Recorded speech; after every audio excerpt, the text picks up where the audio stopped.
Before we drift away, don't forget to like the video and subscribe for more calming sleep stories. Sweet dreams await. The storm had been crawling across the sky since morning, a heavy-bellied thing dragging its weight over the treetops, grumbling softly to itself. By the time night fell, the rain was a steady, rhythmic hush that soaked the pines and pattered on the tin roof of the old ranger's cabin. The world outside was swallowed in shadow and sound, and the forest no longer looked like a place that had paths or rules. It was something older now. Hungrier. Elias set another log onto the fire and watched it catch, the flames curling up around the bark, hissing where raindrops still clung. The room flickered with amber light, and the windows were streaked with rivulets of water, making it hard to see the dark trees outside. But he didn't want to see out there. Not anymore. The air smelled like damp wood, smoke, and something else he couldn't quite name. Not rot. Not mildew. Just something wrong.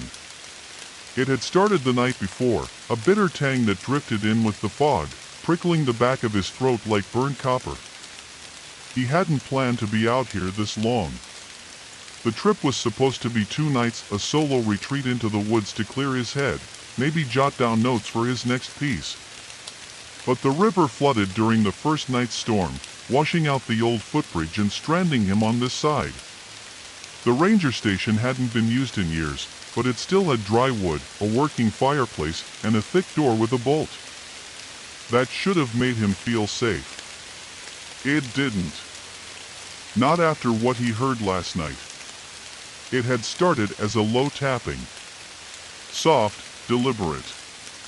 He'd thought it was the wind at first, but it had rhythm, a beat that repeated every few seconds. Tap. Tap. Tap. Like fingernails on wood. It circled the cabin. Once. Twice. Then nothing.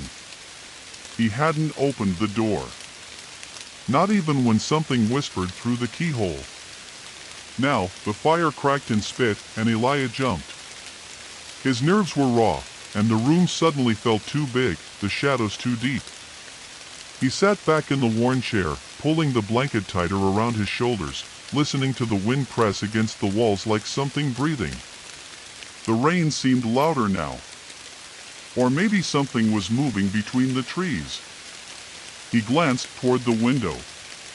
A shape. A flash. Gone. His heart stuttered. No. It was nothing. Just the storm playing tricks. His imagination was always too vivid, that's what people told him. Even as a child, he saw things in the corners of the room, heard footsteps behind doors that should have been empty. He had chalked it up to an overactive mind.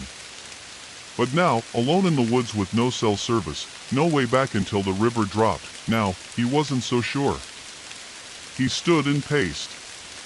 The floorboards creaked under his boots, and the wind howled around the edges of the roof. Thunder rolled far off in the valley, and something deep inside the forest echoed it, not thunder, not quite. It was lower. More organic. A groan or a growl. Long lingering. Like a sound made not just with lungs but with the earth itself. Elijah backed toward the fireplace. The warmth didn't help. He turned toward the narrow hallway that led to the supply room, thinking of grabbing another blanket or maybe the old flare gun he'd seen in one of the drawers. That's when he heard it again. Tap. Tap. Tap. Not outside. Inside. From the back room. He froze, every hair on his body lifting, his breath trapped just behind his teeth. The fire popped, and the tapping stopped. He waited. A slow creak broke the silence. The sound of a door moving. The back room. But he'd locked it. He was sure of it. He had to be sure. Then, from deep inside that hallway, came a voice rasping, close, as though pressed just beneath the floorboards. "Why did you come back?" Elijah didn't move. The voice, if it had truly been a voice, was low and coarse, the kind that scraped at the ears and left a mark. It hadn't sounded angry or urgent. Just disappointed. Hollow. Like it was speaking through soil. He stared down the dark hallway. The narrow corridor extended from the main room, vanishing into a black square where the supply room sat at the back of the cabin. The door at the end was slightly ajar. He could just barely make out the edge of it, where it swayed on its hinges slowly, silently. His legs wanted to move. Run, maybe. Throw the bolt on the front door and charge into the rain-drenched night. But the rest of him, the part that had heard the voice with awful clarity, knew that whatever had spoken was not out there. It was in here. The fire behind him flared, sending a burst of light and heat toward the hallway. For the briefest moment, the far door lit up. He saw what looked like a shadow flicker past it. Not cross it, pass behind it. As if the space beyond had more room than the cabin's floor plan allowed. He stepped back. Slowly. 1 foot at a time. His boot caught on a warped floorboard, and the dull thud of his stumble echoed too loud in the small room. Silence answered. Even the rain seemed to hush for a heartbeat. Then something inside the back room began to scratch. A long, dry scrape, like claws raking against stone. It moved from the floor to the wall, then higher, crawling up into the ceiling. Above him. He looked up.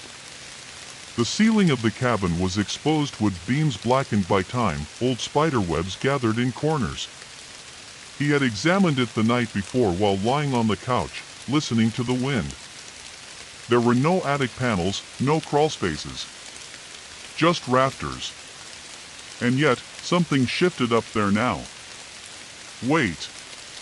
Something with weight was moving above the ceiling. Boards creaked, groaned. Then, as if a sudden thought tore through his spine, Elijah lunged to the fireplace and grabbed the old iron poker. It wasn't much, but it had weight and a sharp, blackened tip. His breath came fast now, and his heartbeat sounded like footsteps echoing inside his own chest. Above, the movement stilled. He waited, sweat prickling his back despite the chill. His eyes flicked toward the hallway again. The door was now fully open. He hadn't heard it move. There was something unnatural about the darkness in that room, not just the absence of light, but a thickness to it, like ink spilled in water. It didn't let the light from the fire penetrate. It swallowed it. Elijah whispered to himself, "It's just a storm. Just nerves. Just..." A voice cut him off, from inside the back room. This time it was different. This time it was his own voice. Elijah. A perfect mimicry. His name, spoken with the same cadence he used when leaving voicemails. No malice. Just inviting. Then again. Elijah. Closer now. The hallway light blinked just once. As if a cloud passed over the moon, but there was no moonlight. No electricity either. He backed toward the door, gripping the poker. He could hear the wind outside, and even the sound of the river still raging in the distance. The world beyond was cold and real. But stepping into it meant stepping away from the fire, and for reasons he couldn't quite name, Elijah knew that the fire mattered. Not just for heat, but for keeping things away. Elijah. The third whisper slid from the walls themselves. It didn't come from the back room. It came from all around him, and for a moment, the wooden floor beneath his boots felt soft, as if the boards were no longer dry timber, but something else. Something alive. He dropped the poker. No reason. His hands just let go. It hit the floor with a clang and rolled to the hearth. His legs moved, unbidden, toward the hallway. The whisper became softer, almost tender. It drew him like a lullaby. And then, in the corner of his vision, he saw a figure. At first it was only the faintest distortion, like heat rising above asphalt, a shimmer against the dark.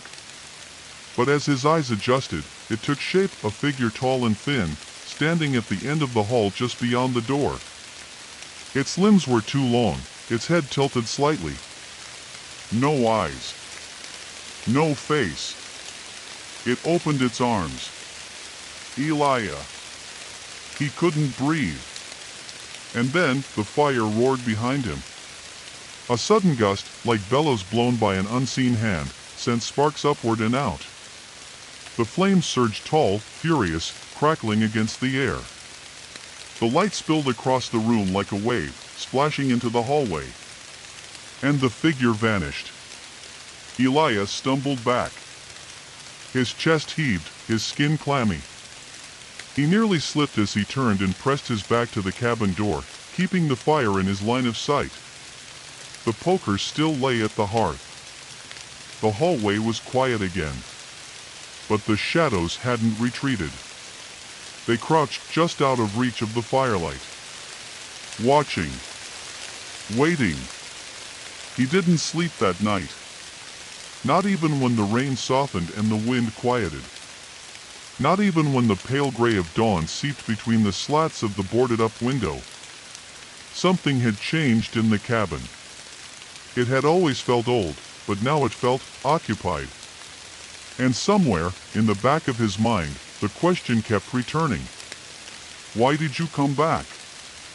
Because this wasn't his first time here. No. Something was waiting for him. And it remembered him. The morning came with no birdsong. Even as the gray light filtered through the rain-drenched pine canopy, everything in the forest remained unnaturally still. The wind had died sometime before dawn, and the rain had become a faint mist, just a quiet sheen that hung in the air like breath on cold glass. But not a single bird called. Not a single branch cracked under movement. It was a silence that felt purposeful, like the forest itself was holding its breath. Elijah sat near the fire, blanket pulled tight around his shoulders, watching the embers pulse in the hearth. He had fed it throughout the night, never letting the flame die. Not even for a minute. The poker rested nearby, its end now glowing red from being left too close to the coals. His eyes were dry. He hadn't blinked much. Every time he did, he saw it again, the figure in the hallway, arms open, faceless, waiting. And that voice. His voice. Hollowed out and wronged. The back hallway still sat in shadow. The door at the end, the one that had once led to the old supply room, was still open. But now something was different. The wall beside it looked off. As if the grain in the wood didn't quite match the rest of the cabin. It looked newer. Too clean. Like someone had recently replaced the paneling there. He stood, legs stiff, and approached cautiously. There was no sound. No whisper. No creak. But as he got closer, he saw it, a door. No handle. No hinges. No latch. Just a narrow rectangle cut into the wood, outlined by hair-thin gaps in the wall. The door was flush with the surrounding timber, camouflaged so seamlessly that anyone not specifically looking for it would miss it entirely. Elijah had never noticed it before. It hadn't been there yesterday. He reached out and ran a finger along its edge. The wood was cold. Colder than it should have been, considering the fireplace just 30 feet away. And damp. Not wet from rain, but from something deeper. Like the moisture of earth long buried. It reminded him of a root cellar door, the kind you'd find in old farmhouses, leading down to stone steps and soil. But this was inside the cabin. Built into the wall. Vertical. He gave it a light push. Nothing. No movement, no sound. He pressed harder, leaning in with his shoulder. Still nothing. Then he placed his ear against it. Silence. No, not quite silence. A hum. Very faint. Like distant machinery, or the murmur of many voices speaking too far away to understand. It seemed to come from beyond the door, and it vibrated faintly against his cheek. When he pulled away, the sound lingered in his ear like the aftertaste of a thought. He backed away and returned to the fire. The cabin was cold again, despite the coals. That door, it hadn't always been there. He would have seen it on the first night, or during his pacing the night before. And yet now, in the pale hours of morning, it was as plain as anything. Like it had emerged during the night, rising up through the wood like a splinter being pushed from under skin. The river. That was the way out. If it had dropped overnight, he could make a break for it. There was an old footpath that curved along the cliffside, precarious but usable. It led down to the lower bend, where the ranger's tower had once stood. From there, cell signal might return. He didn't need to stay here. Not another night. Not with that door. Elijah dressed fast, layered clothes damp from being hung too close to the chimney. His boots squelched slightly as he shoved his feet in. The flashlight was already dead. He grabbed the flare gun from the drawer, checked it was loaded, then stuffed it into his coat. No phone. No radio. He paused only once, looking back at the strange door. His breath fogged lightly in the air. That part of the cabin was colder now than it had been the night before. He stepped outside. The forest greeted him with its silence. Rain misted from above, barely audible, and the pine trees stood like sentinels, unmoving, too tall, too watchful. Every trunk seemed darker than before, not from water, but from shadow, like the light didn't quite touch them anymore. Elijah followed the muddy path behind the cabin, pushing through the underbrush. The moss was slick, and roots jutted from the ground like bones. The air smelled like pine and mold and something else, something faintly metallic. Like the inside of a drained animal. As he reached the ridge where the river should have been visible below, his stomach sank. The water hadn't receded. It had risen. The entire bend was submerged, the current wild and white. Chunks of earth had fallen into the torrent, and what was left of the old footpath had collapsed entirely. The lower trail was gone, washed into the black churning water. He stood there for a long time. Then he turned and looked back toward the trees. Somewhere beyond them was the cabin. But it no longer felt like it was behind him. It felt like it was watching him from within the forest.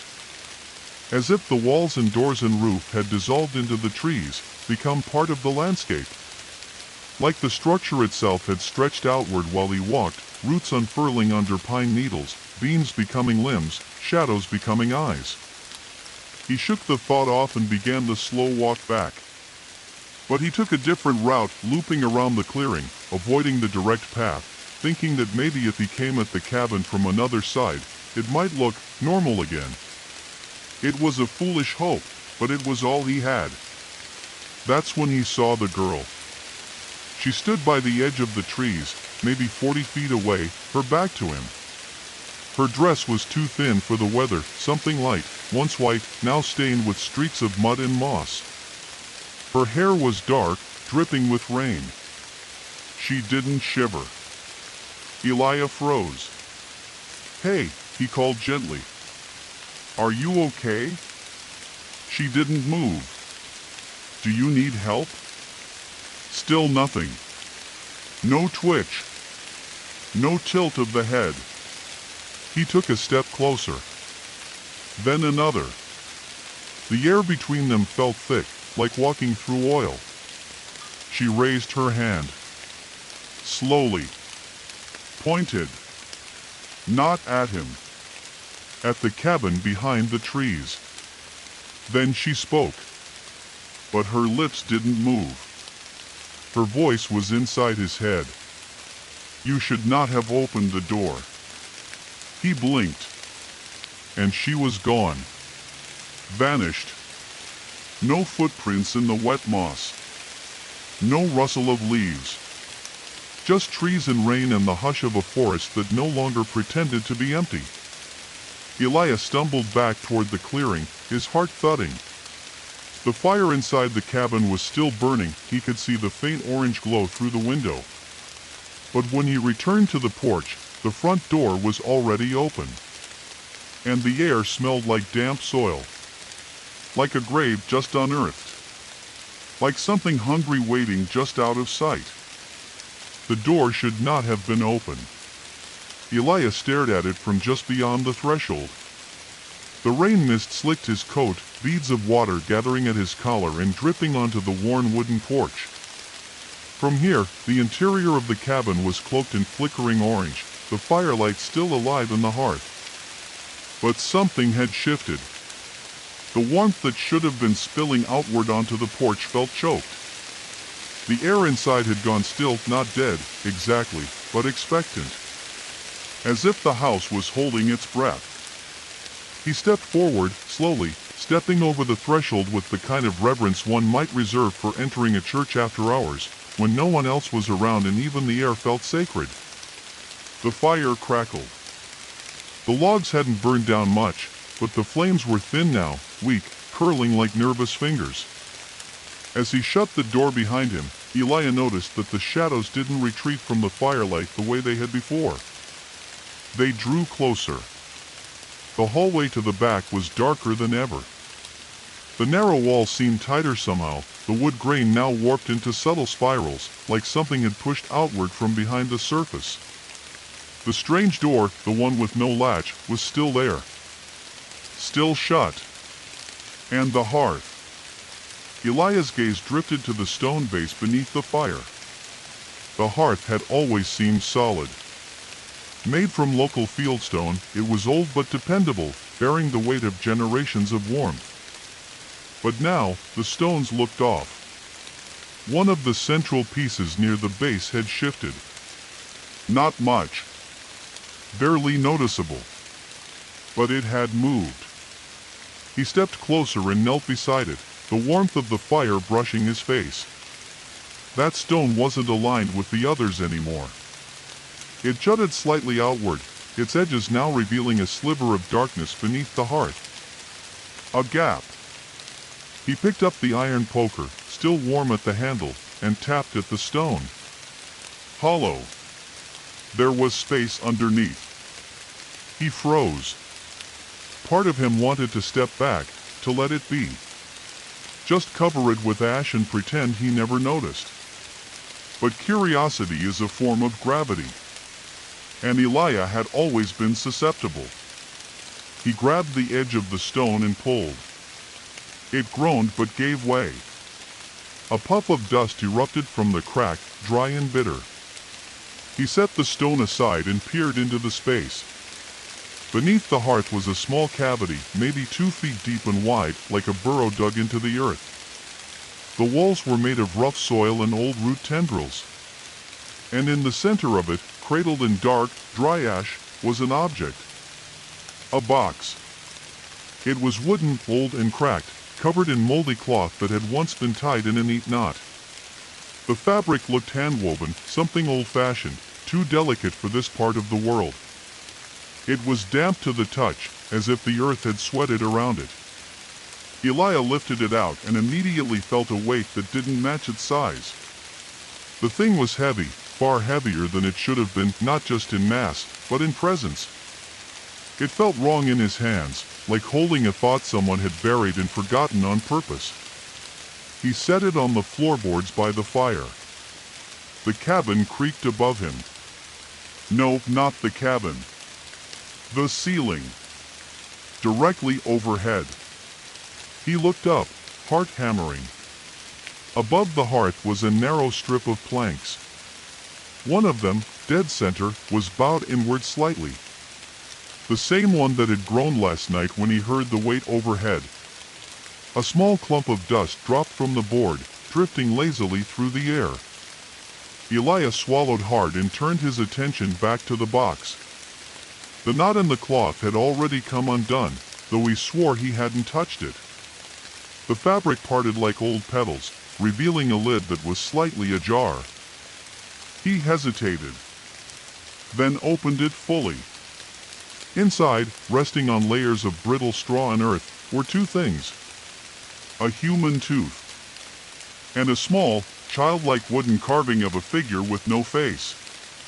The figure had arms carved across its chest, as if hugging itself. Its feet were rooted, literally, instead of legs. The base tapered into a split root system, the kind you'd see from a sapling half exposed to the air. Someone had painted its surface with faint, faded symbols, circles, thorns, and one jagged mark that looked almost like an open eye. As Elijah stared, the fire behind him hissed, flaring for a brief moment. The air grew dense, metallic. Then the floor beneath the hearth creaked. Not just a settling of wood, but a shift, as though something deep beneath the foundation had adjusted its position. Elijah backed away, box in hand. Then, tap, tap, tap, from the back hallway. But it wasn't the tapping from before, not knuckles or claws. It was footsteps. Bare footsteps. Slow. Wet. Approaching. He couldn't breathe. His body screamed to run, to bolt into the storm, to throw the box into the fire and forget all of it. But his feet held, rooted like the carving in his hand.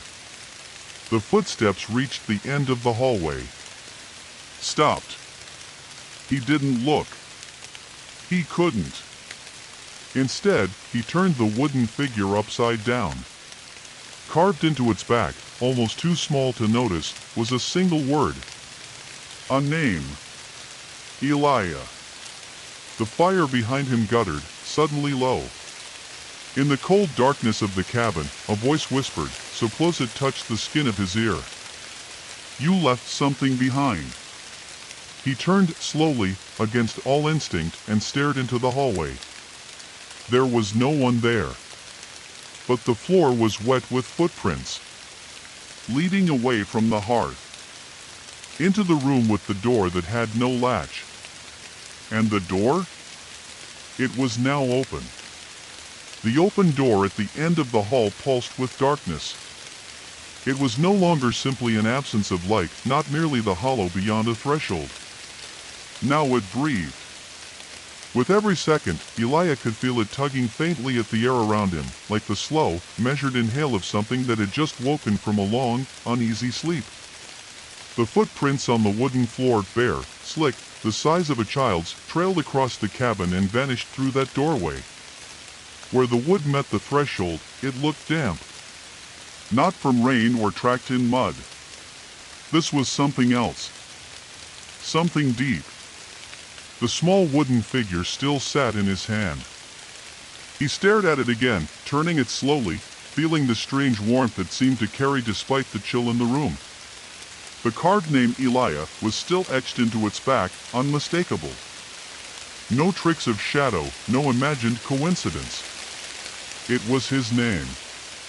Not just his first name. The unique spelling.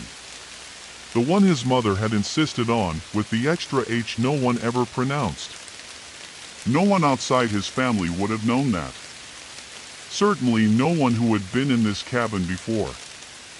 He set the box and figure on the table and stepped closer to the hallway. Each footfall echoed louder than it should have.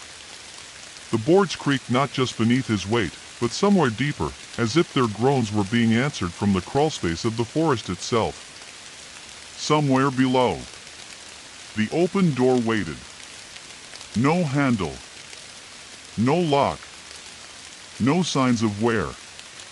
Just a rectangular aperture carved into the timber, impossibly seamless, revealing a set of stairs leading downward where no stairs should have existed. Elijah paused at the top. The air drifting up from below was wrong. Cold in a way that wasn't just temperature, it was empty. The sort of cold that sucked sound from the air and made the skin feel thinner. The kind of cold that made the bones remember something the mind had forgotten. He raised the flare gun and aimed it downward. The stairs were made of stone. Not rough-cut timber or concrete. Stone. Old and uneven, worn from use. They descended into an earthen tunnel, the walls lined with tangled roots that protruded like the ribs of some vast, buried creature. Water glistened on the walls, and the faint sound of dripping echoed from somewhere far below. He took a breath. Then stepped down. One step. Then another. The door behind him whispered shut. Not slammed. Not clicked. Just closed, as if on a gentle breeze. The firelight vanished. Only the dim, reddish glow of the flare gun's plastic casing illuminated his path now. But it was enough to see the walls. The roots weren't just growing into the stone, they wrapped around it. Some of them had the pale hue of bone. Others were a dark, tarry black. One of them twitched as he passed, curling slightly away from his boot. Elijah ignored it. Downward he went.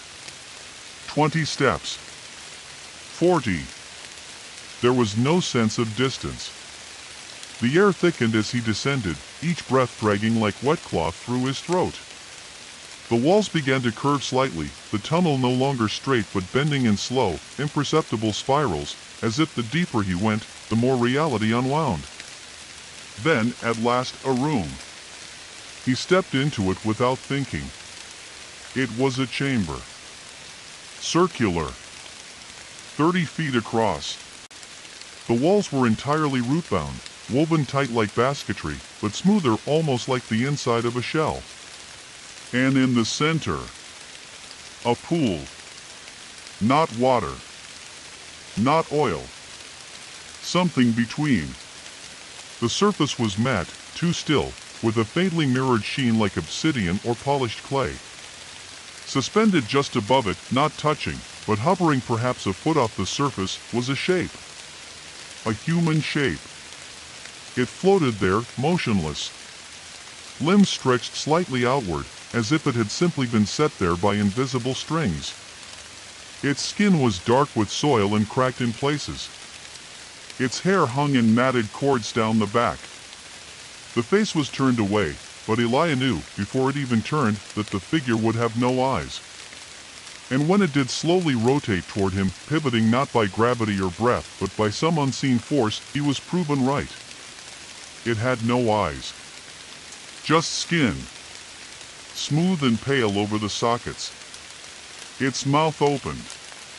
And out poured a sound. Not speech. A low, warbling hum that made the walls vibrate. The pool below it rippled. The roots around the chamber tightened, some of them splitting slightly to reveal wet, pulsing veins within.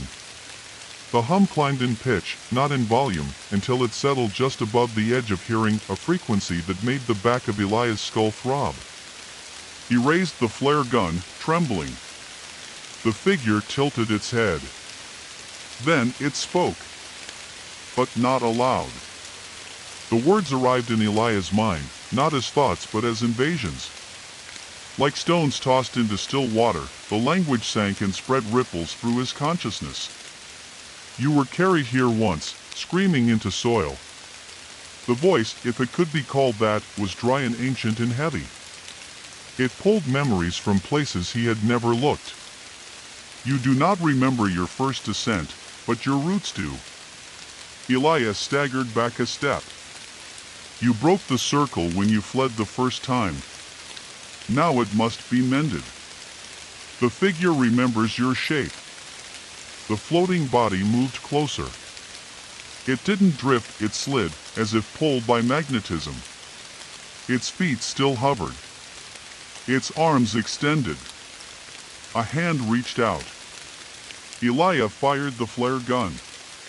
The chamber lit with red fire and smoke. The flare hit the body square in the chest and exploded in a blossom of furious light, smoke, and heat. The sound was thunder in the root-buried tomb. The figure spasmed, convulsing in air, but didn't fall. The flame clung to it, dancing over its chest and limbs, revealing scars carved into its skin. Symbols, circles, eyes, thorny spirals, the same as those on the wooden carving upstairs. The chamber screamed. Not the figure, the chamber itself. The roots writhed.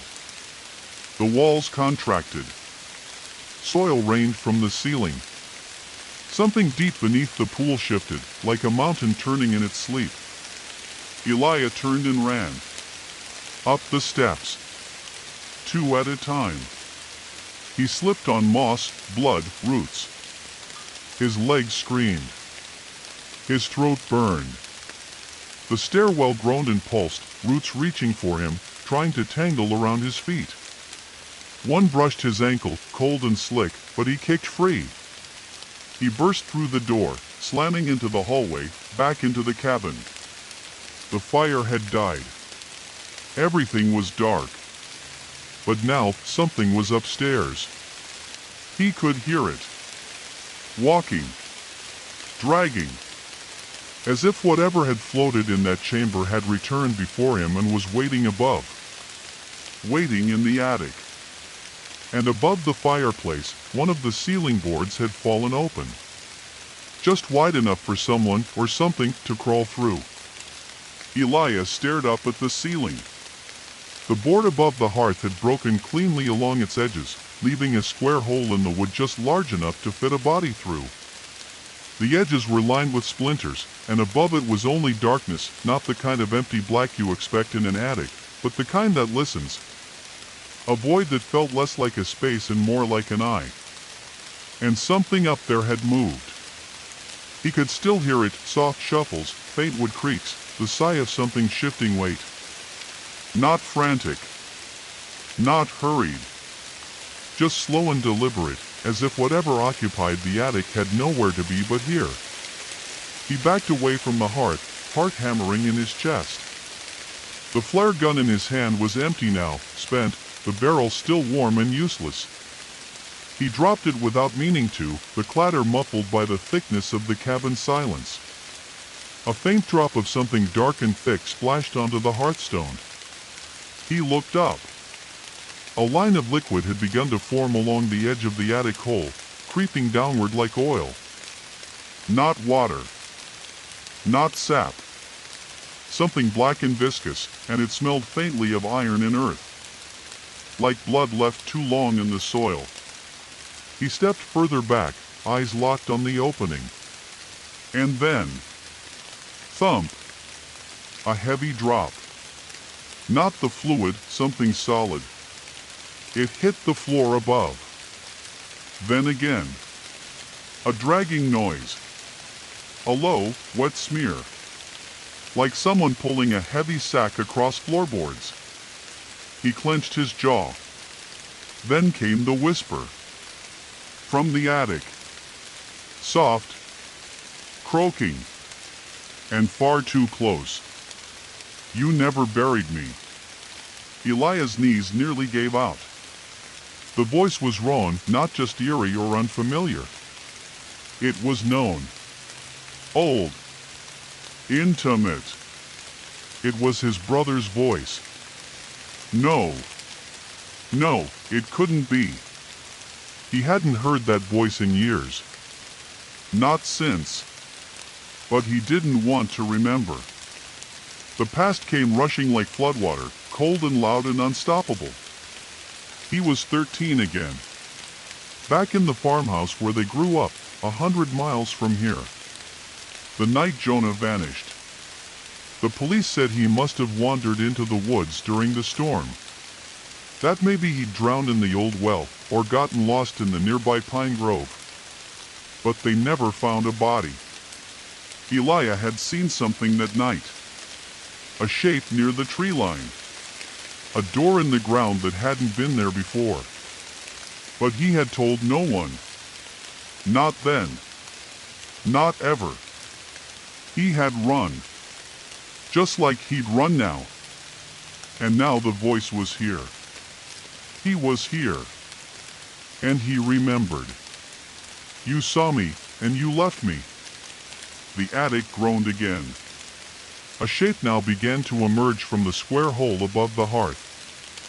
First, two pale hands, too thin, fingers long and damp, gripping the edges of the wood with a sound like suction.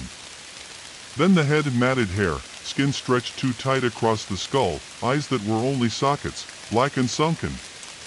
But the mouth smiled. Crooked. Familiar. Jonah. Elijah turned and bolted, crashing into the hallway, nearly slipping on the floorboards still wet from the footprints. He didn't look back. Not this time. He moved by instinct, shoving open the back door that led into the woods, out into the cold drizzle. But the forest had changed. Where there had been trees and moss and the slope toward the river, there was now fog.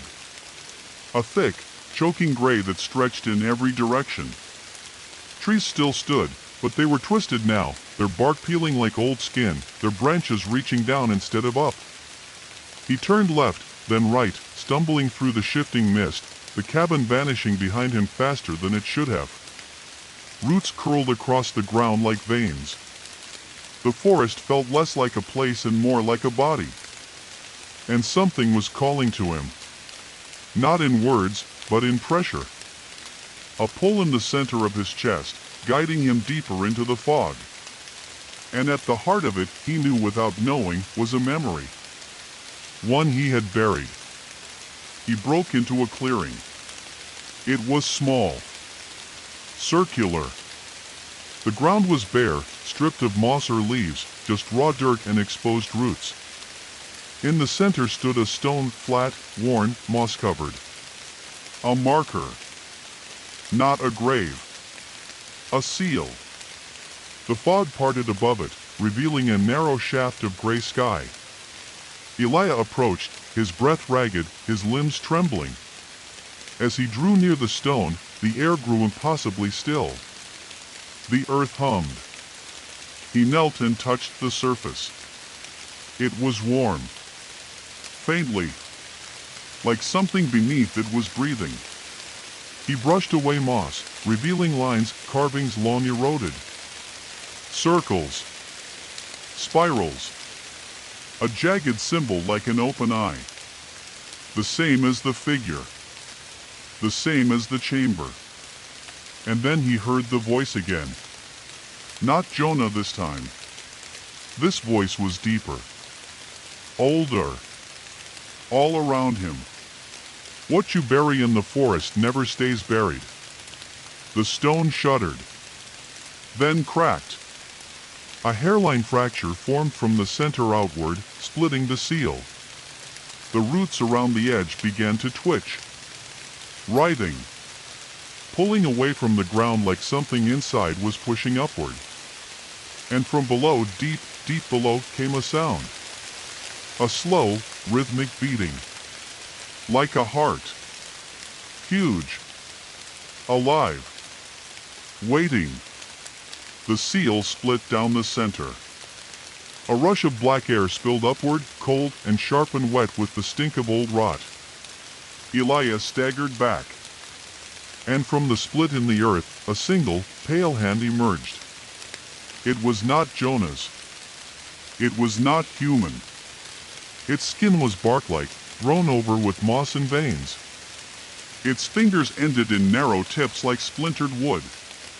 And as it touched the surface of the stone, the sky overhead darkened, the fog twisting upward into a column that blotted out all light. From behind him, footsteps. He turned. Jonah stood there. But not as he had been. His body was split down the center, one half rotten and hollow, the other stiff like wood. His face was a mess of scars and age, far too old for the years past. And he smiled. I brought you back. Elijah couldn't move. Jonah stepped closer. Now you'll finish what we started. The hand beneath the seal gripped the edge of the stone and began to rise.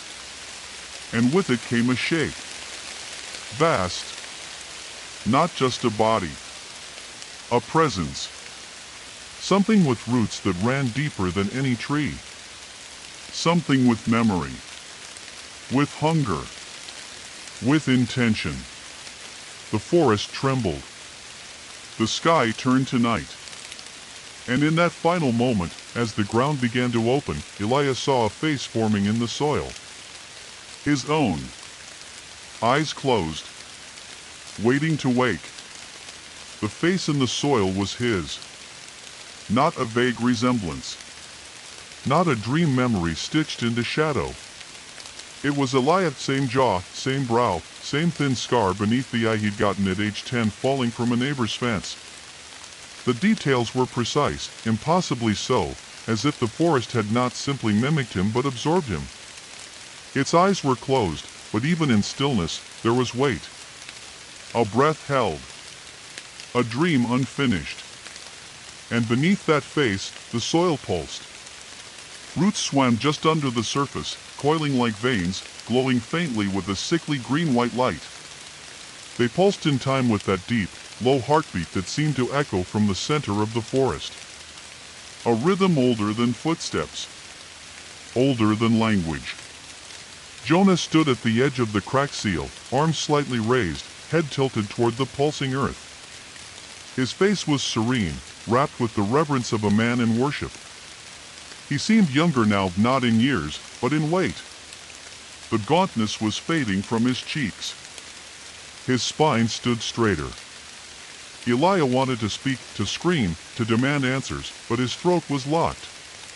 The roots surrounding the clearing were curling upward now, stretching like fingers, drawing inward in slow, twitching motions. As if the earth was tightening. Drawing breath. He took a step back. Jonah turned toward him, smile calm.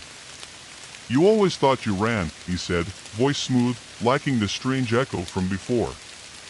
"But this place doesn't let anything leave." "Not really." He gestured to the carved stone that had once sealed the pit. "You can't run from where you're planted." Elijah shook his head. "No," he managed, voice hoarse. "You're dead." I saw them search." "I searched." Jonah stepped closer. "They searched above ground." He smiled wider. "But they didn't listen." The roots around Elijah's feet shifted, curling inward, lightly brushing his boots like curious fingers. Jonah crouched near the now fully exposed hole in the ground. The hand that had emerged, that inhuman, bark-skin limb, was gone now, pulled back into the dark. But the space remained. Open. A perfect vertical shaft disappearing into pure black. Elijah could hear something below. Not breathing. Not speaking. But shifting. Jonah reached into his coat and removed something. A doll. Small, crude, carved from wood. It looked exactly like the one Elijah had found in the box beneath the hearth. Same blank face, same carved symbols. But this one bore Jonah's name. He held it reverently, then tossed it into the open pit. There was no sound when it landed. No echo. Just an absence. Jonah turned his gaze upward, toward the gnarled trees. "Elijah," he said softly, "there are things down there that remember the shapes we wore. The names we had. The roots we abandoned." Elijah could barely hear his own breath. "What are you?" he asked. Jonah smiled. This time, sadly. "I'm still me," he said. "But I'm also something else now. Something older. Something that grew from what was left behind." His eyes gleamed with unnatural light. "And you're still unfinished." Elijah's stomach twisted. The trees surrounding the clearing had begun to lean. Not physically, their trunks hadn't moved, but the sensation was there. As though the entire forest was bending its attention toward this place, this moment. listening, waiting. Jonah stood. "I didn't call you here to punish you," he said. "I called you to finish the planting." He gestured to the earth, to the cracked seal, the roots, the pulsing shape that had his face. "You were buried wrong. Half of you stayed. Half of you left." He pointed to Elijah's chest. "That's why you've never belonged anywhere. Why the dreams never stopped." Elijah's mind reeled. He thought of the migraines, the sleepwalking, the hollow stretches of time lost in the middle of the day, the dreams of roots strangling his arms, the sound of breathing beneath the floorboards of every apartment he'd ever rented. Jonah stepped closer. "There's only one way to fix it." And before Elijah could react, Jonah reached forward and pressed his hand to Elijah's chest. The world tilted. Sudden, blinding cold exploded through his ribs and spine. He tried to scream, but the sound stuck in his throat. His eyes rolled back as pressure bloomed beneath his skin, not pain, exactly, but weight. The sensation of something pouring in, like soil filling a mold. Memories came. Not his own. Burial mounds under moonlight. Fires burning at the base of trees that bled. Voices whispering in languages without consonants. A door carved into the center of a hollowed hill. Hands reaching up through graves, not to escape, but to pull others down. And above it all, the presence. The forest. Not just trees. Not just land. But something alive. Something ancient. A mind rooted across 1,000 years, fed by memory and blood in return. He collapsed. The clearing swam. Jonah knelt beside him, whispering now. "You were never meant to stay up there. That's why the door came back. That's why the face wore your skin. That's why it waited." Elijah coughed, his body twitching. His limbs didn't respond the way they should, his fingers dragged like wet clay, heavy and cold. His tongue felt thick in his mouth.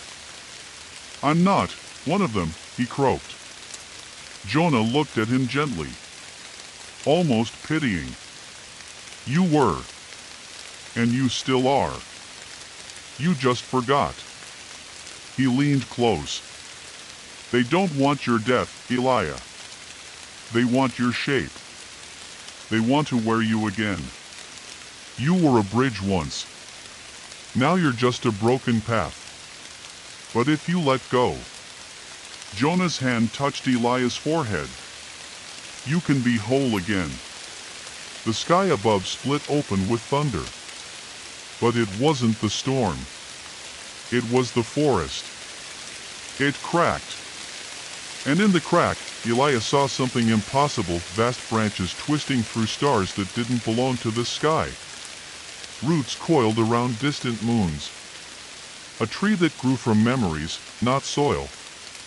A single presence, ancient and hungry, wearing forests like bodies. And it wanted him back. The face in the earth opened its eyes. They were his, but filled with soil. The earth stared back at him. Elijah's eyes, but not his, blinked open from the cracked soil at the center of the clearing. Wet soil slid down the face's cheeks, revealing skin not entirely human. It was him, but rendered wrong, the symmetry off, the skin both too smooth and too decayed in places. As though the forest had tried to remember him, and gotten most of it right. But not all. The eyes were wide, unblinking, dark with ancient knowing. They were the kind of eyes that had seen burial. Not once. Not over time. But forever. Jonah stood at the edge of the cracked seal, watching with reverence. The forest swayed behind him, not from wind, but from intention. The trees pulsed faintly in rhythm with the heartbeat Elijah had heard ever since opening that door in the cabin. It wasn't just sound. It wasn't even vibration. It was recognition. Every breath the forest took was tied to what was happening here. Now. Elijah tried to move, but his limbs were heavy with soil. His fingers, planted into the mud, didn't lift. He was sinking. Slowly. Inch by inch. The roots that coiled beneath him were not merely holding him in place. They were accepting him. Like a body sinking into warm water, welcoming, inevitable. His voice rasped from a throat slick with fog and dirt. I'm not ready. Jonah knelt beside him. The warmth in his face had changed. Less compassion now. More certainty. That's the lie they taught us, Elijah, he said softly. That we're supposed to be ready before we're taken. But the forest doesn't wait. It remembers what belongs. It takes it back. Elijah trembled as the mud reached his ribs. The heartbeat from below, now louder, surged through his chest like a drumbeat beneath skin. His own pulse had begun to match it. And the face in the earth? It smiled. Not cruelly, but sadly. Like it understood the pain of remembering something you had buried for too long. Jonah continued. They gave us names and bodies and sent us walking out into a world that forgot the forest. But we were never whole. The pieces we left behind kept calling. He pointed at the broken seal, the old root-covered circle of stone now crumbling inward, revealing the black shaft that led into the deeper dark. You left the rest of yourself down there. Elijah remembered now. Not in images, but in sensation. He remembered falling years ago, long before the cabin, long before his name mattered. A tumble into a hollow in the woods. A root-wrapped chamber. A voice, soft and wet, whispering not in words but in a pattern of understanding.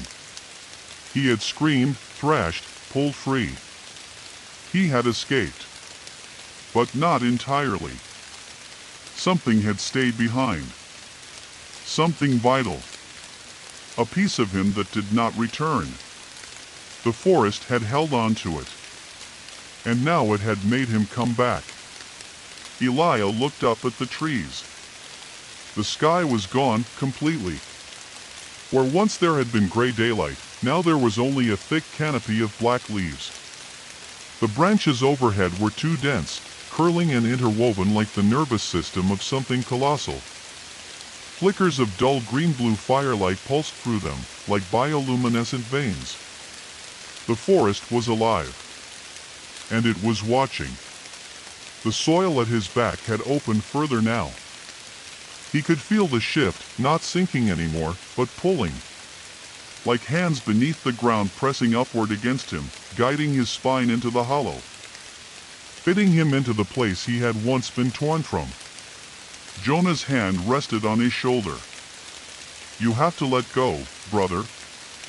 You have to remember who you were before they gave you the name Elijah. The figure in the earth opened its mouth. But it didn't speak aloud. The words came into his head. Not as thoughts, but as vines, curling around the structures of his memory, entwining his sense of self. Do you remember the first forest? Elijah gasped. A picture bloomed behind his eyes. Not of trees. Not of anything human. A landscape of memory, towering wooden pillars that bled sap in coils of silver. Pits where names were buried and grown like seeds. Mouthless faces carved into stone that whispered stories through the movement of worms. And above it all, the canopy, an impossible stretch of leaves that hummed with voices. He remembered walking there.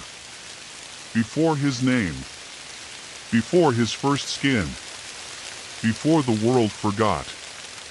He wasn't born from a womb. He had risen. From soil. From seed. His name had been a cage. He had been whole once. Bound to the others, the old ones, the silent siblings who wore trees as bones and rivers as veins. Then the fire had come. The burning men. They took his body, split it from its roots, and made him forget. The piece that stayed behind, the one buried beneath the hearth, the one shaped like the wooden doll, had remembered. And now it was calling him back. He choked on a sob. The tears that streamed down his cheeks weren't salt. They were sap. Jonah smiled. "Welcome home," he said. And then the forest opened. Not with noise, but with invitation. Behind the trees, the bark pulled apart like curtains, revealing a path that had not been there seconds before, an aisle of roots winding down into a tunnel carved by memory. Lightless, but alive. Glowing with recognition. Elijah stood. He did not remember rising, only that the soil had stopped holding him, and instead cradled him like a parent returning a child to their place in the world. The forest had changed him. His skin was thicker now, coated in ashen memory. His hands no longer trembled. The blood in his veins had cooled, thickened into something older. He looked to Jonah. "Will I forget again?" Jonah's smile faded. He looked away. "Only if you leave." Elijah turned toward the path. The face in the ground, his other self, had faded now, merging back into the dirt. It had never been a duplicate. It had always been a placeholder. A hollow in the shape of his soul. And now it was whole again.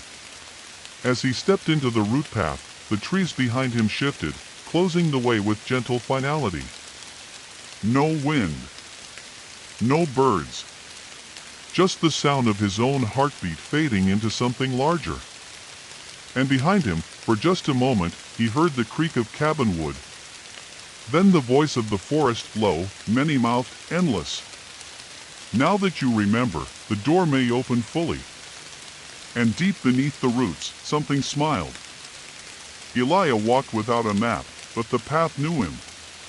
Roots curled back as he stepped forward, thick ropes of wood slithering away like limbs recognizing a brother long thought dead.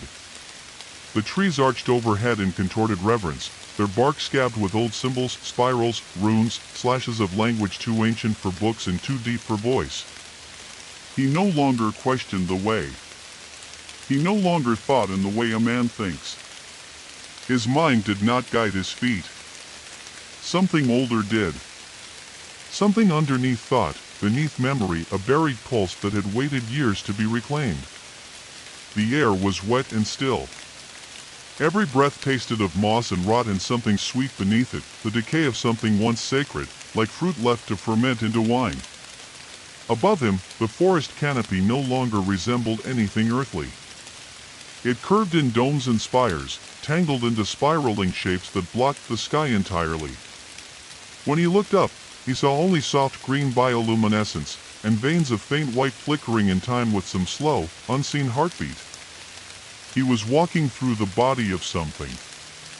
Not metaphor. Not dream. The forest was not just a place. It was an organism. A god grown from memory and hunger and silence. And he was walking through one of its arteries.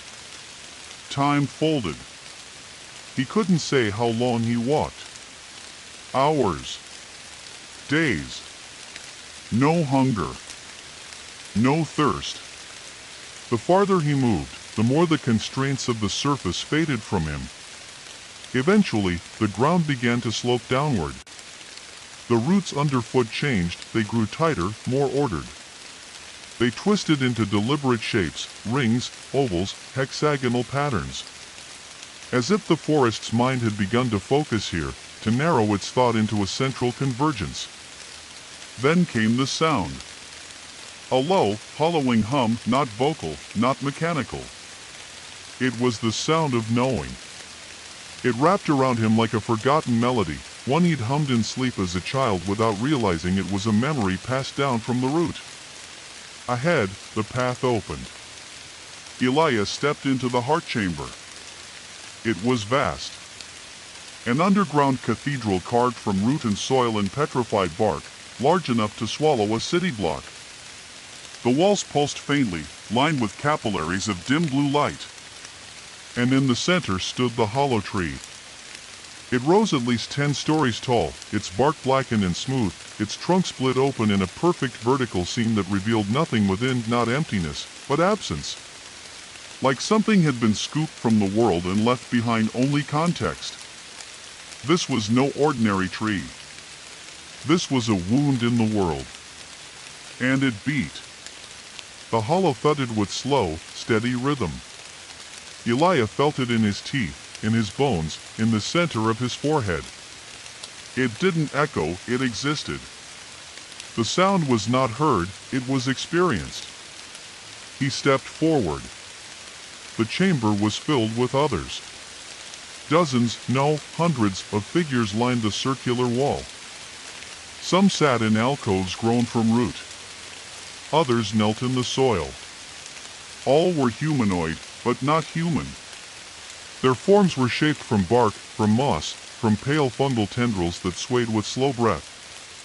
Each one wore a different face, carved from wood or stone or grown like a fruit, but beneath the face, they were all the same. Returned. Whole. They did not speak. They only watched. And at the base of the hollow tree, waiting in the folds of the blackened bark, stood a figure wrapped in roots that moved like living cloth. It was tall, faceless, its head crowned with a wide ring of fungal antlers. Its chest was open, and inside it, Elijah could see dozens of names floating like embers, names that writhed and rearranged and shone. He did not need to be told. This was the root mother. The architect. The one who planted the first memory. The one who shaped the soil to carry sorrow. The one who had pulled his brother from death and called Elijah home not with malice, but with necessity. Because something had been broken long ago. Something that only the returning could mend. The root mother raised a hand, bark-thin, long-fingered, heavy with lichen, and pointed to the hollow tree. Elijah stepped forward. As he approached, he heard the forest whisper around him, not in words, but in impressions. Echoes of lives he'd never lived. He heard birth cries beneath stones. He saw fire devour language. He felt a blade cut through roots that had once held the sky. He reached the seam of the hollow tree. The split down the center was wide enough for him to enter, though no light or depth could be seen within. It was like looking into death, but without fear. It was his origin. His destination. He turned back for just a moment. Jonah stood in the chamber now, beside the others. He nodded once, a flicker of pride in his eyes. Or sorrow. Or both. Elijah took a breath and stepped into the hollow. The world unraveled. There was no light, no color, only shape. A spiral. Endless. He was falling, but not down. Inward. Into memory. Into the first forgetting. Into the scream that had begun time. The forest was inside him now. And in the center of the hollow, he saw it. The seed.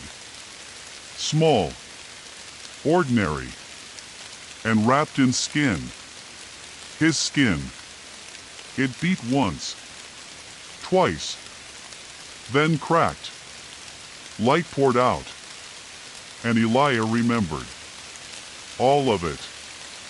Before names. Before breath. Before bones. He had been the first shape. The one meant to carry voice into the surface. But he had fled. He had feared the fire of men and ran. And now he had returned to finish the pattern. When he opened his eyes, he was no longer in the hollow tree. He stood in a clearing. But it wasn't the cabin. It was the forest as it had been before. No fog. No rot. The sky above was gray and heavy with rain, but the trees were silent. He touched his chest. It was warm. The wound was gone. He looked down. At his feet was a new seal. A circle of stone unbroken. Fresh. No name carved into it. He looked to his right. The cabin stood again, quiet. Waiting. He knew what had happened. He had become the new seal. The memory returned. The circle complete. He was no longer Elijah. He was what Elijah had forgotten. And the forest was safe again for now. But from the trees, he could feel them watching. The ones who would come. The ones who would wander too deep. The ones who would dig. The ones who would open the door. And when they did, they'd hear a voice. You left something behind. Rain slanted through the canopy, fine and silver in the late afternoon gloom. The storm had begun hours earlier, steadily building, and now the forest drank from the sky with silent hunger. Leaves shimmered. Bark wept. And the narrow dirt trail that cut between the towering pines had softened into a slick black ribbon of muck. Mara pulled the hood of her coat tighter and pressed on. She hadn't meant to come this far. The trail had begun simply enough, marked on an old forestry map as Clearwater Loop, a 6-mile circuit around the long-abandoned ranger station. It wasn't listed on newer park guides. No maintained signs. The only reason she'd found it was because of a handwritten note on an obscure backpacking forum. If you want true silence, try Clearwater. No traffic. No birds. No echo. That had been the appeal. Mara wasn't here for sightseeing. She was here to forget. The past 6 months had stripped her. The accident. The loss. The weeks afterward, sleepwalking through a world that no longer had shape. Therapists had called it complicated grief, offered pills, mindfulness apps. None of it stuck. But the forest had. Something in her had whispered that the forest remembers things differently. So she came. But now she wasn't sure she'd ever left the trail. The trees had grown denser. No clearings. No birdsong. Even the wind had gone still. The path had narrowed until it was barely a depression between thickets of fern and twisted root. Her GPS was dead, no signal since noon, and her compass needle spun even when still. That had unnerved her. But the real shift came half an hour ago, when she stepped across the stream. It had been small, just a muddy trickle, but the moment she crossed, everything changed. The air. The pressure. The feeling that she had entered not another part of the forest, but another story. The silence had deepened. And with it, the sense of being watched. She didn't panic. Not at first. Just slowed down. Listened. But now it was too quiet. The kind of quiet that feels deliberate. Like something is listening to your listening. She paused beneath a warped pine whose branches drooped low like a withered umbrella, and checked her phone again. Still dead. The compass on her keychain continued its erratic spinning. She muttered under her breath. This was a mistake. Her voice felt wrong. Not just too loud, too sharp. Like sound didn't belong here. Like it had to force its way into the air. Then, just ahead on the path, she saw it. A shape. Something squatting low and broad just off the trail, half wrapped in moss and wet vine. From a distance, it looked like a boulder. But as she stepped closer, her breath caught. It was not stone. It was wood. A structure. A cabin. Half-rotted, sunken on one side, its roof collapsed in the middle like the lungs of a dying animal. The walls were wrapped in ivy and deep green lichen, but beneath the growth, the shape was unmistakable. She approached cautiously, footsteps muffled by sodden ground. Her breath clouded in the chill air. The cabin loomed larger than she expected, not just a shack, but a real structure. A porch. A door that hung slightly ajar. Shuttered windows. The boards were black with age, some warped open like yawning mouths. She reached the porch and hesitated. Something wrong. Not dangerous. Not violent. Just wrong. Like this place had been paused. Suspended in a moment that should not continue. She touched the door. The wood was warm. She jerked her hand back. Then, against instinct, she pushed the door open. The interior smelled of smoke and wet leaves and something faintly sweet, like rotting fruit. The air was warmer than it should have been. Dust motes floated in the stillness, though there was no sunlight. The fireplace, though long dead, held a scattering of ash that steamed faintly. And at the center of the room, on the floorboards, sat a box. A small wooden box, no larger than a jewelry chest. It hadn't rotted. Its surface was polished, clean. A strange contrast to the decay around it. Drawn without understanding why, Mara knelt and opened the box. Inside was a carving. A figure. Rough-hewn, faceless, and small. Carved from dark wood and wrapped at the base with a thin length of vine. Across its back, a name had been burned into the grain. Mara. She blinked. How was that possible? She'd never been here before.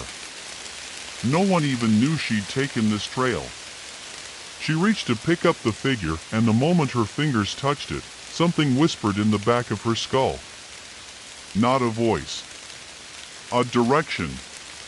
A pull. She stood, turned, and found, on the far wall of the cabin, a door. It hadn't been there when she entered. She was sure of it.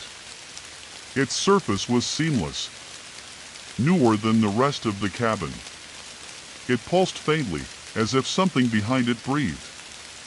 There was no handle, no hinges, just a dark vertical seam in the wall, and a symbol carved above it, a spiral within a circle.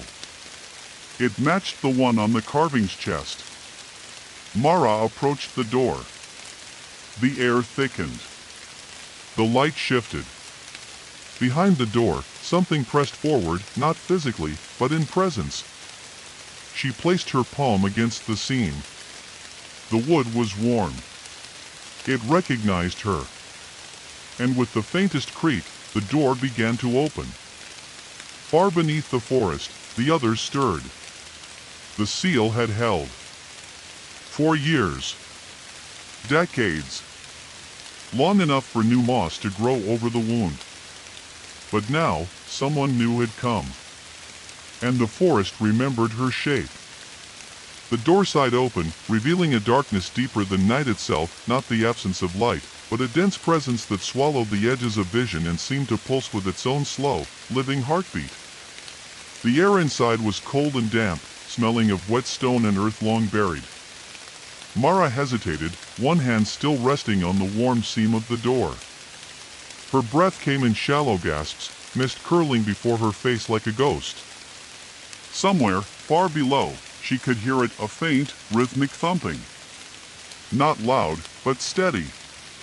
The sound of something alive, pulsing in time with the forest above. A narrow passage stretched before her, carved from root and soil, twisting downward into the unknown. The walls glistened faintly with veins of pale fungus, faint bioluminescent light pulsing in a gentle rhythm that seemed to echo the heartbeat beneath her feet. She swallowed her fear and stepped inside. The passage curved and narrowed, forcing her to stoop beneath low-hanging roots that dripped cold water onto the ground. Her boots splashed through shallow pools of muddy water that reflected the faint glow of the fungal veins overhead. The air grew colder and thicker, heavy with a silence that pressed on her eardrums. As she moved deeper, the faint sound grew louder, a wet, hollow thump that reverberated through the earth, syncing with her own heartbeat until she could no longer tell where one ended and the other began. Suddenly, the tunnel opened into a vast cavern. The walls were covered in ancient carvings, spirals, circles, and shapes that seemed to shift when she wasn't looking directly at them. The floor was soft beneath her feet, covered in moss and thick root tendrils that writhed slowly, like the pulse of a sleeping giant. At the center of the cavern stood a massive tree root, blackened and smooth, split open down the middle like the hollow tree she had glimpsed in her dreams. From the fissure, a faint greenish light pulsed rhythmically, bathing the cavern in an eerie glow. Around the root, dozens of figures crouched or knelt, others like the ones Elijah had described. Their bodies were woven from bark, moss, and bone, faces blank and faceless. They swayed gently in time with the pulsing light, whispering in voices that echoed without words. Mara's skin prickled with unease. She took a hesitant step forward. One of the figures turned. Its face was a smooth wooden mask, carved with the same spiral symbol as the door. Its eyes, dark and hollow, locked onto hers. A whisper filled her mind, not spoken, but felt. "You belong." She staggered back, breath caught in her throat. Suddenly, a voice, familiar yet strange, echoed through the cavern. "The door opens for those who carry the shape." Mara spun around. A figure emerged from the shadows. It was Elijah, or rather, something wearing Elijah's shape. His eyes glowed faintly, his skin shifting between flesh and bark, the scars of the forest etched into his form. He smiled gently. "Welcome, Mara. You've come far." "Why am I here?" she whispered. "Because the forest remembers you," he said. "And it needs you to finish what was started." Mara looked down at the wooden figure in her hand. The name burned into it. Her name. Her face paled. "What do you mean?" "I don't understand." Elijah stepped closer. "You carry the root of the past within you, the seed of the forest's memory. And if you do not answer its call," he gestured toward the fissured root, "the hollow will consume what remains." Mara's gaze flickered around the cavern. The others began to rise, their forms twisting and growing, branches sprouting from their backs, roots wrapping around their limbs. The pulsing light in the root deepened, the rhythm accelerating. A whisper grew louder, a chorus of many voices, all speaking in one breathless, urgent tone. "Finish the pattern. Seal the hollow. Become the root." Mara felt the pull again, stronger now, like a tide dragging her forward. Her hand clutched the wooden figure tighter. Elijah reached out, touching her forehead gently. "You are ready." Her vision blurred, the cavern spinning. Then everything went dark. Darkness folded around Mara like a living shroud, pressing in close, yet strangely warm.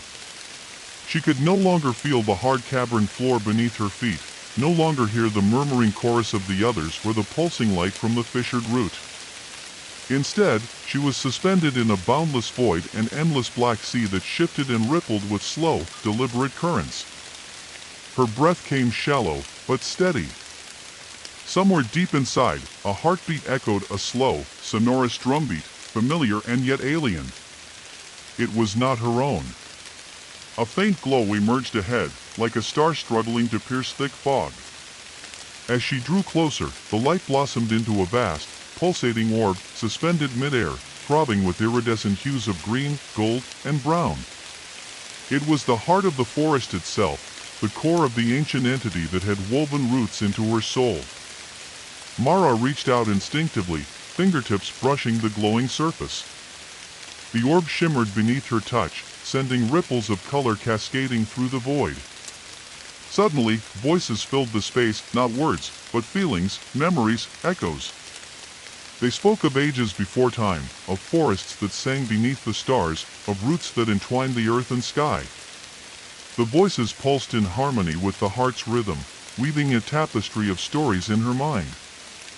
She saw visions, fragments, fleeting but vivid. A child running through endless woods, laughter trailing behind like wind.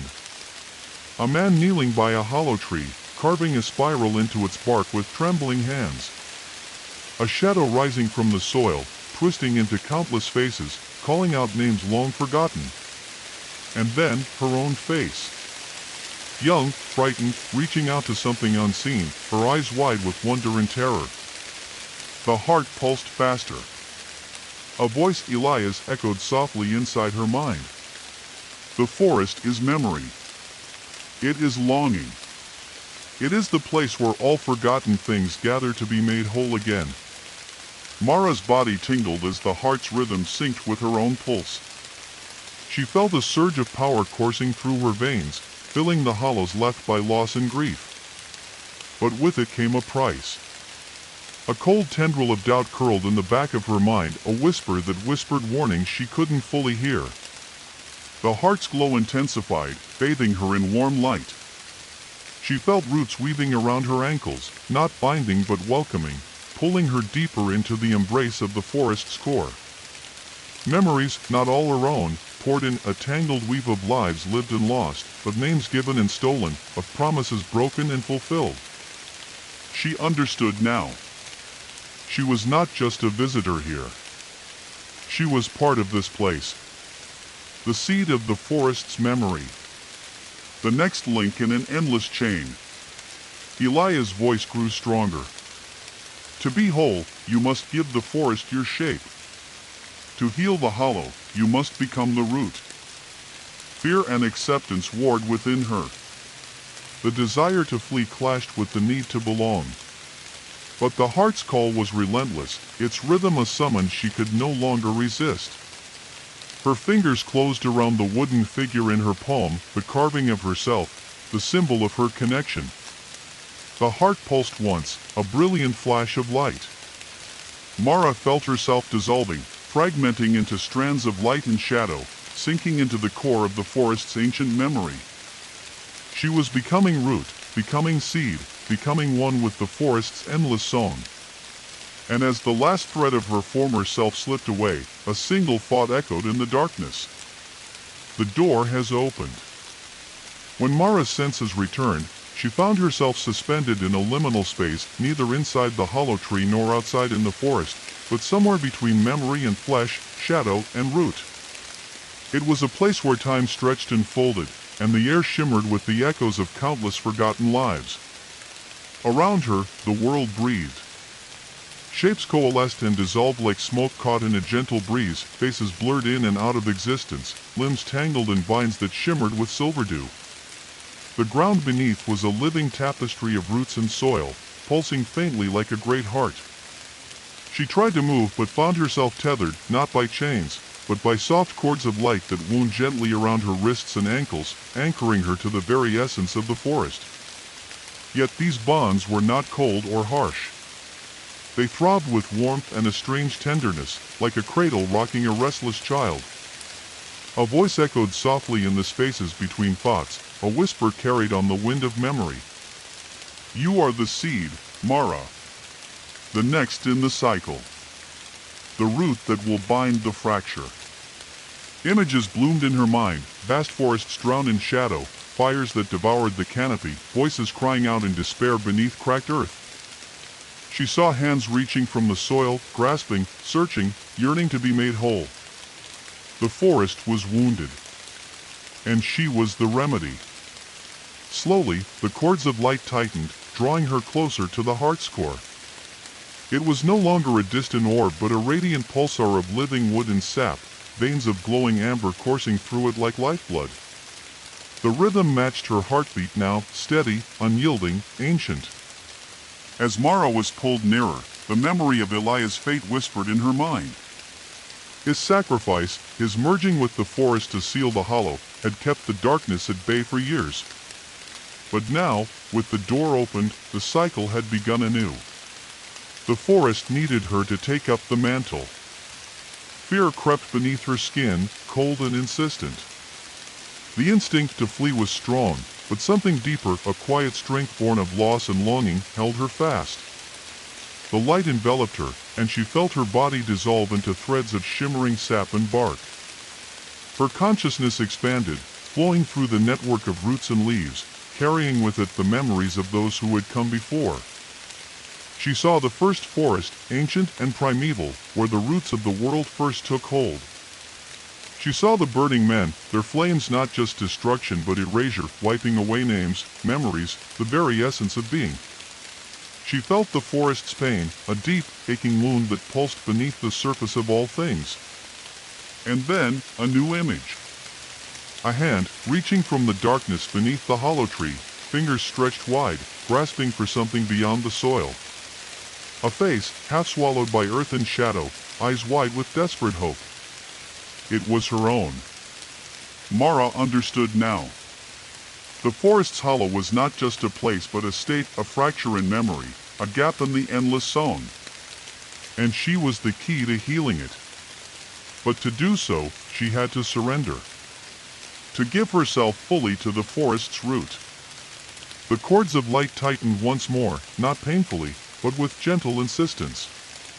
And as Mara's form dissolved entirely into the heart of the hollow, a final thought echoed in the darkness. You will become the root that remembers. Mara's consciousness flowed like water, slipping through the endless tunnels of root and soil that wove beneath the forest. She was no longer confined by flesh and bone, her essence dissolved into strands of glowing sap, carried along the ancient pathways that pulsed with the slow, steady heartbeat of the forest itself. Around her, fragments of memory drifted like drifting leaves on a dark stream, echoes of voices long silenced, faces worn away by time, and the lingering sorrow of those who had been lost to the hollow. Each memory was a thread in a tapestry that stretched beyond comprehension, the lives of the forest's many children, born from seed and soil, swallowed by roots and reborn in shadow. Mara drifted closer to the heart, a vast cavern hidden deep beneath the surface. The air here was thick with the scent of moss and decay, a faint luminescence glowing from veins of fungal growth that spread like veins through the bark walls. In the center of the chamber stood the hollow tree, its split trunk wide and cavernous, the emptiness within humming with a power both ancient and terrible. This was the wound in the world, the place where memory had been torn away and left bleeding. Her new form moved toward the seam, a soft, beckoning pulse emanating from its depths. The light within flickered and danced, reflecting off countless carvings etched into the walls, spirals and circles, symbols of binding and release, woven by hands long since turned to dust.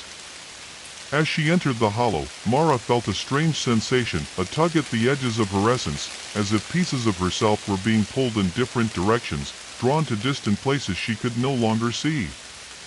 She realized then that the forest's memory was not whole. It was fragmented, shattered into shards scattered through time and space. Her task was clear, to gather these shards, to weave them back into the forest's song, to become the root that remembered everything. But the cost was high. A whisper echoed through the hollow, a voice both haunting and familiar. To remember is to suffer. To hold all the pain is to lose yourself. Mara shuddered, the weight of that truth settling deep within her. She was the keeper now, the guardian of all that had been forgotten. And somewhere, deep within the root, something waited. A darkness that hungered not for flesh, but for memory. A hollow that would devour anything that dared to carry the forest's name without becoming whole. She was the key, the seal, the root.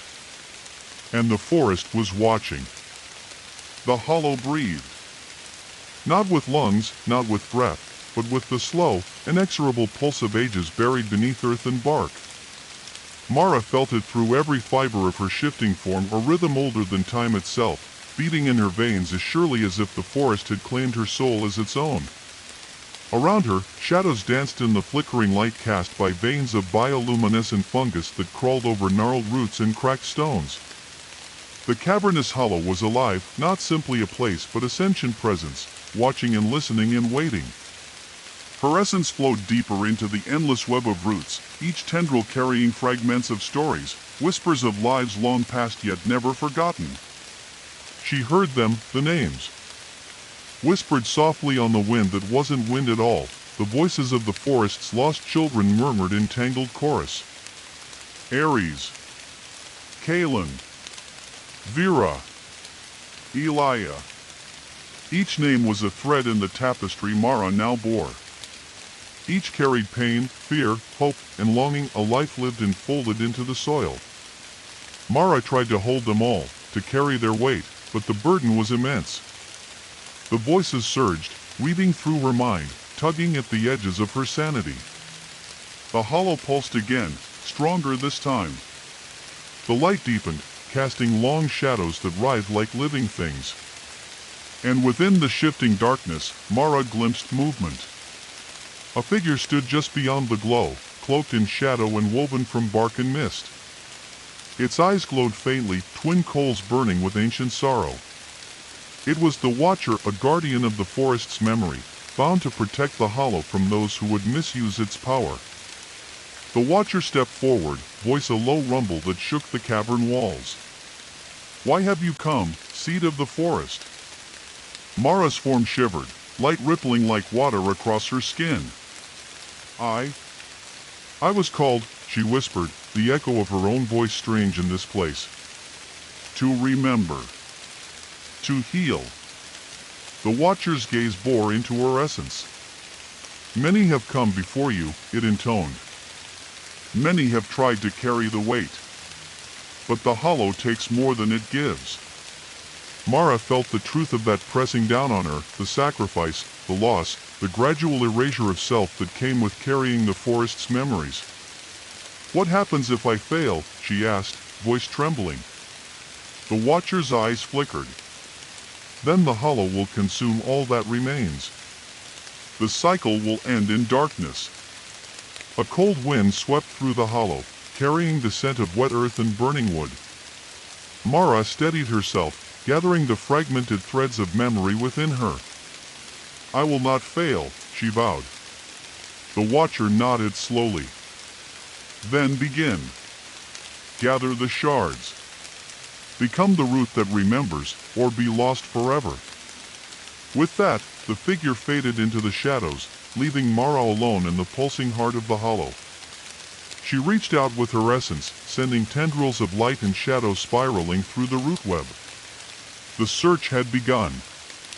Mara's essence stretched out like liquid light, threading through the labyrinthine roots beneath the forest floor. Each tendril sought out a shard, a fragment of memory, a lost name, a fragment of a soul swallowed by the hollow. These were not just echoes, they were pieces of lives, torn and scattered across time and space, waiting to be reclaimed. The cavern pulsed around her, the bioluminescent veins brightening and dimming in a slow rhythm, as if the forest itself were breathing. The air was thick with the scent of earth, moss, and decay, mingled with a faint, almost imperceptible sweetness, the essence of forgotten things. With every shard Mara touched, a flood of images and sensations poured into her consciousness. She saw flashes of laughter beneath ancient trees, the soft rustle of leaves in a gentle breeze, the sudden flare of fire consuming a woodland clearing. She felt the sting of loss, the cold grip of fear, and the aching hope that had driven countless souls into the forest's embrace. One shard, faint and fragile, shimmered with the ghostly outline of a child's hand reaching upward. Mara followed its trail through twisting roots and dark soil, drawn ever deeper into the forest's memory. The deeper she delved, the heavier the burden grew. The voices whispered louder, overlapping in a haunting chorus that threatened to overwhelm her. Names tumbled through her mind: Aries, Kaylin, Vera, Elia, each with their own story of sorrow and survival. Mara clutched the wooden figure in her hand, its surface warm and pulsing in time with the forest's heartbeat. It was both anchor and reminder, the symbol of her place within this endless cycle. As she gathered the fragments, the hollow seemed to respond. The fissured root at the cavern's center glowed brighter, its light weaving through the root network like golden threads binding the fractured memories together. But not all was as it seemed. From the shadows emerged a presence dark, twisting, and ancient. It slithered through the roots like a living shadow, whispering in a voice that promised oblivion. "Why do you cling to the past?" it hissed. "Why carry the weight of forgotten pain when you could be free?" Mara's form trembled but did not falter. The weight of the forest's memory was heavy, but it was hers to bear. "I carry it because it must not be lost," she replied, voice steady despite the darkness pressing in. The shadow recoiled, writhing as if struck. It spoke again, softer this time. "The hollow consumes all who enter. It will claim you as it did the others." Mara's light flared, pushing back the shadow's tendrils. She reached out, weaving the gathered shards into a glowing braid of memory and essence. With a final surge, she returned the fragments to the heart of the hollow. The fissured root pulsed violently, then settled into a steady, luminous beat. Mara felt herself change. No longer fragmented, her essence now flowed as one with the forest's ancient rhythm. She was becoming the root that remembered. But deep within the hollow, a secret waited, one that could unravel everything she had fought to protect. The pulse of the hollow had steadied, a slow and solemn rhythm that echoed through Mara's very being. Her essence, now fully woven into the living tapestry of the forest, shimmered with new strength, a fusion of ancient memory and fresh life. She was no longer merely a visitor, she was the guardian, the root that remembered. Yet beneath the glowing surface of the fissured root, something stirred, something old and unspoken, buried beneath layers of time and silence. A presence. It was not a shadow nor a light, but something in between, lurking in the spaces where memory faltered. It was a secret hidden beneath the bark, a truth that the forest had guarded jealously for centuries. Mara felt it first as a whisper, a cold breath against the pulse of her being. It slithered through the roots, coiling like smoke around her essence, stirring doubts she had never known. "You carry the memories of many," it murmured, voice like rustling leaves. "But do you understand what you have become?" She paused, the woven memories within her shifting uncomfortably. The question was not one she could answer. The presence grew bolder, drawing her deeper into the hollow's heart, past the glowing fissure, into a narrow passage carved beneath ancient roots. The passage was lined with carvings, crude, jagged marks that did not match the graceful spirals and circles Mara had seen before. They pulsed with a dark energy, a language older than the forest itself. At the passage's end, a chamber opened, colder and darker than the rest. In its center lay an object half buried in moss and soil, a dark seed, black as night and slick with sap that shimmered like oil. Mara reached out, instinctively drawn. The moment her fingers touched the seed, a surge of images crashed through her mind, visions of a time before the forest, before roots grew and leaves fell. A place of emptiness, silence, and endless dark. The seed was the origin, not just of the forest, but of the hollow itself. It was the wound that had never healed. The forest's memory was a cycle of growth and decay, creation and destruction. And the seed was the source of the darkness Mara had sensed lurking beneath the bark. She recoiled, but the seed pulsed with a hypnotic rhythm, drawing her back again and again. A voice echoed through the chamber, cold, unyielding. "You cannot hide from what you are." Mara understood then that the forest's secret was not just a place, but a force. A darkness that fed on memory and grief, growing stronger with every forgotten name. To heal the hollow, she would have to face it. And to face it, she might have to lose herself. The chamber trembled as the seed pulsed, sending ripples through the roots. Mara took a deep breath, steadying herself against the weight of the forest's secret. She was the root that remembered. And now, she would confront the darkness at the heart of the hollow. The chamber around Mara felt impossibly vast and crushing all at once. The air was thick, scented with damp earth and something far older, something like despair pressed into the soil. The black seed pulsed beneath her fingertips, a slow, hypnotic throb that seemed to call to the deepest parts of her being, beckoning and warning at once. She could feel it beneath the bark, beneath the root, an ancient wound, raw and bleeding into the earth. It was the heart of the hollow, the source of the rot that had spread through the forest like a silent plague, swallowing memories and names in its ravenous hunger. Mara's thoughts spiraled. If the seed was the origin of this darkness, then destroying it might heal the hollow or end everything. The choice was suffocating. Suddenly, the shadows coalesced into a form, a towering figure draped in twisting roots and shadow, its face a blank mask of bark cracked and scarred. Its eyes glowed like dying embers, full of sorrow and fury. "You carry the memories," it said, voice deep and echoing, "but do you carry the strength to confront what you have buried?" Mara felt the weight of 1,000 whispered names press against her mind. The voices of the lost, the broken, the forgotten. "I carry them all," she replied, her voice steady despite the trembling inside. The figure stepped closer, and the shadows deepened.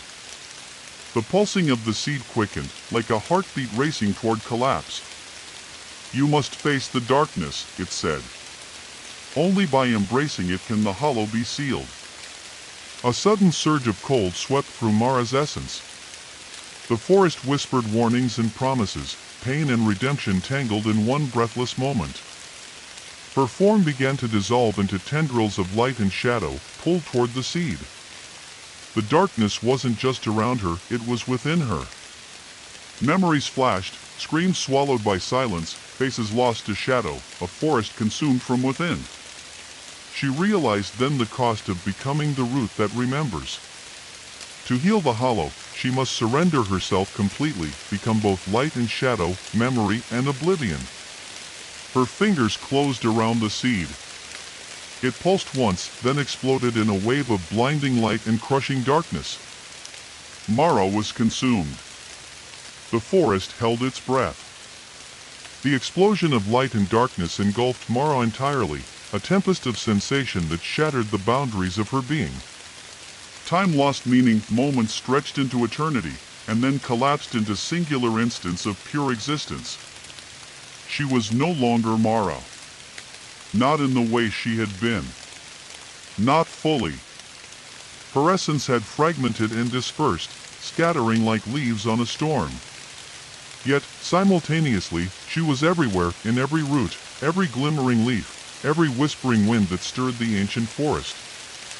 Her consciousness stretched, expanded, and then contracted again, folding inward toward a center both impossibly distant and intimately near. Within the void, a voice spoke, not with words, but with emotions, a flood of memories mingling with raw sensation. It was the forest itself, alive and aware. "You have given yourself to the root. You have become memory and shadow intertwined. The hollow cannot consume you now." Mara felt herself reforming, her essence knitting back together from the strands of light and shadow. She was changed, transformed into something neither wholly human nor fully forest. She was the guardian of the hollow. The pulse of the seed, now extinguished, was replaced by a steady rhythm, a heartbeat that echoed through the forest's veins. The rot would not spread. The darkness was held at bay. But in this new form, Mara perceived the forest differently. She heard every whispered name, every forgotten story, every secret buried beneath the soil. The memories were her burden and her gift. Yet the darkness lingered, not gone, but contained, like a storm waiting beyond the horizon. Her new existence was a balance between light and shadow, memory and oblivion, life and decay.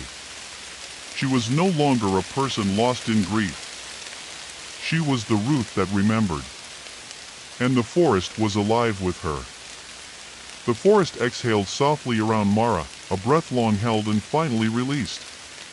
The pulse she carried within was steady, slow, and rhythmic, like the heartbeat of the earth itself, deep and unyielding.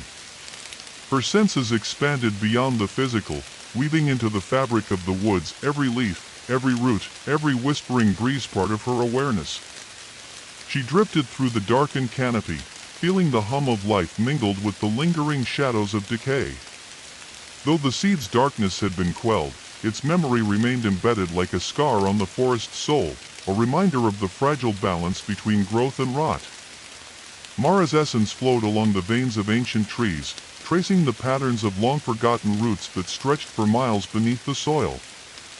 Her presence was a soft glow within the dark, a guardian light ensuring the forest's fragile memories did not fade into oblivion.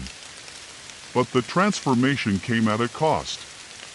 As the root that remembered, Mara no longer felt the sharp edges of human fear or hope, only the slow, steady tide of the forest's endless cycle.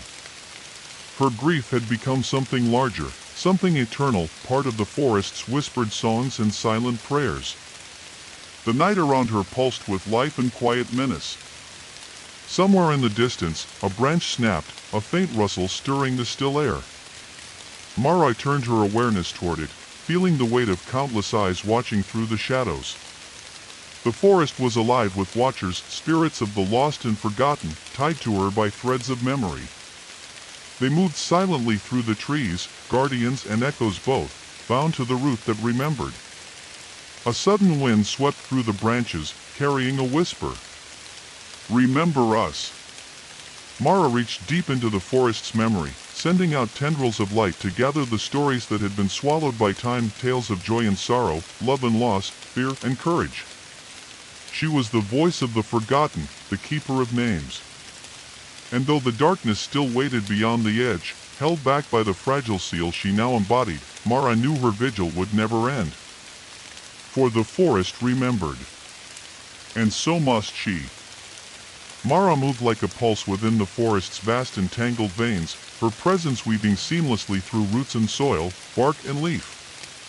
Every thread of her being thrummed with the slow, enduring rhythm of the hollow, a beat that echoed through the ages, weaving together the lives and memories of all who had ever entered the shadowed woods. She had become more than a guardian. She was the pulse, the breath, the root itself. The line between self and forest blurred until it no longer mattered where she ended and the ancient woods began. The memories of those who had come before her, lost children, forgotten travelers, the man named Elia, all whispered through her essence like a soft, eternal chant. The bioluminescent fungi lining the subterranean tunnels flickered gently in response, their light a delicate web of pale blues and greens that illuminated ancient carvings etched deep into the stone walls, spirals and circles, sigils of binding and release, the language of those who had tended this place for generations. Yet beneath the calm surface, Mara sensed a restlessness, a stirring deep within the roots that pulsed like a distant warning. Though the seed's darkness had been contained, the forest's wound was still raw, fragile beneath the surface. The balance she maintained was delicate, and the watcher's ancient spirits bound to the hollow moved with quiet unease. A ripple of movement brushed through the shadows ahead, a flicker of something not quite seen but deeply felt. Mara sent a tendril of awareness toward it, brushing softly against the unknown presence. A whisper stirred the air. The cycle turns. The forgotten awaken. Mara's essence tightened, drawing the memory threads closer. The forest had preserved their stories, but they hung on the brink, fragile as a spider's web in a storm. To lose even one would unravel the weave she had fought so hard to mend. Deeper in the roots, a cavern shimmered with spectral light, the resting place of names, memories folded into the earth's dark embrace. Here, the forest's heart pulsed strongest, a nexus of past and present, life and decay. Mara reached out, her form weaving through the glowing veins, pulling together fragments of forgotten stories, laughter echoing faintly beneath towering pines, tears shed beside ancient fires, promises whispered into the night air. Yet among these memories, a shadow flickered, a tale left unfinished, a thread pulled too tight. A name whispered with urgency. Ares. Mara's core shuddered. The lost child's memory was frayed, slipping beyond reach into the void. To save Ares was to heal a part of the forest's soul and to face the darkness that still lurked beneath the bark. She wove a strand of light around the fragile memory, anchoring it firmly to the heart of the hollow. The forest sighed in relief, its pulse steadying beneath her touch. But as Mara stabilized the memory, a distant tremor rippled through the roots, a warning that the cycle was far from complete, that the darkness was patient, waiting for a moment of weakness to seep back in. Mara's light glowed fiercely in response, a beacon in the vast, shadowed depths. She was the root that remembered, the voice of the forgotten, the guardian of the hollow's fragile truth. And the forest's breath was hers to hold. Mara's presence rippled through the forest's endless network of roots and veins, a soft pulse of light winding through the dark, fertile soil. Every moment she lingered here, she became more entwined with the ancient life beneath the surface, part guardian, part memory, part living root that reached into the forgotten past. The vastness of the hollow's memory stretched infinitely in every direction, a tangled web of stories, emotions, and lost names that whispered in the dark. The forest's breath was slow but steady, a lullaby woven from wind and rain, creaking branches, and distant echoes. Mara's awareness deepened as she navigated the labyrinthine tunnels beneath the earth. She could hear the faintest heartbeat, the pulse of roots growing, stretching, intertwining in a living dance older than any human memory. The bioluminescent fungi cast their faint glow, illuminating carvings etched in ancient tongues that twisted and curled like serpents on stone. She reached a vast chamber where the fissured root that had first drawn her here pulsed with gentle light. The air was thick with the scent of moss and damp earth, and the soft chorus of whispers filled the space, voices folded into the soil like ancient melodies. Among them, one voice rang clear and urgent: Aries. The name stirred something deep within Mara's essence, a fragile thread tugged loose by the restless spirit of the lost child.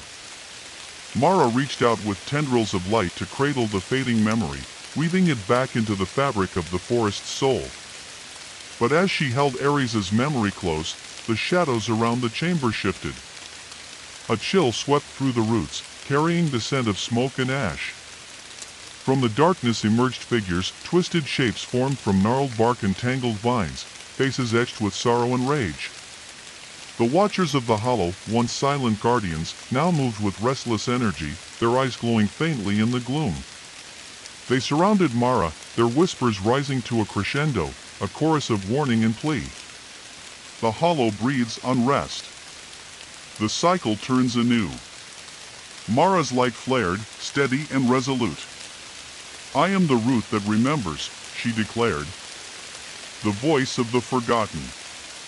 The Hollow's guardian. The Watchers hesitated, their forms swaying like branches in a storm. Then, one stepped forward, a figure draped in moss and shadow, its voice low and mournful. The darkness waits beyond the bark. It hungers for the lost names, the broken stories. It seeks to unravel the root. Mara's heart, now woven with the forest's pulse, quickened. I will not let it consume what we have preserved, she vowed. Together, we will hold the Hollow's breath. The Watchers nodded, their forms dissolving into the shadows once more. Mara stood alone in the chamber, the weight of the forest's memory pressing upon her. Outside, the wind rose, stirring leaves and bending branches in a silent warning. The Hollow's breath was fragile, and the darkness patient. Her vigil had only just begun. The forest around Mara was alive in a way that transcended the natural world. It was a breathing, sentient being stitched together by countless memories and endless whispers. Each step she took echoed through layers of roots and soil, reverberating across time and space as if the very ground remembered her passage. Her essence now moved with fluid grace, flowing through the subterranean veins like glowing sap. Every tendril carried the weight of ancient stories, weaving together the fragmented names and faces that had long been swallowed by the Hollow's dark embrace. Yet, beneath the beauty and mystery, a gathering shadow crept. The Watcher's warnings echoed like distant thunder in Mara's mind. The darkness beyond the bark stirred, hungering for the fragile memories she had vowed to protect. The pulse of the fissured root beat steadily beneath her, a glowing heart that anchored the forest's fractured soul. But the deeper she delved, the more Mara sensed the shadow's presence, a creeping chill that slithered through the roots like poison, infecting the light and silencing the whispers. She followed the thread of a fading memory, a child's laughter caught in a swirl of autumn leaves, the soft warmth of a mother's touch, a promise whispered beneath the stars.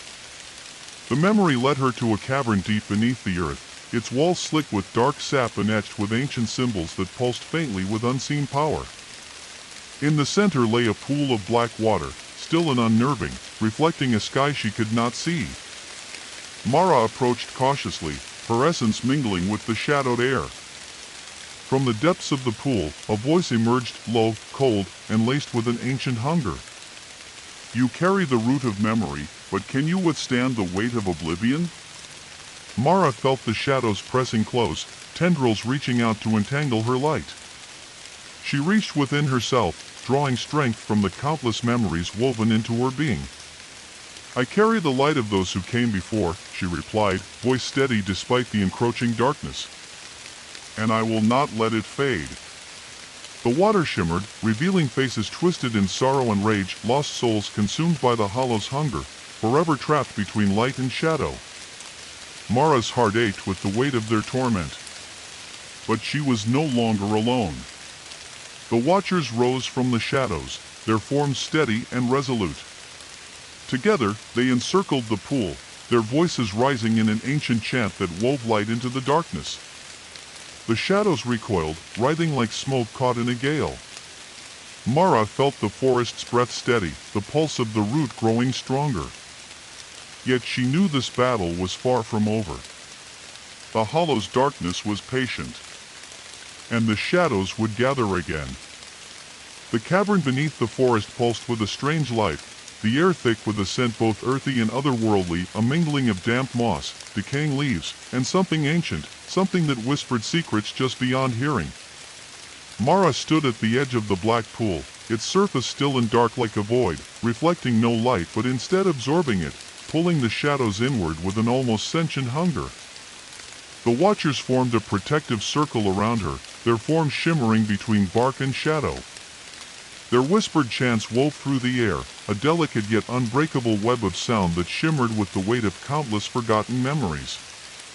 Mara's essence hummed in resonance, each pulse a heartbeat synchronized with the forest's own slow breath. The shadows pressing against the circle writhed, desperate to break through, to unravel the fragile balance she had fought so long to maintain.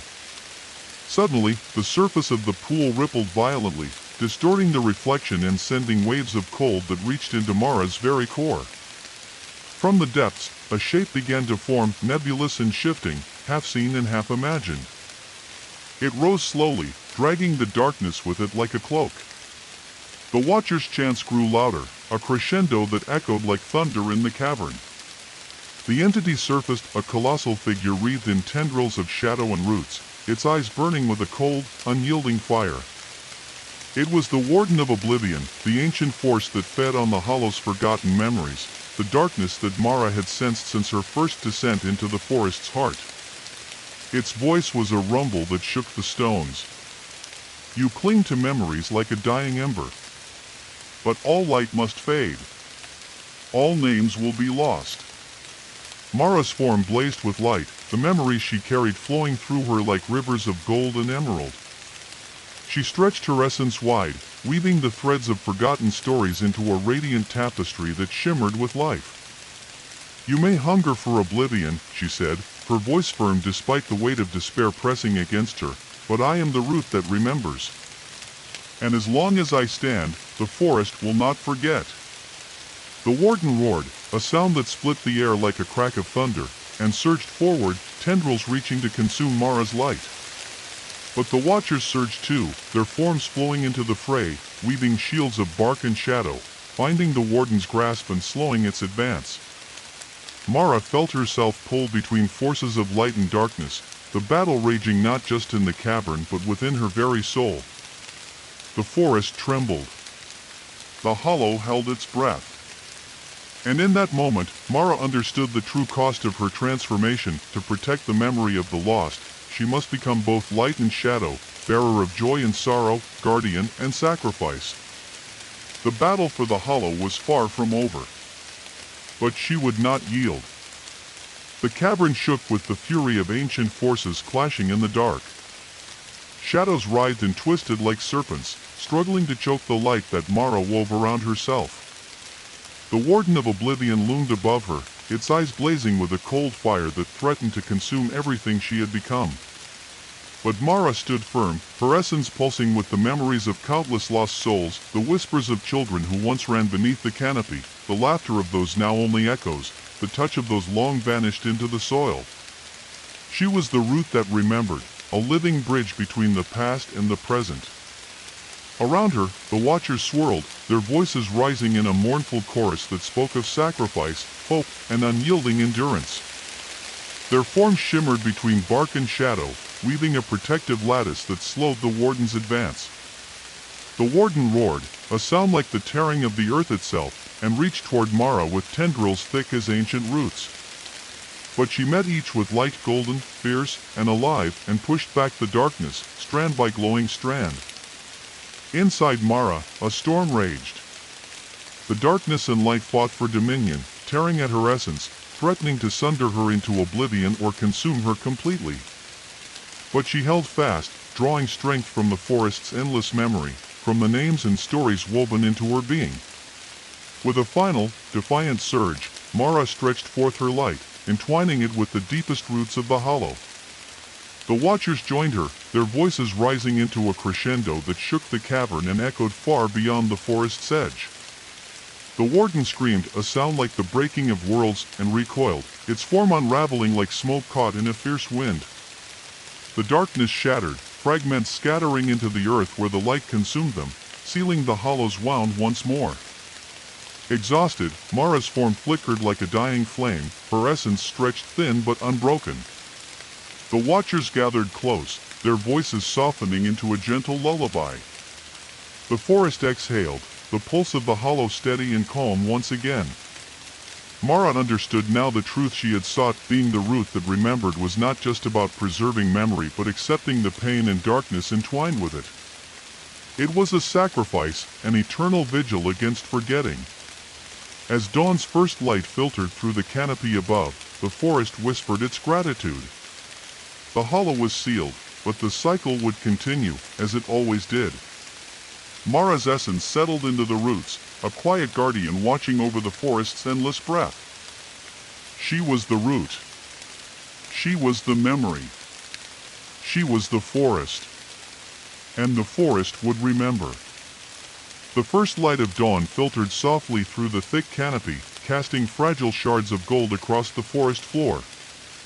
Though the battle for the hollow's heart had seemingly ended, the forest itself whispered with restless energy, a subtle unease stirring in the undergrowth and shadowed branches. Mara felt it deep within her essence, the pulse of the root that remembered, and knew that her vigil was far from over. Her form, now fully fused with the forest's ancient network of roots and veins, stretched and flowed beneath the soil, reaching toward every corner of the woods. Every leaf above, every stone and hollowed log below, was part of the living memory she carried. But even as she wove the threads of forgotten stories into the vast tapestry of the forest's soul, Mara sensed a fracture, a subtle, persistent shiver running through the roots beneath the oldest trees, as if something had been disturbed far beyond the reach of her sight. She moved slowly, drawing her awareness to the oldest and tallest of the forest's giants, the shattered canopy above telling silent tales of storms long past and untold grief. The mighty trunks rose like ancient sentinels, their bark cracked and worn by time, their branches tangled in a chaotic web against the pale sky. Beneath one such towering colossus, Mara sensed a disturbance. The roots here throbbed with an erratic pulse, a stuttering heartbeat that resonated uneasily against her steady rhythm.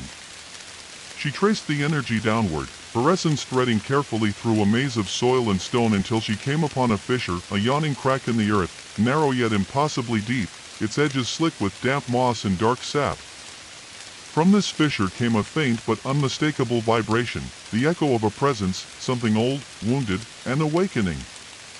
Mara hesitated, the weight of the memories she carried pressing upon her like a heavy cloak. This fissure was unlike any she had encountered before, less a wound-healed and more a scar reopened, raw and pulsing with hidden dangers. As she reached closer, tendrils of shadow curled from the depths of the crack, twisting and writhing like smoke caught in a cold wind. A voice rose from the darkness, faint yet insistent, a whisper at the edge of understanding. Remember us. The words carried the weight of desperation and longing, weaving into Mara's mind like a song half remembered. These were not the voices of the lost souls she had gathered before, but something else older, more fractured. A memory beyond memory. Her light flickered as she stretched further into the fissure, trying to unravel the tangled threads of this new enigma. Images flared briefly before dissolving, a circle of figures cloaked in shadow, standing beneath a moonless sky, ancient rites performed in silence, promises broken and secrets buried beneath layers of earth and time. Mara's essence recoiled slightly at the taste of bitterness and sorrow mingled with the whispers. This was a hidden wound, a secret kept by the forest itself, waiting patiently beneath the shattered canopy to be unearthed. A chill settled deep within her core. The forest had protected this secret for centuries, but the fissure was widening, the barrier thinning. The watchers, sensing her unease, gathered close, forms flickering between bark and shadow, their eyes reflecting concern and a muted warning. Mara knew she could not ignore the fissure's call. To protect the forest, to preserve the delicate balance she now embodied, she would have to journey deeper into this shadowed fracture, into the very heart of the forgotten pain beneath the shattered canopy. And in doing so, confront truths that might unravel everything she had fought to hold together. The fissure yawned wider beneath the shattered canopy, a silent wound cutting through the earth's ancient skin. Mara's essence flowed cautiously toward its depths, every tendril pulsing with the weight of memories yet unspoken and secrets long buried. The air around her shimmered with a restless tension, an energy both magnetic and foreboding, pulling her into the unknown. As she descended deeper into the fractured heart, the forest's breath grew heavy and uneven. The steady rhythm that had once guided her now faltered like a hesitant heartbeat, echoing faintly in the hollow spaces between twisted roots and crumbling stones. Shadows stretched and twisted along the jagged walls of the fissure, cast by the faint glimmers of bioluminescent fungi clinging stubbornly to the damp rock. Mara's senses sharpened, attuned to every whisper of movement and sigh of the earth. The deeper she went, the more fragmented the memories became, scattered shards of laughter and tears, cries swallowed by silence, faces glimpsed through shifting mists of time. Each fragment tugged at her essence, a thread begging to be woven back into the tapestry of the forest's soul. Amid the fractured memories, a darker presence loomed, something ancient and fractured, bound within the earth itself. It pulsed with a sorrow that seeped into Mara's core, filling her with a profound sense of loss and yearning. A voice echoed through the hollow, low and mournful. You seek to mend what was broken, but some wounds are deeper than roots can reach. Mara's light flared in response, weaving protective tendrils around the fragments she carried. I will carry their stories, no matter the cost, she whispered. For memory is the root of life, and I am its keeper. The fissure suddenly widened into a vast cavern, its walls etched with ancient symbols glowing faintly in the darkness. At its center lay a circle of stones, worn smooth by countless years and inscribed with marks that pulsed with a forgotten magic. Mara approached the circle, sensing that it was a place of power, a nexus where past and present converged, where the forest's deepest secrets whispered. As she touched the stones with her essence, visions flooded her mind, a ritual long lost to time, a gathering beneath a starless sky, promises made and broken, and a shadow falling over the land. The memory was bittersweet, heavy with regret and unspoken pain. Mara understood now. The fissure beneath the shattered canopy was more than a wound, it was a scar of betrayal, a fracture born from a time when the forest itself had been torn apart by fear and sorrow. Her duty was clear. To heal the root that remembered, she would have to face the fractured heart of the forest's past and confront the shadows that lingered still. The watchers gathered beside her, their forms steady and resolute. Together, they would journey into the depths of forgotten pain, to reclaim the stories lost beneath the shattered canopy. The forest's breath was slow and steady once more, but the journey ahead promised to be long and fraught. Mara braced herself, her light steady against the growing darkness. For she was the root, and she would remember. The cavern's air hung heavy, thick with the weight of unspoken grief and the silent echoes of a past long buried beneath layers of moss and stone. Mara's essence pulsed softly as she moved through the circle of ancient stones, their worn surfaces inscribed with symbols older than memory itself. The forest's breath around her was a fragile whisper, a fading heartbeat struggling to hold against the creeping darkness. As Mara reached out, tendrils of light weaving delicately through the cold air, fragments of memory surged forward, visions of a time when the forest was young, vibrant, and whole. She saw gatherings beneath endless skies, figures cloaked in shadow and moonlight, voices raised in song and ritual. But beneath the beauty lay a deepening fissure, a fracture in trust and hope that spread like a stain through the roots of the ancient woods. The watchers circled silently, their forms flickering like candle flames caught in a restless breeze. Their eyes reflected sorrow and resolve as they shared the burden of the fractured past with Mara, their voices a quiet murmur threading through the cavern. "The pain runs deep," one whispered, "woven into the roots by those who sought to claim the forest's power for themselves." Mara's light grew stronger, weaving protective patterns around the fragile memories as shadows twisted at the edges of her vision. The darkness was no longer distant, it pressed close, whispering promises of oblivion and release. From the depths of the cavern, a cold wind rose, carrying voices from the forgotten echoes of betrayal, sacrifice, and despair. The memories tangled in Mara's mind like thorned vines, sharp and suffocating. Faces appeared and vanished, names half-remembered and stories left unfinished. She felt the ache of loss, the sting of broken promises. But beneath the sorrow, a faint glimmer of hope pulsed. Mara's essence reached deeper, threading light through the tangle of shadows, pulling at the knots of grief with gentle persistence. She understood now. Healing the forest meant embracing the pain, not fleeing from it. The root that remembered must hold both light and shadow, joy and sorrow, life and death. As the watchers raised their voices in a solemn chant, the cavern seemed to breathe anew, the pulse of the hollow steady and sure, a testament to endurance and remembrance. Mara felt the weight of countless stories settle around her, a mantle both heavy and sacred. The journey through the fractured heart had only begun. Beyond the shattered canopy, the forest waited, with all its secrets, all its ghosts, and all its memories yet to be reclaimed. The deeper Mara ventured into the fractured heart, the heavier the silence became, a silence thick with weight and meaning, suffused with the lingering sorrow of voices that had long ceased to speak aloud. The air around her was cool and still, carrying faint hints of damp earth and wilted leaves, a scent that clung like a memory too fragile to forget. The cavern widened into a vast hollow, a silent grove hidden beneath the shattered canopy. Ancient trees with twisted roots and gnarled branches stood sentinel, their limbs reaching skyward as if pleading for answers that had long since vanished. The ground beneath was carpeted in a thick blanket of moss, soft and velvety but concealing secrets in its depths. Mara's essence drifted through the grove like a gentle breeze, her tendrils brushing softly against the bark of the ancient trees.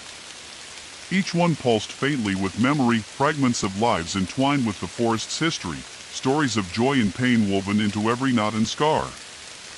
But here, beneath the silent grove, Mara sensed something else, a lingering shadow that dulled the light within the roots, a fading thread of a story left unfinished. She followed the trail with care, weaving her light into the darkness, coaxing forth hidden fragments. A child's laughter echoed faintly, mingling with the rustle of leaves, and then, suddenly, a cold breeze swept through the grove, carrying a whisper that seemed to seep from the very earth. "Do you remember me?" Mara's essence shuddered at the voice, fragile and desperate, a plea tangled in the thorns of time. She reached deeper, threading light through the shadow, drawing forth a memory long buried, a small figure cloaked in sorrow, wandering lost beneath the forest's endless green. The watchers appeared silently at her side, their forms shimmering with ancient resolve. "The lost one," one murmured. "Aries." Her memory phrased like a dying ember. "If she fades completely, the hollow's wound will open anew." Mara's heart pulsed with urgency. To save Aries was to stem the tide of darkness threatening to unravel all she had fought to preserve.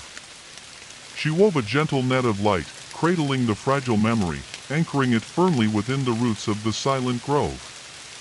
The forest sighed in relief, its pulse steadying beneath her touch. But as the shadows retreated, Mara knew the darkness had not been defeated, only pushed back, waiting for another moment of weakness. The forest around her seemed to lean in closer, its breath slow and watchful. The journey through the fractured heart was far from over. And somewhere, deep beneath the silent grove, the forgotten waited, holding secrets that could change everything. The silent grove held its breath beneath the shattered canopy, a fragile stillness that seemed to pulse in rhythm with Mara's very essence. The moss beneath her tendrils whispered stories of forgotten days, secrets buried deep in soil rich with time and sorrow. Each breath she took was heavy with the weight of countless memories, some joyful, some aching with loss, all woven into the forest's endless tapestry. Mara moved slowly, feeling the forest's fragile heartbeat steady beneath her touch. The memory of Ares lingered like a fragile ember glowing faintly in the darkness, a beacon she was determined to protect. Yet the shadows still lurked at the edges of her awareness, patient and hungry, like vultures circling a distant prey. Her essence stretched further into the grove, weaving light through the roots, seeking out the faintest echoes of lost stories. The watchers followed silently, their forms flickering between bark and shadow, guardians bound by solemn duty to the root that remembered. Suddenly, a tremor ran through the earth beneath her, a ripple of unease that shivered through the roots like a whispered warning.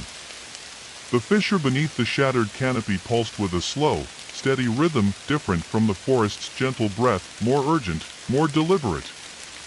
Mara focused, sending tendrils deep into the earth, tracing the pulse to its source.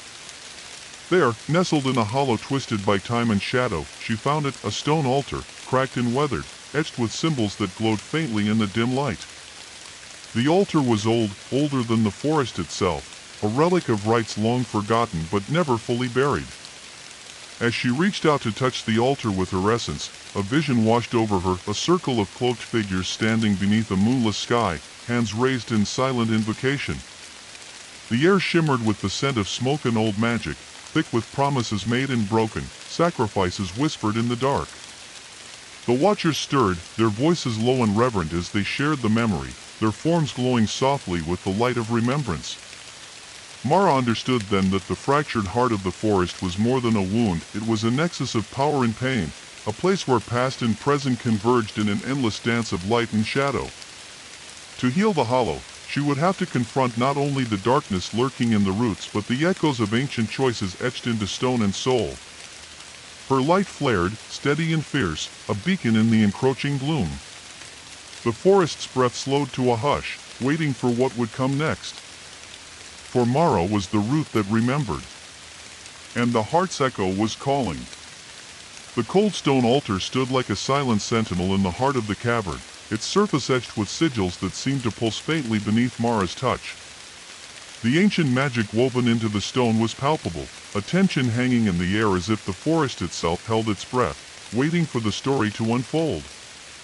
Mara's essence shimmered, weaving through the darkened chamber as fragments of memory spilled into her consciousness, flickering images of robed figures gathered beneath a sky shrouded in darkness, their faces hidden in shadow. Hands raised in invocation, murmured chants weaving through the night air like a spellbinding song. Flames flickered in the circle's center, casting long, trembling shadows across the twisted roots and jagged stones. The watchers gathered close, their voices a soft murmur that echoed through the hollow. They told of a ritual long forgotten, one meant to bind the forest's power and protect it from a looming threat. But something had gone wrong. The ritual had fractured the forest's soul, opening a wound that had never fully healed. Mara felt the weight of that fractured past settle over her like a shroud. The root that remembered was burdened not only with the memories of those lost to the hollow but with the echoes of choices made in desperation and fear. A sudden chill swept through the cavern as the shadows deepened, coalescing into a shape both terrifying and sorrowful, a figure draped in darkness, its eyes glowing with a cold, ancient fire. It was the remnant, the fragment of the failed ritual's power, a lingering shadow that fed on pain and forgotten promises. The remnant's voice was a whisper and a roar all at once. You seek to mend what was broken, but the forest's heart is stained with blood and shadow. To heal it, you must face the darkness within yourself. Mara's light flared defiantly, weaving a protective web of radiant energy that shimmered like woven silk through the air. She reached deep into the well of memories she carried, pulling forth the stories of hope and courage that had survived despite the darkness. "I am the root that remembers," she replied, her voice steady and strong. "I carry the light of all who came before, and I will not let the darkness claim this forest." The remnant advanced, tendrils of shadow reaching out like grasping fingers. But Mara met each one with a burst of light, pushing back the encroaching gloom with the strength of countless memories intertwined. The cavern trembled as light and shadow clashed, a battle not only of power but of will and remembrance. Mara's essence stretched thin, her form flickering like a candle in the wind, but her resolve never wavered. She knew this was more than a fight for the forest's soul, it was a reckoning with the darkness that lurked within herself, within the very root that remembered. The watchers lent their strength, their voices rising in an ancient chant that wove light into shadow, hope into despair. And as the cavern shook with the force of their struggle, Mara understood that the forest's healing would come not from denying the darkness but from embracing it, accepting the pain, the sorrow, the fear, and letting them become part of the root's endless memory. The battle raged on, a storm of light and shadow entwined beneath the shattered canopy. And Mara stood at its center, the unyielding root that remembered. The cavern trembled beneath the weight of the ancient conflict, its walls echoing with the clash of light and shadow that surged like a storm within its depths. Mara's essence flickered, caught between the relentless pull of darkness and the fierce glow of memory that illuminated her from within. Each breath she took was a delicate balance, a dance between despair and hope, pain and healing.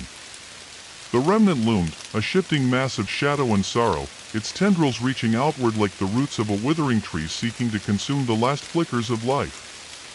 Its voice was a chorus of lost souls, a symphony of grief and rage that sought to drown Mara's light in a sea of oblivion. But Mara was more than a single soul. She was the root of many, a living repository of stories woven through countless lifetimes. She reached deep into the forest's memory, drawing forth threads of light, fragments of laughter beneath rain-drenched leaves, whispered promises shared beneath starlit skies, the steady pulse of a heartbeat that refused to fade. Her light grew stronger, weaving around the remnant like an intricate tapestry of hope and resilience. The shadows recoiled, twisting and writhing as the radiant threads bound them tighter and tighter. The watchers circled, their forms glowing with an ethereal light as they joined in the weaving, their voices rising in a haunting chant that filled the cavern with an almost sacred resonance. The air shimmered with the power of remembrance, a force both fragile and unbreakable. Mara felt her essence expand, becoming one with the ancient roots that stretched beyond the cavern, beyond the forest, connecting her to the very heartbeat of the earth itself. She was no longer just a guardian but a conduit of the forest's will, a beacon of light in the encroaching darkness.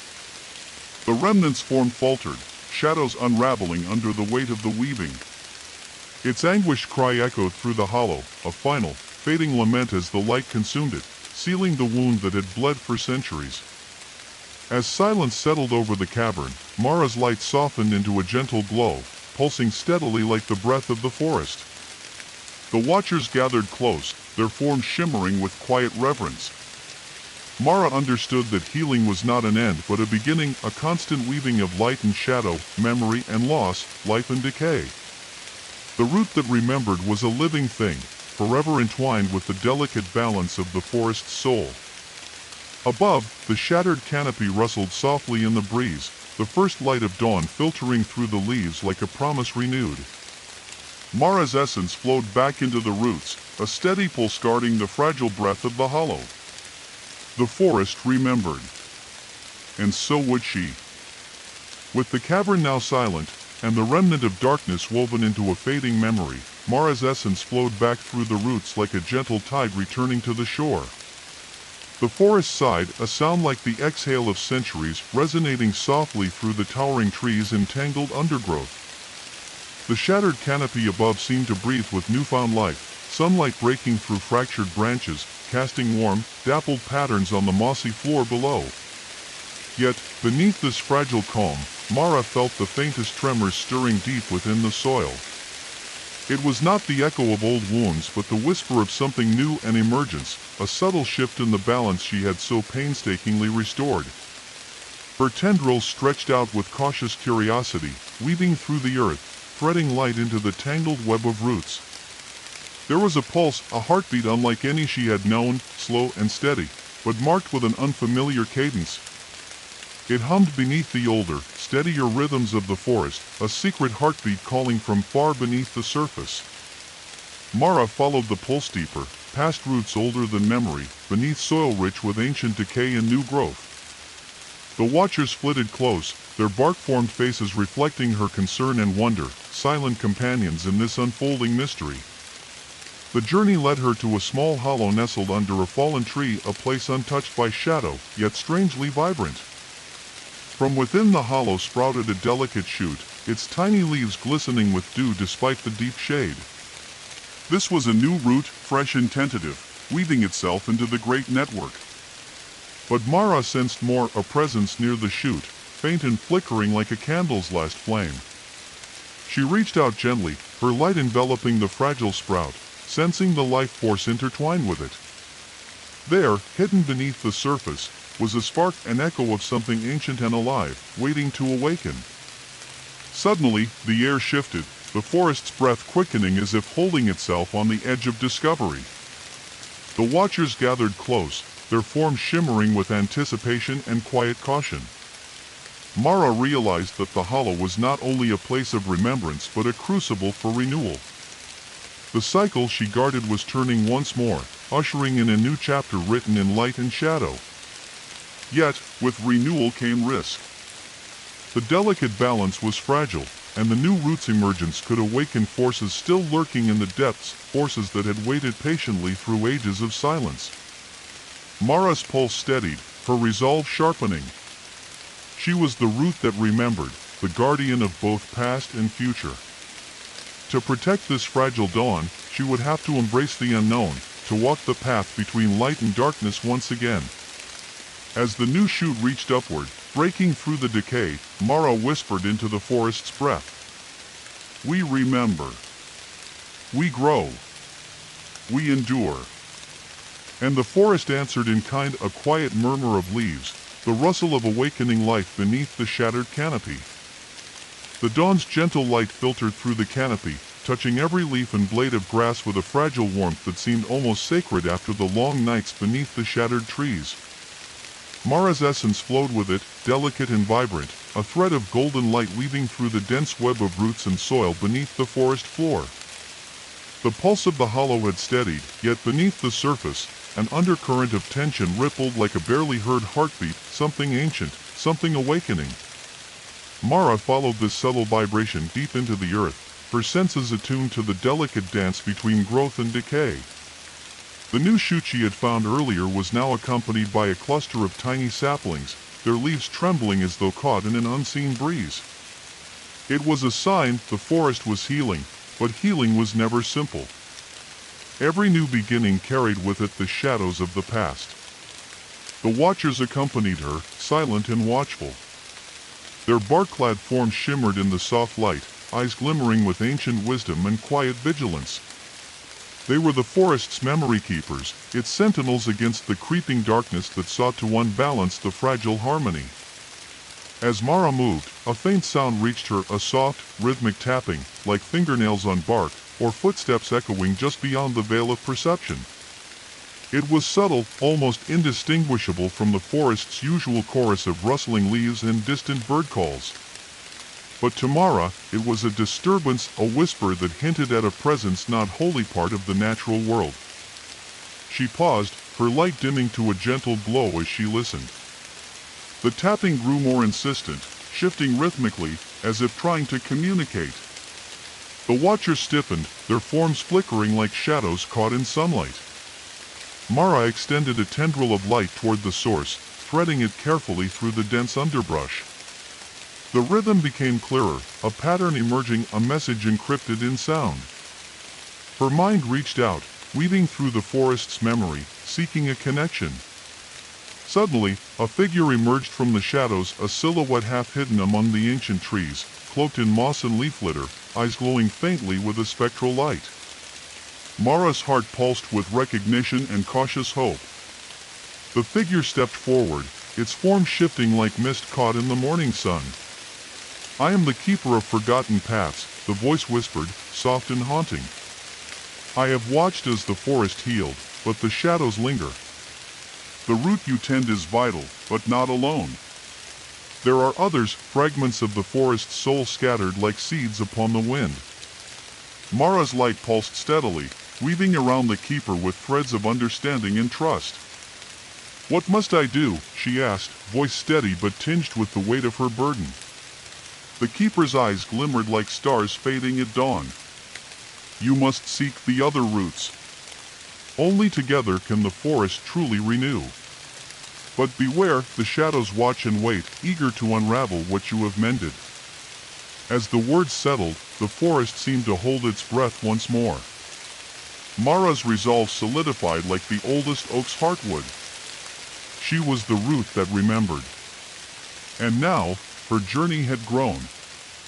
The forest around Mara hummed with the fragile pulse of life renewed, yet beneath that vitality lay the ever-present shadow, a restless breath that stirred the undergrowth and whispered through the tangled branches.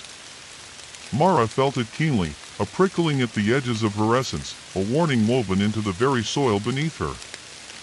With the keeper of forgotten paths guiding her steps, Mara began a journey unlike any before, one that would take her beyond the familiar depths of the hollow and into the forgotten corners of the ancient woods. Each root she sought was a fragment of the forest's fragmented soul, a thread of memory that had scattered like leaves in a storm, waiting to be reclaimed and woven back into the living tapestry. The path was winding and treacherous. The canopy thickened and thinned, shadows lengthened, and whispers flickered like ghosts on the breeze. Mara's essence moved with careful grace, stretching tendrils of light into the dark soil, searching for the faintest pulse of remembered life. Her first destination was the Grove of Lost Echoes, a place steeped in silence and shadow, where the roots of ancient trees tangled like forgotten fingers. Here, the memories were fragile, frayed by time and neglect, but still alive, waiting for the light to stir them back to life. As Mara entered the grove, the air grew cooler, heavy with the scent of damp earth and decaying leaves. The watchers fell silent, their forms blending seamlessly with the gnarled trunks and curling vines. The forest seemed to lean in, listening for her touch. She found the first root nestled beneath a fallen tree, a thin shoot glowing faintly like a dying ember in the dark. Mara reached out, weaving her light around it, coaxing the fragile memory awake. Images flickered at children running through sun-dappled glades, whispered stories told beside crackling fires, the laughter of lives once lived but nearly forgotten. The root pulsed stronger, feeding on Mara's light, growing resilient once more. But the shadows were near. Mara felt them lurking, watching from the edges, waiting to unravel the fragile healing. The keeper's voice was a soft whisper in her mind. "The roots are scattered, but each is a key. Find them all, and the forest will reclaim its strength. But the shadows will seek to corrupt, to divide." Mara nodded, her resolve hardening like stone worn smooth by the passage of time. She would gather the roots. She would weave the memories. She would face the shadows. For she was the root that remembered. And the forest's fate rested in her hands. The Grove of Lost Echoes faded behind Mara as she ventured deeper into the forest's tangled heart, the weight of the gathered root pulsing gently beneath her essence. The light she carried illuminated twisted pathways and gnarled trees that seemed to lean closer with every step, their bark etched with scars and stories only half remembered. Though the warmth of the new root bolstered her spirit, the shadows grew heavier. They seeped from the cracks in the earth, pooling in hollows and beneath ancient stones. Mara sensed them lurking just beyond her reach, silent watchers intent on unraveling the fragile web she wove. The keeper of forgotten paths moved beside her, a faint glow surrounding its moss-clad form. Its eyes, reflecting the forest's endless twilight, remained fixed on the shifting darkness ahead. The shadows feed on forgotten pain, it whispered, voice like rustling leaves. They seek to fracture the roots before they can be united. Mara's light flared in response, weaving shields of shimmering threads around the roots she carried. But the forest's breath grew shallow, the familiar rhythm disrupted by an unnatural chill that seeped through the soil and into her core. As night fell beneath the canopy, the forest transformed. The silhouettes of trees twisted into grotesque shapes, shadows stretching and writhing like living things. The watchers became spectral guardians, their forms flickering between solidity and mist, eyes burning with fierce determination. Mara followed the pulse of another root deeper still, into a hollow known as the Vale of Whispers, a place where the forest's silence was broken only by faint, mournful murmurs. The ground here was uneven, strewn with fallen branches and tangled roots that threatened to trip the unwary. Reaching a knotted root tangled beneath a stone altar cracked with age, Mara felt a surge of memories wash over her, fragments of sorrow, betrayal, and hope interlaced with the ancient magic binding the forest. But as she extended her light toward the root, a cold, suffocating presence surged forward, the shadow's tendrils coiling like serpents, aiming to choke the fragile memory. Mara met the assault with a fierce burst of radiant energy, her essence flaring like a beacon against the consuming dark. The watchers joined her, their voices rising in a solemn chant that wove threads of protection through the veil. The shadow recoiled, its hissing lament echoing through the hollow as it withdrew into the depths. Exhausted but resolute, Mara anchored the root firmly within the network, feeling its strength pulse steadily alongside the others she had gathered. The forest's breath steadied, but the fight was far from over. The shadows would not rest. And neither would she. For Mara was the root that remembered. The Veil of Whispers hung heavy in the air like a shroud, a place where silence and shadow wove together in a fragile dance that Mara could feel pressing on her very essence. The roots she had gathered pulsed with a tenuous strength beneath her, yet the shadows that stalked this forgotten hollow were not mere echoes of the past, they were alive, hungry, and cunning. Mara's light flickered as she moved deeper, weaving protective threads into the soil, binding the roots closer, urging the fragile memories to hold fast. The watchers followed silently, their bark-clad faces solemn and unyielding, eyes gleaming like embers in the gloom. From the shadows came a stirring, a ripple through the darkness, subtle yet unmistakable. Tendrils of black mist writhed at the edges of her vision, whispering promises of oblivion and release. Mara's breath caught as the forest's pulse faltered for a moment, a silent warning that the balance was threatened. She reached out, weaving a web of light to catch the encroaching gloom, but the shadows surged forward, shattering her delicate weave like brittle glass. The watchers raised their voices in a low, resonant chant, a hymn of endurance and remembrance that filled the hollow with an ancient power. The dark tendrils recoiled, retreating but not defeated, leaving behind a chilling echo of their presence. Mara's essence trembled with exhaustion, yet her resolve burned brighter than ever. She understood that the shadows were testing her, probing for weakness, seeking to unravel the roots before they could unify. As she pressed onward, a sudden gust swept through the hollow, carrying with it a whisper, a voice both haunting and familiar. "Remember me." The words were a fragile thread pulling at Mara's heart, stirring a memory she had long buried beneath layers of time. A figure appeared in the dim light, a woman cloaked in woven leaves and twilight, her eyes shimmering with sorrow and fierce determination. "I am Ilara," the figure whispered. "Once, I was part of this forest's heart.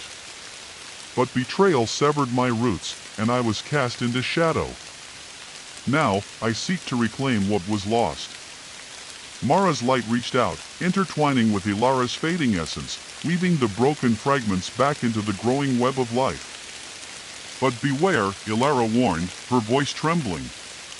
"The shadows you face are born not only of darkness but of pain and regret. To heal the forest, you must also face what lies within yourself." The watchers nodded, their forms flickering with solemn agreement. Mara understood then that her journey was as much inward as it was outward, a reckoning with the shadows in the hollow and the shadows within her own root. As dawn's first light broke through the shattered canopy, the forest seemed to hold its breath once more, poised between hope and despair. Mara's essence pulsed steadily, a beacon in the gathering twilight. She was the root that remembered, and the forest's fate rested on her. The forest held a fragile stillness beneath the shattered canopy, the dawnlight filtering softly through the skeletal branches as Mara's essence lingered on the edge of awareness.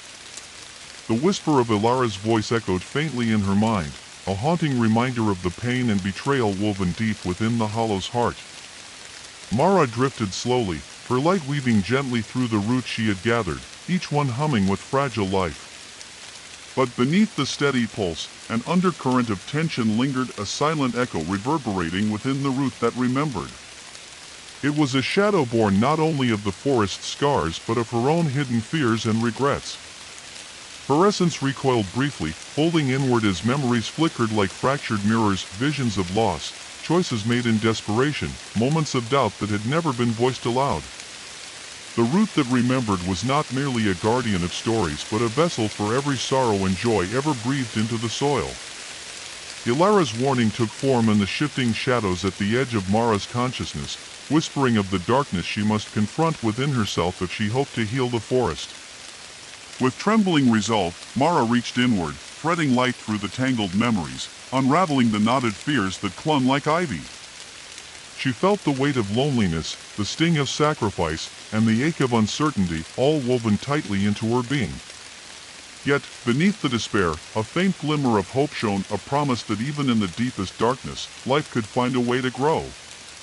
As Mara embraced her inner shadows, her light flared brighter, weaving a radiant web that stretched through the forest's roots and branches alike. The watchers gathered close, their forms steady and warm, lending their strength to the healing weave. The forest responded, a gentle rustling of leaves, the soft murmur of flowing water, the distant call of a bird breaking the silence. Mara felt the roots pulse steady, stronger than before, a testament to the power of acceptance and remembrance. But the journey was far from over. The shadows beyond the hollow still stirred, restless and waiting. Mara's path would lead her deeper, into the very heart of the forest's forgotten past and the secrets it held. For she was the root that remembered. And in remembering, she would find the strength to face whatever darkness awaited. The forest's breath grew heavier as Mara pushed further beneath the shattered canopy, the filtered sunlight dimming into muted shadows that clung like cobwebs to ancient trunks and tangled roots. The air was thick with moisture, carrying the scent of earth and decay mingled with the faintest trace of smoke, an echo of past fires long extinguished yet never forgotten. Mara's essence moved with cautious determination, weaving delicate threads of light around the roots she carried. Each one pulsed with fragile life, but the forest itself seemed to tremble beneath an unseen weight, as if struggling to hold itself together. The watchers flanked her silently, their bark-clad faces solemn and alert. Their eyes, dark pools of ancient wisdom, scanned the shifting shadows with a vigilance born of centuries spent guarding the hollow's secrets. Their path led to a place known only in whispered legends, the Weeping Stones. A circle of towering monoliths carved from black granite, stained with streaks of rust-red and veined with luminescent moss. They stood like silent sentinels over a deep depression in the earth, where the roots of the forest tangled in a chaotic knot. As Mara approached, the ground beneath her pulsed with a slow, sorrowful rhythm, the heartbeat of the forest's deepest wounds. She reached out, her light weaving around the twisted roots, feeling the weight of countless memories trapped within the ancient stone circle. Visions flooded her mind, shattered promises, desperate bargains made beneath moonless skies, the slow unraveling of trust that had torn the forest apart long ago. A soft murmur rose from the watchers, their voices joining in a somber chant that echoed through the hollow. The air thickened with the power of remembrance, a force both fragile and unyielding. But beneath the surface, a darker presence stirred, a tendril of shadow curling like smoke around Mara's light, seeking to choke the fragile hope she carried. The ground trembled as the shadow coalesced into a figure draped in ragged bark and thorn, eyes glowing with a cold, cruel light. "You carry the past," it hissed, voice like splintering wood. "But the past is a prison. Release it, and all will be lost." Mara's light flared fiercely, weaving a shield of radiant threads that shimmered like woven silk in the gloom. "I am the root that remembers," she said, voice steady despite the cold that gnawed at her core. "And I carry the forest's stories, its pain, its hope, its truth. The past will not bind us. It will make us stronger." The shadow lunged, tendrils whipping through the air, but Mara met each strike with bursts of light, the watchers joining in a symphony of resistance that pulsed through the stones and roots alike. The battle waged beneath the weeping stones was fierce and relentless, a clash not only of power but of memory and will, of fear and courage intertwined. As dawn's first light crept over the shattered canopy, the shadow shrank and fragmented, retreating into the depths of the hollow. Mara's breath was heavy, her light steady but weary. The roots she carried pulsed stronger now, their fragile life intertwined with hers. The weeping stones stood silent once more, guardians of memory and hope. Mara knew the journey ahead would grow ever darker and more perilous. But she would not falter, for she was the root that remembered. The first pale light of dawn filtered through the dense canopy, casting fragile golden beams that danced across the forest floor like fleeting promises. The air was thick with the scent of damp earth and decaying leaves, a reminder of both life and death entwined in eternal balance. Mara moved forward slowly, her essence glowing faintly amid the shadows, carrying the weight of roots gathered in battles fought beneath the hollow's shattered heart. The forest around her seemed to breathe in sync with her pulse, a fragile rhythm of renewal and decay. Each step carried her deeper into the labyrinth of twisted roots and ancient stones, toward the heart of the hollow itself, a place whispered about in stories, a nexus of power and memory where the forest's true soul was said to reside. Mara's tendrils of light reached out, threading through the dense undergrowth, weaving a protective web around the fragile life she bore. The watchers moved silently beside her, their bark-like forms blending seamlessly with the ancient trees, eyes glowing with fierce determination and deep knowing.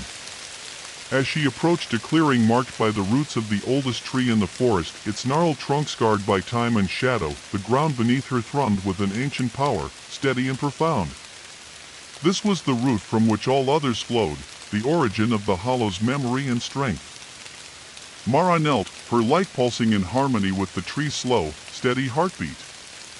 She wove the gathered roots together, their fragile energies intertwining into a single, vibrant pulse that echoed through the forest's veins. The watchers raised their voices in a solemn chant, their words weaving a tapestry of remembrance and hope that filled the clearing with radiant warmth. But beneath the surface, the shadow stirred uneasily, sensing the consolidation of power and the rekindling of the forest's spirit. A chill breeze whispered through the leaves, carrying voices long silenced, warnings and lamentations that twisted like thorns around Mara's light.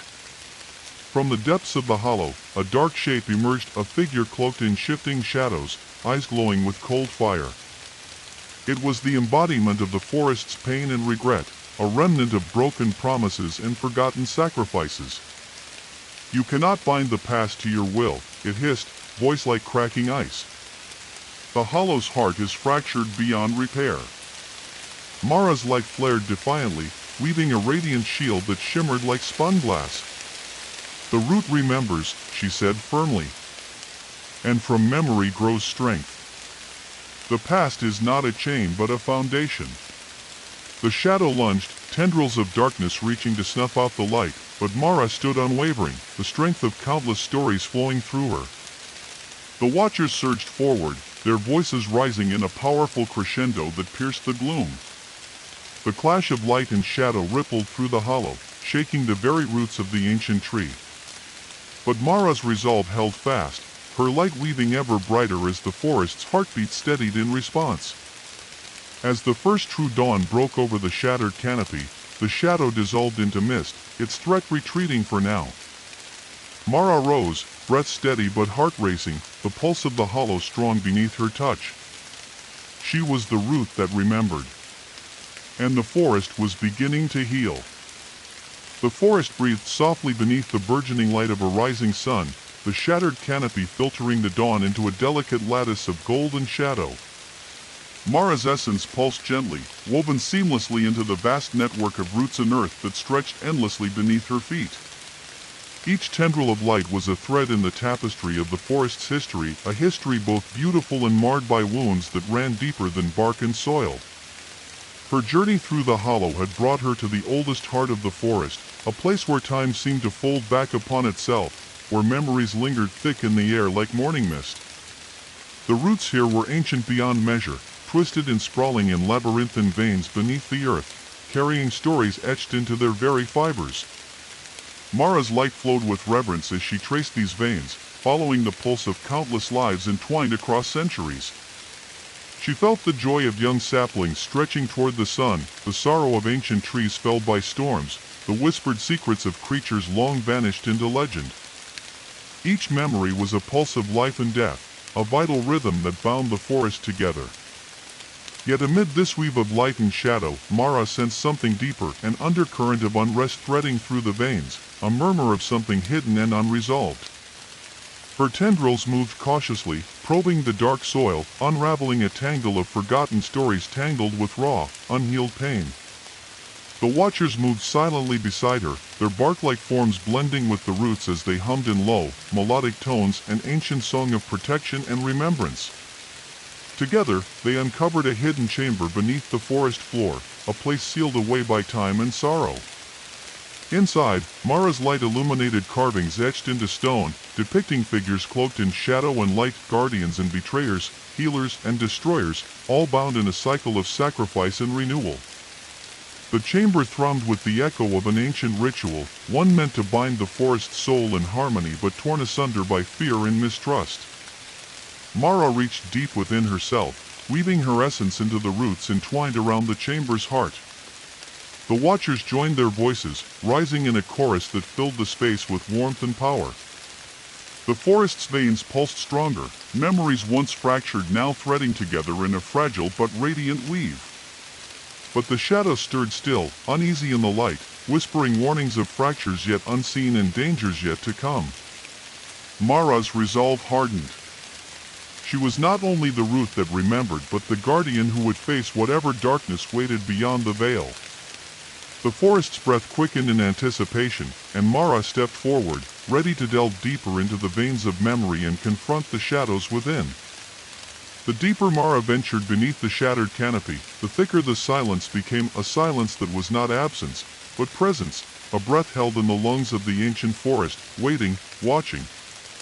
Each step sent ripples through the tangled roots, and with each pulse, Mara felt the delicate heartbeat of the hollow grow more fragile, as if balancing on the edge of a knife. The watchers flanked her, their bark-like forms barely stirring as they became one with the shadows and light alike.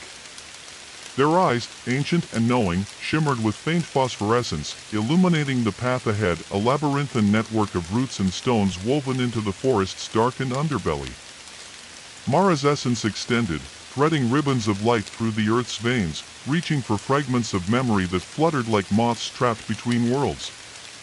The air here was thick with the scent of moss and wet stone, and an unspoken weight settled over the hollow, a reminder that this place was a threshold, a breathing space between what was and what might be. As she passed through a narrow tunnel carved by roots centuries old, Mara came upon a vast chamber, a hollow vast and hollow indeed, where the air shimmered with a faint luminescence, casting eerie patterns across the rough-hewn walls.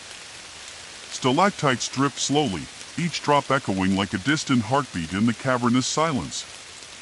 At the chamber's center lay a pool of still, dark water, a mirror to the forest above and the sky beyond, reflecting not only the light but the shadows cast by both. Mara knelt beside it, her reflection rippling gently as she gazed into the depths. From the water's surface rose whispers, soft voices weaving tales of sorrow and hope, of promises made and broken, of lives entwined in the eternal cycle of growth and decay. Mara's light wove through the murmurs, seeking threads to pull, stories to bind. Suddenly, the water stirred violently, and a shadow rose from its depths, a figure cloaked in shifting mist, eyes gleaming like fractured stars. It was the guardian of the breath between worlds, a sentinel born of both memory and oblivion. "You stand at the threshold," the figure intoned, voice like wind through dry leaves. To pass, you must face the breath between worlds, the fragile space where memory and forgetfulness collide. Mara's light flared in response, steady and unwavering. I am the root that remembers, she declared. And I will carry the stories forward, no matter the shadows that seek to claim them.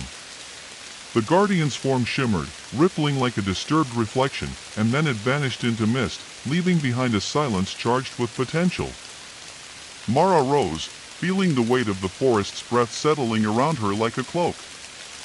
She understood now that the journey ahead was not only through the tangled roots and fractured memories but through the very spaces where light and shadow intertwined, places fragile, precarious, and profound. With the watchers beside her and the pulse of the hollow steady beneath her essence, Mara stepped forward, ready to embrace the breath between worlds and the truths it held. The chamber's silence wrapped around Mara like a heavy, velvet curtain, muffling the world beyond and drawing her deeper into the space between moments, the breath between worlds where time seemed to slow and memories drifted like spectral wisps. The shimmering water still pulsed faintly, reflecting not just the fractured canopy above, but fragments of dreams long forgotten and promises made in twilight. Mara knelt beside the pool once more, her essence dipping delicately into the cool depths, threading tendrils of light through the murky memories hidden beneath the surface. The watchers gathered close, their presence steady and unwavering, a circle of silent guardians bearing witness to the forest's vulnerable heart. As Mara's light wove through the shadows, shapes began to take form, ghostly echoes of lives once lived, faces blurred yet filled with yearning, hands reaching through veils of time to grasp at moments slipping away. From these echoes emerged a figure, neither fully light nor shadow, a child with eyes wide and shimmering like pools of liquid starlight. The child's voice was a soft murmur, a melody tinged with longing and innocence. Remember us, it whispered, voice barely more than a sigh. We were lost between dreams and waking, forgotten by the forest we called home. Mara's heart pulsed with a mixture of sorrow and determination as she reached out, weaving her essence around the child's fragile form, anchoring it gently within the growing web of memories. The watchers' chants rose in a haunting harmony, threading light into shadow, weaving hope into the fabric of the hollow's soul. But the threshold was fragile. The shadows writhed with restless hunger, seeking to unravel the delicate bonds Mara crafted. Tendrils of darkness reached out from the cavern's edges, curling like smoke around the roots and memories. Mara's light flared fiercely, pushing back the encroaching gloom with radiant waves, but she knew the battle was far from over. The threshold between memory and oblivion was a battleground, a place where past and present collided in a fragile dance. As the first rays of dawn pierced the chamber's gloom, the child's form solidified, becoming a beacon of light amidst the fading shadows, a symbol of the forest's enduring spirit. Mara rose, her resolve strengthened by the fragile dreams she had reclaimed. The watchers closed ranks, their voices weaving a protective veil over the hollow. Mara was the root that remembered. And within the threshold of forgotten dreams, she would kindle the light that refused to fade. The dawn's gentle light slipped through the fractured canopy, casting elongated shadows across the forest floor like ghostly fingers stretching toward a forgotten past. Mara moved with deliberate grace, her essence a radiant thread weaving through the tapestry of ancient roots and whispered memories. The watchers flanked her, their bark-clad forms blending seamlessly with the gnarled trees as they followed her deeper into the forest's heart, a place where the veil between worlds thinned, and the echoes of the past reverberated with haunting clarity. The path led to a vast hollow, a natural amphitheater carved by time and silence. The air here was thick with the scent of moss and old stone, and the ground beneath Mara's feet thrummed with a slow, steady pulse, the heartbeat of the forest itself. Around the hollow's edge, towering trees stood sentinel, their branches interlaced like ancient fingers guarding a sacred secret. Mara knelt at the hollow's center, reaching out to touch the earth. Her light spread outward, weaving a shimmering web that stretched across the roots and stones, illuminating carvings etched into the bark and soil, symbols of protection, loss, and renewal. The watchers' voices rose in a low chant, their melody a bridge between the tangible and the ethereal, binding the forest's fractured memories into a fragile harmony. As the chant deepened, Shadows flickered at the hollow's periphery, whispers of lost souls caught between worlds, their forms shifting like smoke in the dawnlight. Mara's heart tightened, sensing their longing, their sorrow. From the depths of the hollow emerged a figure cloaked in twilight, its eyes glimmering with both pain and hope. It was the spirit of the hollow itself, a guardian born of ancient grief and enduring love. "You weave the threads of memory," it intoned, voice like the rustle of autumn leaves. "But the hollow remembers more than light. It holds the weight of forgotten promises and buried fears."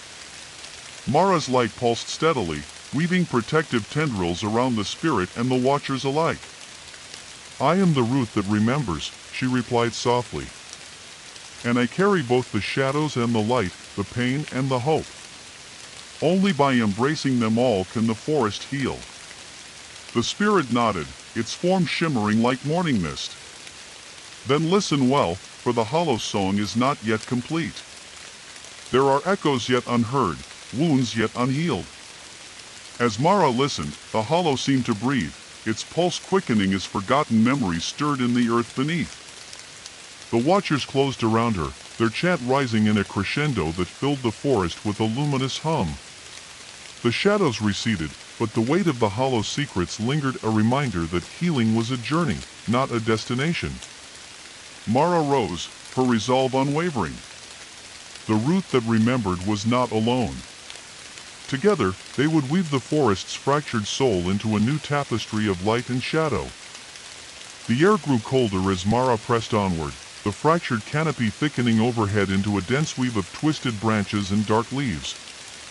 The forest around her seemed to draw inward, folding itself into a somber silence that weighed heavy on her essence. The watchers moved silently beside her, their bark-crusted faces stoic but alert, eyes flickering with the faintest glimmers of light like distant stars in an endless night. Ahead, the path narrowed, winding through a tangled thicket that seemed to absorb the feeble daylight. This was the Silent Grove, a place where even the wind dared not disturb the stillness. Legends whispered of it as the resting place of ancient sorrow, a sanctum where the forest's deepest secrets lay buried beneath layers of moss and forgotten time. Mara's light dimmed as she stepped into the grove, her tendrils of essence reaching cautiously into the dense shadows. The ground was soft and damp beneath her, carpeted with fallen leaves that muffled her passage. The watchers gathered close, their silent presence a shield against the oppressive quiet. In the heart of the grove, Mara found a massive tree, its trunk gnarled and cracked like the face of an old guardian bearing scars of untold centuries. Roots like serpents coiled around the earth, weaving a complex pattern that pulsed faintly with an ancient rhythm. Mara knelt before the tree, her light weaving delicately around the roots, coaxing forth the memories buried deep within. Images flickered like fragile flames, faces blurred by time, voices muted by grief, moments of joy eclipsed by loss. Suddenly, the silence broke, not with sound, but with a trembling in the earth beneath her. The watchers stiffened, their forms blurring with urgency. From the shadowed edges of the grove emerged a figure, a woman draped in tattered vines and leaves, her eyes shining with a fierce, sorrowful light. It was the spirit of the Silent Grove, a guardian of forgotten pain and unspoken truths. "You carry the weight of many sorrows," the spirit whispered, voice like the rustling of dry leaves. "But some wounds run too deep to heal with light alone." Mara's light flickered, steadying with quiet strength. "I am the root that remembers," she said softly. "And I will carry these sorrows, not as burdens, but as threads to weave a stronger whole." The spirit nodded, reaching out a hand entwined with creeping ivy. "Then listen well, for the grove holds secrets yet untold, truths that will challenge your resolve and shape the fate of the hollow." As the grove seemed to breathe around them, Mara felt the forest's pulse quicken, a heartbeat tangled with hope and shadow, light and darkness intertwined. The watchers closed ranks, their voices rising in a solemn hymn that echoed through the silent trees. Mara rose, determination burning bright within her essence. The root that remembered would face whatever truths lay ahead. For the forest's soul depended on it.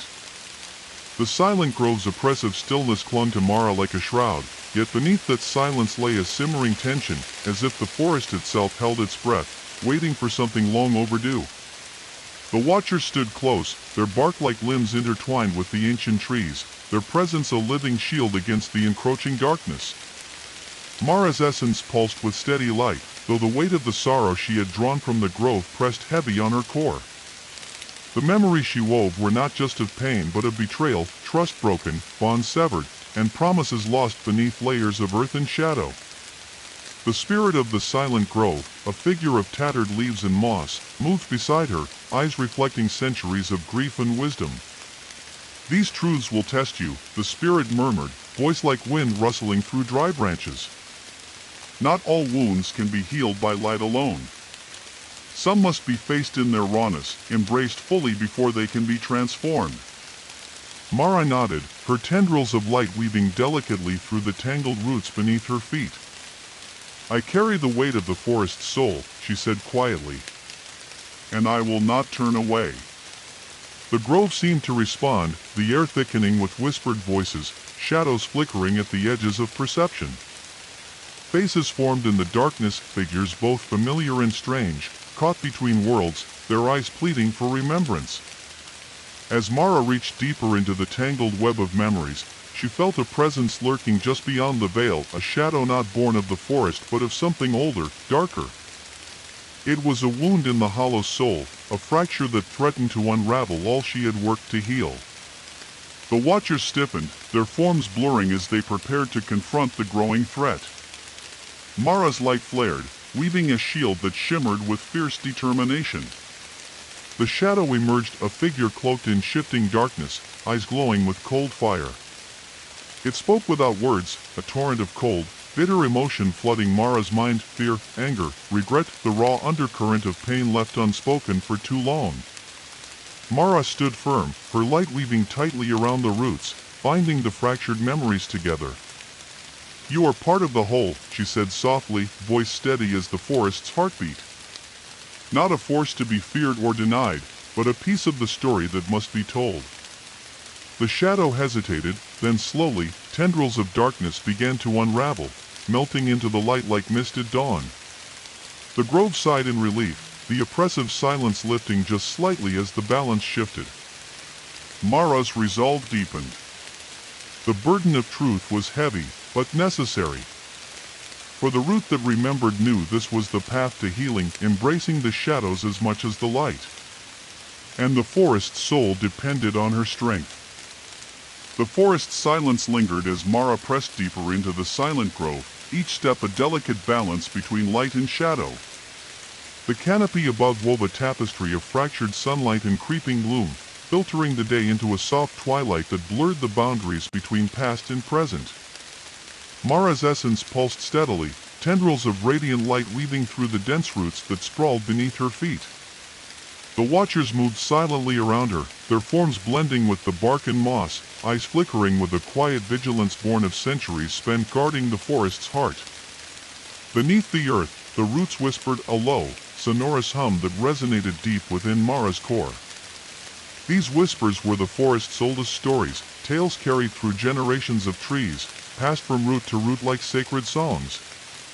Mara knelt, pressing her light into the soil, drawing forth the whispers and weaving them into a shimmering tapestry of memory.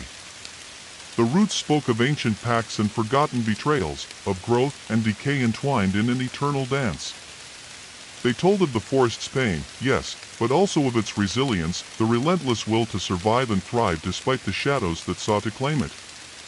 Yet beneath these whispers lurked a darker thread, a voice twisted with sorrow and rage that sought to unravel the fragile harmony Mara worked to restore. The watchers stiffened, sensing the growing unrest, their silent song shifting to a protective chant that wove through the roots like a shield. From the depths of the earth emerged a figure, cloaked in shifting shadows and tangled vines, eyes glowing with a fierce, unsettling light. It was a spirit born from the forest's darkest memories, a guardian twisted by grief and loss into something both beautiful and terrifying.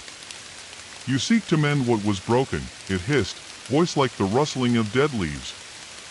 "But some wounds fester beneath the surface, hidden and untouchable." Mara's light flared with steady courage. I am the root that remembers, she said firmly. And I will carry all the stories, the light and the dark, the joy and the sorrow. Only by embracing all can the forest truly heal. The spirit hesitated, then slowly, the tangled vines around it began to unravel, revealing a figure both ancient and vulnerable beneath the shadowed guise. Its eyes softened, reflecting the light Mara carried.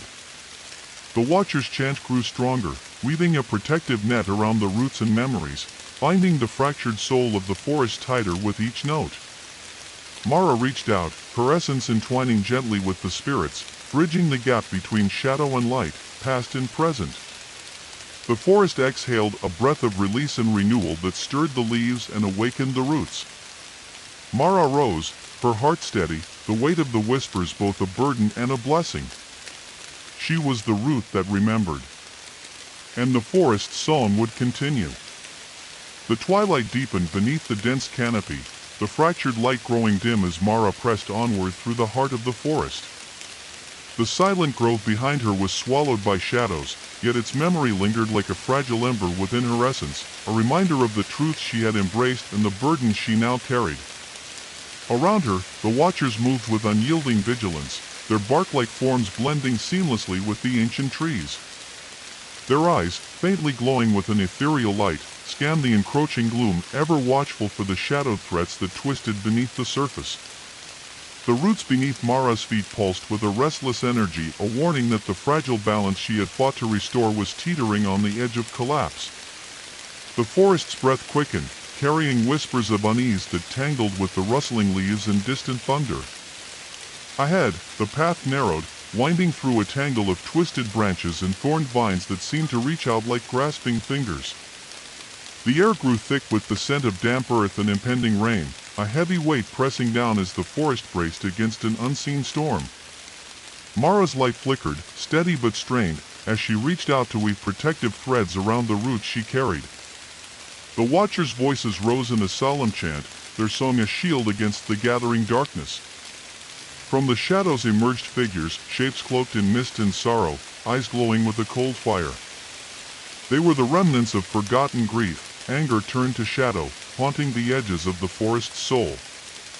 The watchers surged forward, their voices weaving a tapestry of resistance as Mara's light flared fiercely. The clash of light and shadow rippled through the tangled roots and broken branches, a battle not just for the forest's body but for its very essence.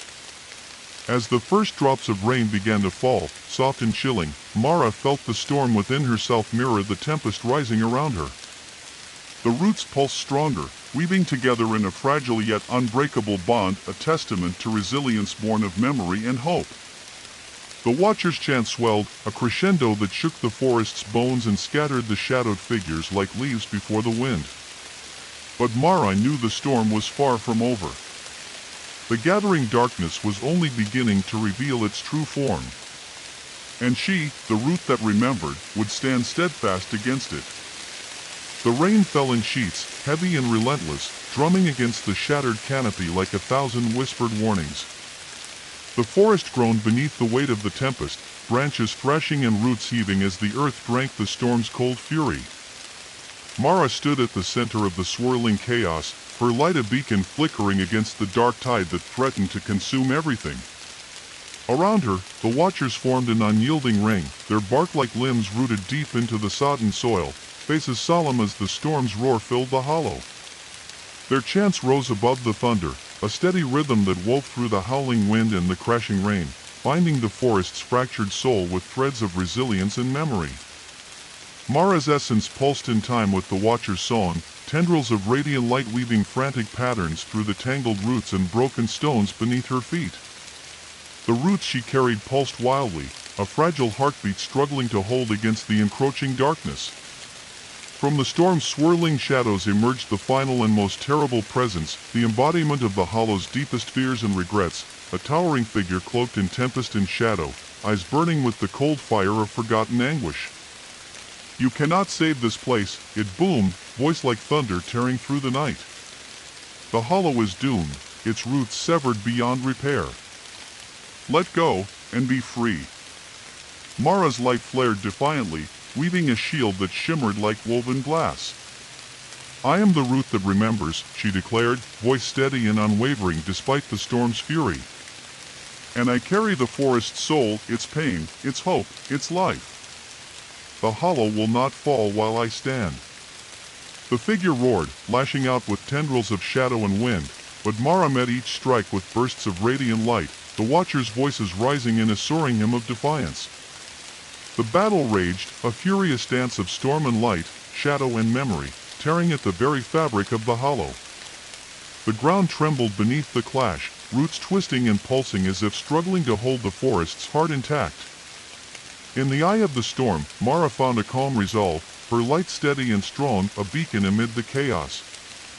She reached deep within herself, weaving the fragmented roots into a single, unbreakable bond, a pulse of life that surged through the hollow's veins. The shadowed figure faltered, its tempestuous form unraveling beneath the strength of Mara's will and the watcher's song. With a final, anguished howl, it dissolved into the rain-soaked night, leaving behind a silence that thrummed with renewal. As dawn broke over the battered forest, the rain softened to a gentle mist, and the shattered canopy glistened with the promise of new growth. Mara's light pulsed steadily, the heartbeat of the hollow strong once more.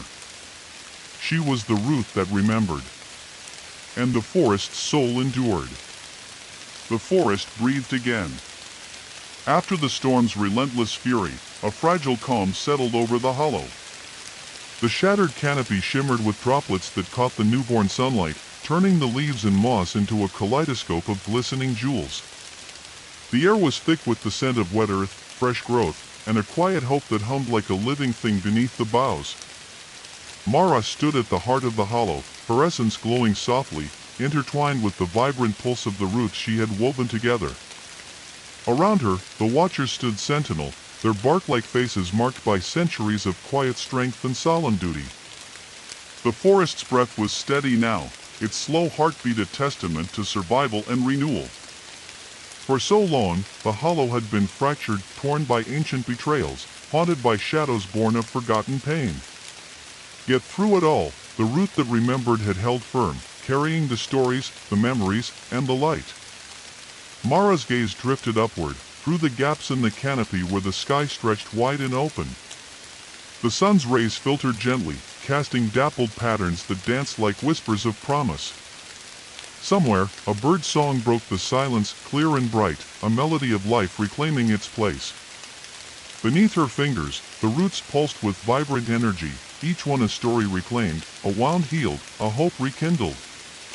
The forest was no longer merely a place of shadows and sorrow, it was a living tapestry, woven with threads of light and dark, joy and pain, memory and forgetting.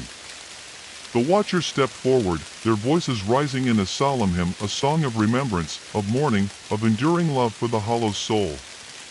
Mara joined, her light weaving through the melody, binding the forest's fractured spirit into a whole stronger than before. The hollow's ancient wounds would never fully fade, scars borne with quiet dignity, but they were no longer chains. They were the foundation of something new. As the first leaves of spring unfurled, tender and bright, the forest whispered its thanks, a breath of wind, a shimmer of light, a promise carried on the breeze. Mara felt her essence merge with the roots, the watchers, and the hollow itself. She was not just the root that remembered, she was the heart that beat steady in the dark, the spark that kindled life from shadow.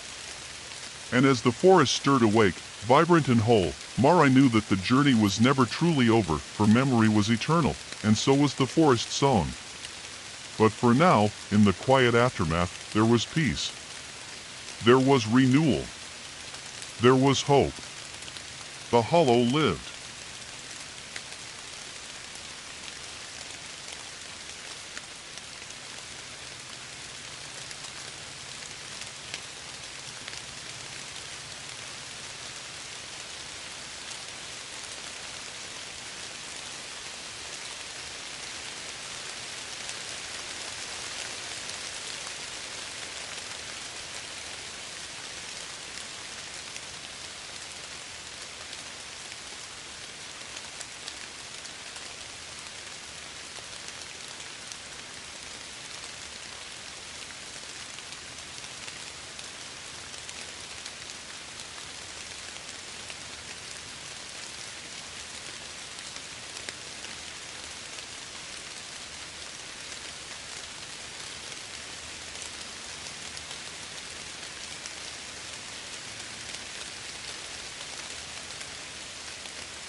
It had rained every day that week.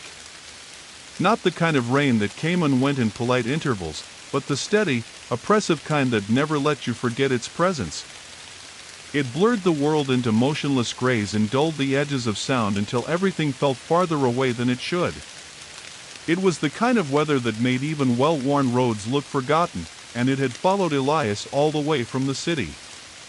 He took the final turn off the highway just past mile marker 217, a narrow, cracked road that dipped between two embankments smothered in pine and birch. His GPS gave a final, almost apologetic beat before the screen froze and faded to black. No signal. That was expected. He didn't mind. He hadn't come here to stay connected. The map on the passenger seat, a real one, paper creased and worn at the edges, had a red circle around a patch of forest labeled Holopine Preserve, with a smaller note scribbled beside it in a shaky hand. Last seen near the trailhead. Search halted after week 3. Elias tapped the brakes as he rolled over a rut in the road, the tires sloshing through puddles that flashed the dull sky in each ripple. His backseat was cluttered with gear, a worn tent, a thermal sleeping bag, lanterns, waterproof notebooks, bags of rice and jerky, a small iron camp stove. He hadn't packed lightly. You didn't go looking for someone out here with only optimism. Not that anyone expected him to find her. Not anymore. The rain had slowed to a mist by the time he reached the small gravel turnout at the edge of the woods.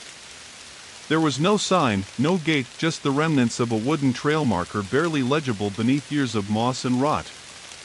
The air smelled of wet bark and mud. Everything else had the damp quiet you only found in old woods during a lull in the storm. A lull. That was all it was.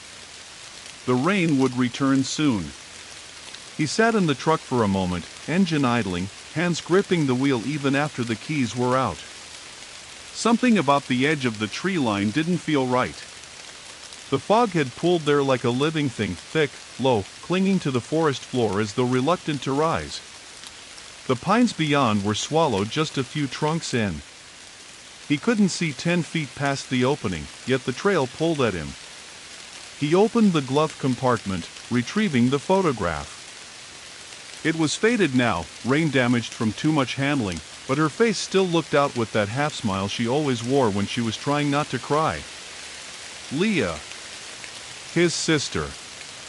She had come here 2 months ago, alone. She had written about a story that needed finding, about the trees remembering more than they let on, and her last message had been a single sentence. I can hear them whispering at night. Then, nothing. Elias stepped out of the truck. The rain immediately returned, heavier this time, as if punishing him for his delay. His boots sank slightly into the mud as he crossed to the edge of the trail, the crunch of gravel disappearing into the wet thud of moss and pine needles. He pulled his hood up and adjusted the pack on his shoulders. The forest swallowed him before he had time to look back. The trail, if it could still be called that, was barely visible beneath the undergrowth and runoff. Mushrooms bloomed like ivory lanterns along the trunks, and everything smelled of mold and soil. Despite the dense fog, the woods were not silent. Rain tapped and plinked and dripped from every surface.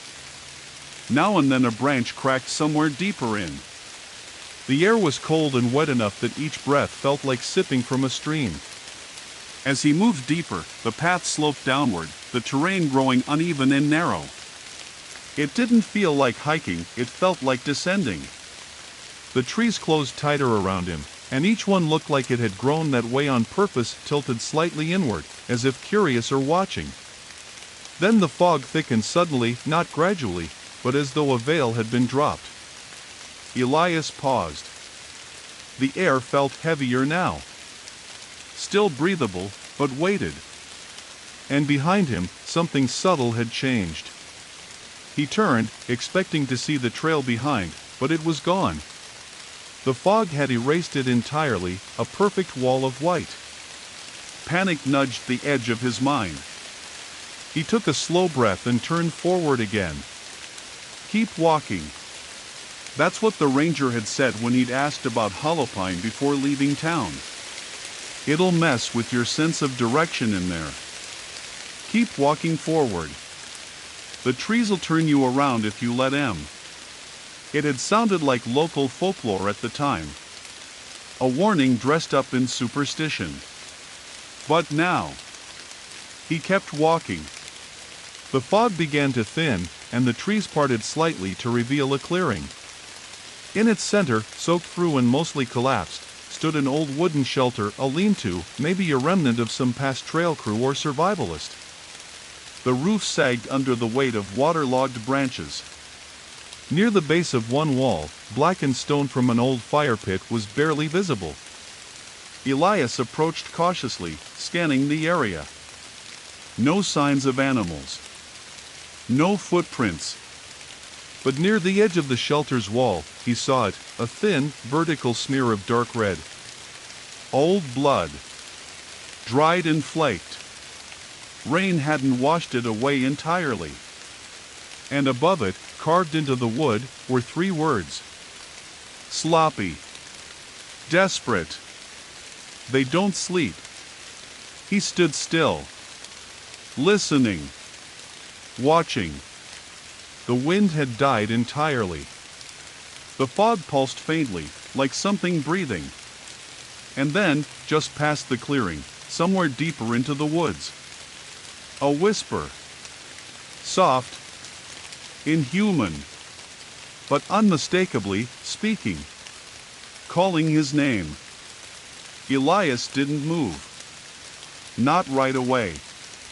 The whisper that had drifted from the woods wasn't something he could mistake for wind.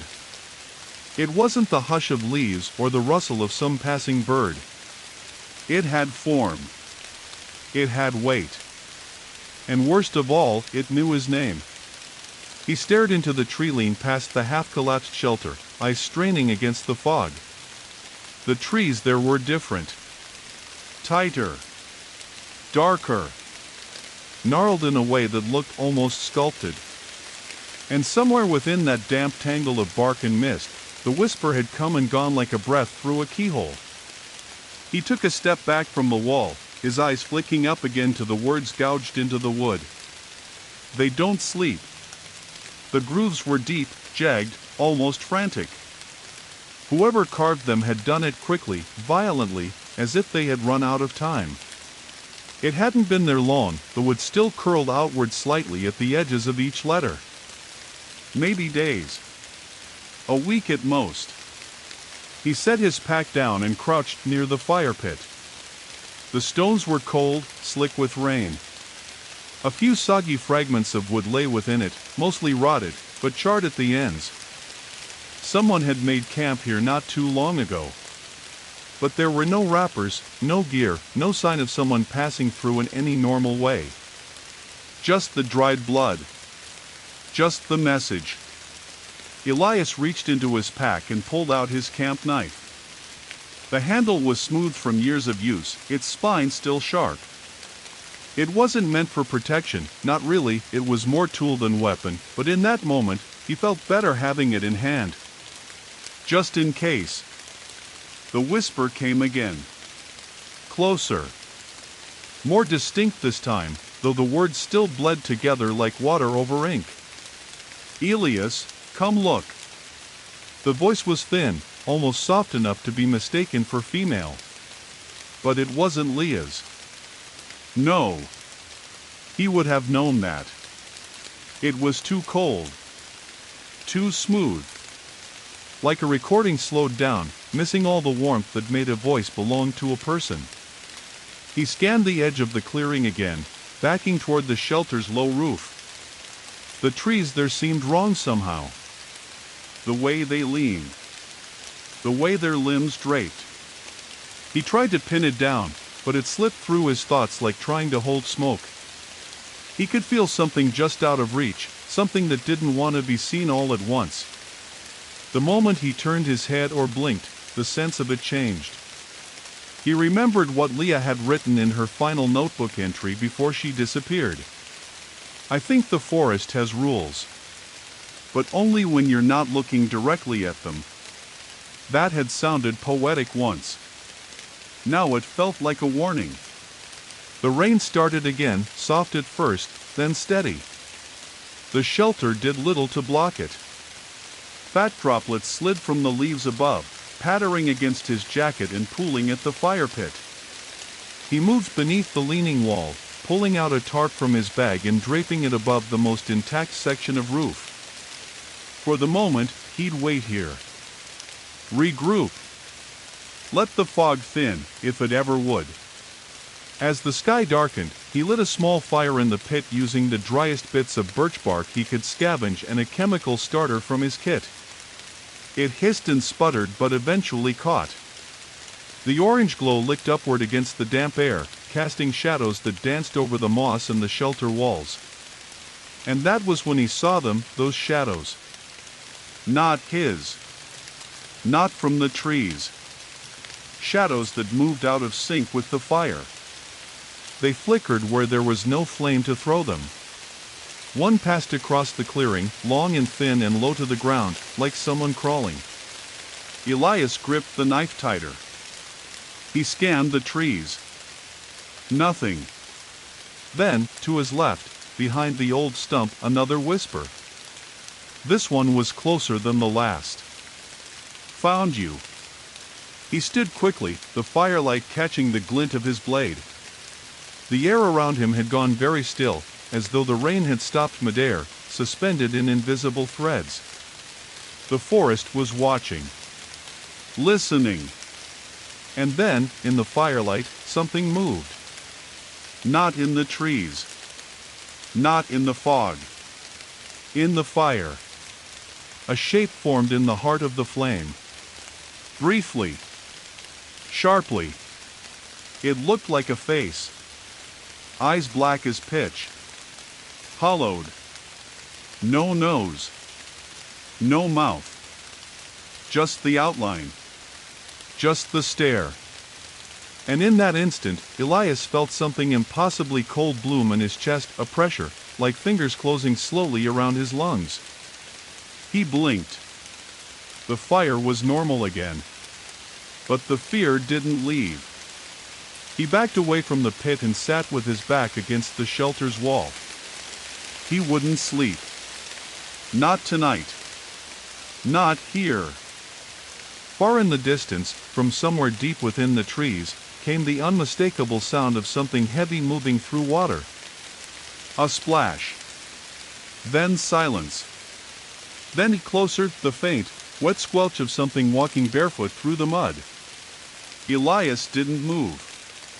He barely breathed. In his mind, a single thought pulsed again and again, echoing the words carved into the shelter wall. They don't sleep. They don't sleep. They don't sleep. And now, neither would he.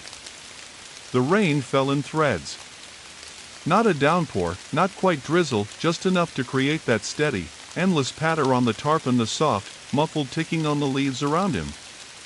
Elias had stayed huddled against the shelter wall all night, knife in hand, the low fire crackling faintly until it died down to smoldering embers. The wet had crept into his bones. His legs ached. His hands were stiff. He hadn't slept. He couldn't. The thing, whatever it was, had circled the clearing once during the night. He'd heard it. Not through the underbrush, not breaking twigs or snapping branches, but something softer, wetter. The sound of flesh moving through soaked moss. Slapping steps, hesitant. Breathing. It had passed just beyond the firelight, just beyond where his eyes could follow. And at one point, he was sure of it, it had crouched just a few feet away from the shelter, watching. Elias had kept his breath shallow. His eyes locked forward. He never saw it. And somehow, that was worse than if he had. Now it was morning. Or something close to it. The forest was no brighter than it had been at dusk, just washed in gray instead of black. Mist clung low, nestling in dips and hollows, and the fog above it was no less dense than before. A pale, dismal light filtered through, enough to see by, but not enough to comfort. The trees loomed like silent witnesses, their trunks slick and dark, bending slightly inward as though leaning to listen. He stood slowly, stretched his legs, and checked his supplies. The fire starting kit was damp but intact. His compass spun uselessly. The map was still in the side pocket of his pack, sealed in plastic, but now it seemed laughably optimistic. Leah had followed a trail. She had left notes. Her journals had been found weeks later by the volunteer search team, scattered, water-damaged, partially buried under leaves about 2 miles east. The rangers had said it looked like she had stayed in the forest for a while. Camped. Moved. Then, nothing. Elias wasn't going to wait here like bait. He scanned the shelter one last time and noticed something he hadn't before, a strip of fabric, pale and tattered, clinging to a low branch behind the lean-to, just on the edge of the clearing. He walked to it, knelt, and pulled it free. It was white canvas. Torn. And beneath the wet, grime-slick surface, there was a faint pattern. Letters. Letters he recognized. Part of the same jacket Leah had worn in the photo. He stood quickly, heart hammering. She had been here. That wasn't some hiker's blood on the wall, it could have been hers. His mind whirred between hope and horror. If she was still alive after all this time, how? And if she wasn't? He turned in a slow circle, trying to orient himself. From the shelter, the woods stretched in 4 vague directions, none of them marked. But near the canvas scrap, the underbrush looked slightly flattened. A path. Faint, but real. Not the same one he'd taken in. Not even close. And for the first time since arriving, he felt something other than dread. Direction. He set off. The trail wasn't natural. It wasn't carved by animal hooves or shaped by water runoff. It looked like something had dragged itself through here, maybe more than once. The ferns were crushed, the moss scraped away in long streaks. The footprints, when they did appear, were strange, barefoot and small, like a child's, but with elongated toes, some bent or malformed. He walked slowly, eyes scanning ahead and behind.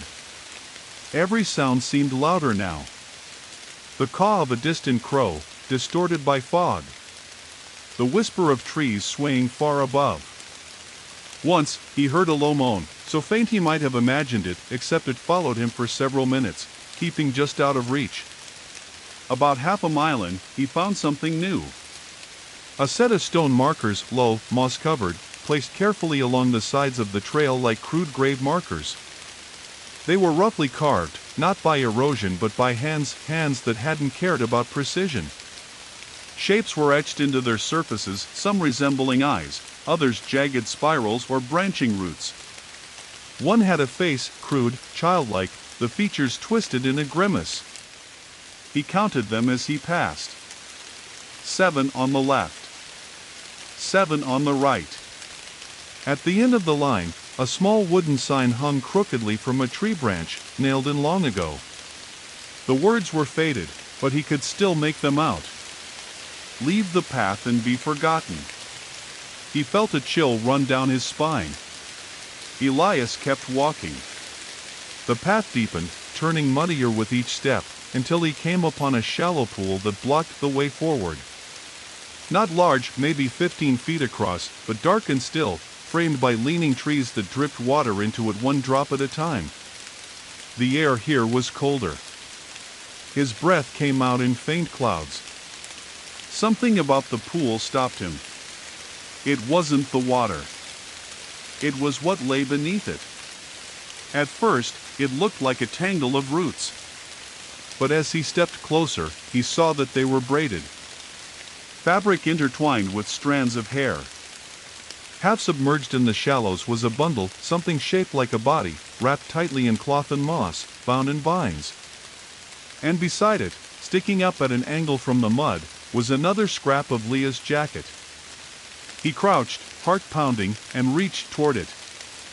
Then, movement. From beneath the water, something shifted.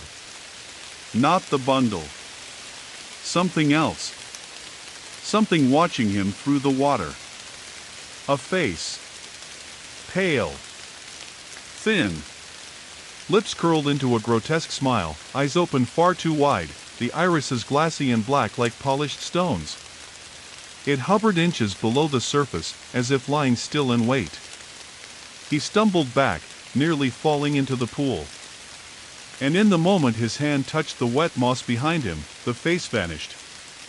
Not swam away. Vanished. No ripple. No splash. No bubbles. Just gone. The forest around him exhaled all at once, leaves rustling, branches creaking, distant thunder rolling overhead. He stood, eyes still locked on the surface. He didn't know what that thing had been. But it had been smiling. The wind returned. It filtered through the trees like breath through cracked lips, cold and sour, twisting the mist into shapes that didn't hold. Elias stood frozen at the edge of the pool, the last place he'd seen the face beneath the water. His boots were caked with moss and mud. The scrap of his sister's jacket still clung to the vine-wrapped bundle beside the pool, swaying gently with the breeze like a flag of surrender. He couldn't bring himself to pull it free. Not yet. The stillness after the thing vanished was more frightening than its presence. The water hadn't moved. No ripple, no current, not even a trailing bubble to suggest it had been real. It might have been a hallucination, an illusion, his mind, finally bending under exhaustion and fear. But something in his gut knew better. There had been intent behind that stare. He needed to keep moving. The trail picked up just beyond the pool, climbing into denser forest. He crossed by stepping over half-submerged stones, his eyes never leaving the water.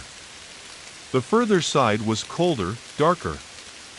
The fog hung lower here, brushing his knees like smoke. The path narrowed between two slabs of stone, vertical, leaning toward one another at odd angles. They formed a sort of natural archway, though the rock wasn't native to this part of the forest. Smooth and dark, almost black, as if shaped by hands or worn by centuries of something other than wind. A thin rust-colored smear stained the base of the left slab. He paused before passing through, the hairs on his arms rising. Beyond the stones, the trees changed. No longer pine, nor birch. These were thick, unfamiliar trunks, their bark split in seeping dark resin, like blood from an old wound. Their limbs twisted upward, not like branches but like fingers curled into the sky. Moss grew thick and strange here, more red than green, veining over roots and rocks in patterns that resembled spiderwebs or maps. And beneath it all, something new. Music. Faint at first. So faint he almost mistook it for wind through distant reeds. But it grew louder with every step he took. Not music, exactly, but the suggestion of it. Tones rising and falling in slow, impossible harmony. Dissonant. Off-key.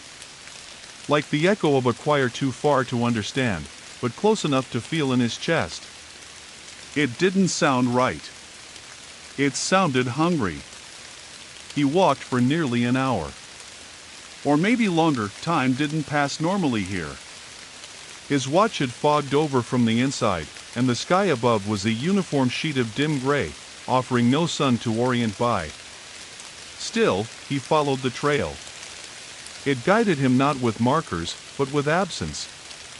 A strip of forest where moss no longer grew. Where bark was stripped clean. Where no birds called. Eventually, the music led him to the mouth of a small hollow. A sinkhole, maybe. Or something older. The ground dipped sharply, a gentle spiral winding downward through rings of fungus and moss. At the center stood a stone altar, half swallowed by roots. Around it, bones. Dozens of them. Skulls arranged in careful lines. rib cages propped against rocks, femurs stacked like firewood. Some were clearly animal deer, foxes, raccoons, but others were not. Some were too long. Some had teeth that weren't shaped right. And a few were unmistakably human. The choir grew louder. Not in sound, but in presence. Elias stepped into the hollow, his breath visible in short bursts. Every footstep crunched soft rot and brittle bone. The air smelled of copper and wet limestone. The altar was covered in carvings, none in any language he knew. Spirals. Eyes. A tree with no branches. Circles nested inside other circles, some etched so deep the stone cracked. Then he saw it. Beneath the altar, almost hidden in the undergrowth, was a torn journal. Waterlogged. Molded. Pages fused at the corners. But it was hers. Leah's. He dropped to his knees and carefully slid it out, wiping the mud from the cover. Her name was faint, nearly gone, but he recognized the handwriting inside. Most of the writing was smeared, but one page near the back had been preserved, tucked between two leaves, pressed tightly enough to avoid the worst of the rain. He opened it. And read. There's something beneath the forest. Not just roots. Not just rock. It hums when you're quiet. You feel it before you hear it. I think it's always been here. And I think we were never meant to walk this deep. Below that, another line. The choir isn't music. It's memory. The forest is remembering through them. And finally, a warning scrawled across the bottom margin in jagged, frantic script. Don't let them sing your name. Elias stared at that line, feeling it settle into his chest like a second heartbeat. Too late. The music shifted. A new note joined the sound, clearer than the rest. Fuller. Like a single voice rising out of a crowd.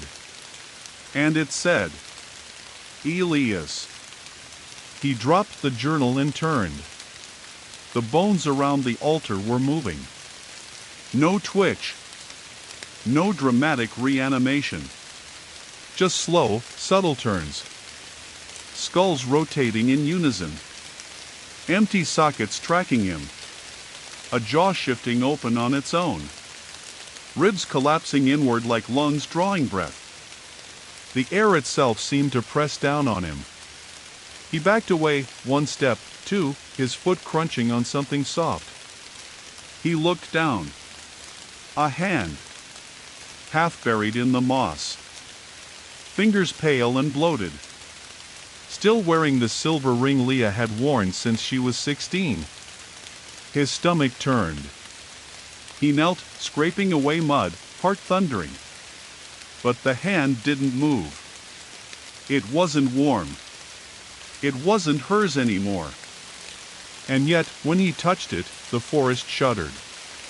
All around him, the trees groaned like old timbers under strain. The choir screamed, not with volume but with frequency. It buzzed in his teeth. It pulsed behind his eyes. He grabbed the journal and ran. Back up the spiral path, past the altar, past the circling bones. The trees leaned in. Branches grasped. Moss clung to his ankles. The forest didn't want him to leave.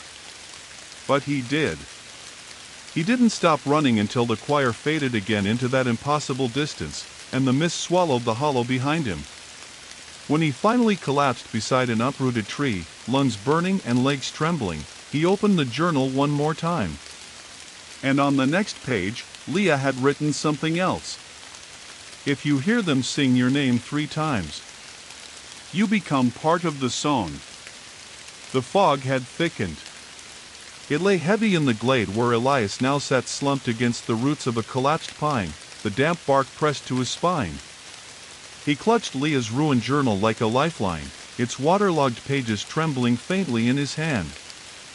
The writing on the last entry, "You become part of the song," repeated itself silently in his head, again and again, louder than the breath wheezing from his lungs. The choir was quiet now. But the silence was worse. It wasn't natural. The forest had no wind. No insects. No birdsong. Even the rain had faded into a dull mist that clung to the air but made no sound when it landed. It was as if the forest was holding its breath. Elias slowly wiped the sweat and rain from his face. His fingertips shook. Not just from exhaustion. It was fear, a kind that nested deep in the marrow, quiet and parasitic. The kind that didn't scream or panic, but sat very still and whispered, "This is how people vanish." And yet, somewhere ahead, beyond the choir and the bones and the altar, Leah had gone further. He had to go deeper. He stood, forced his legs beneath him, and adjusted his pack. The journal went into the inner pocket, close to his chest. He took one last look back toward the place he'd run from. The trees there stood too still.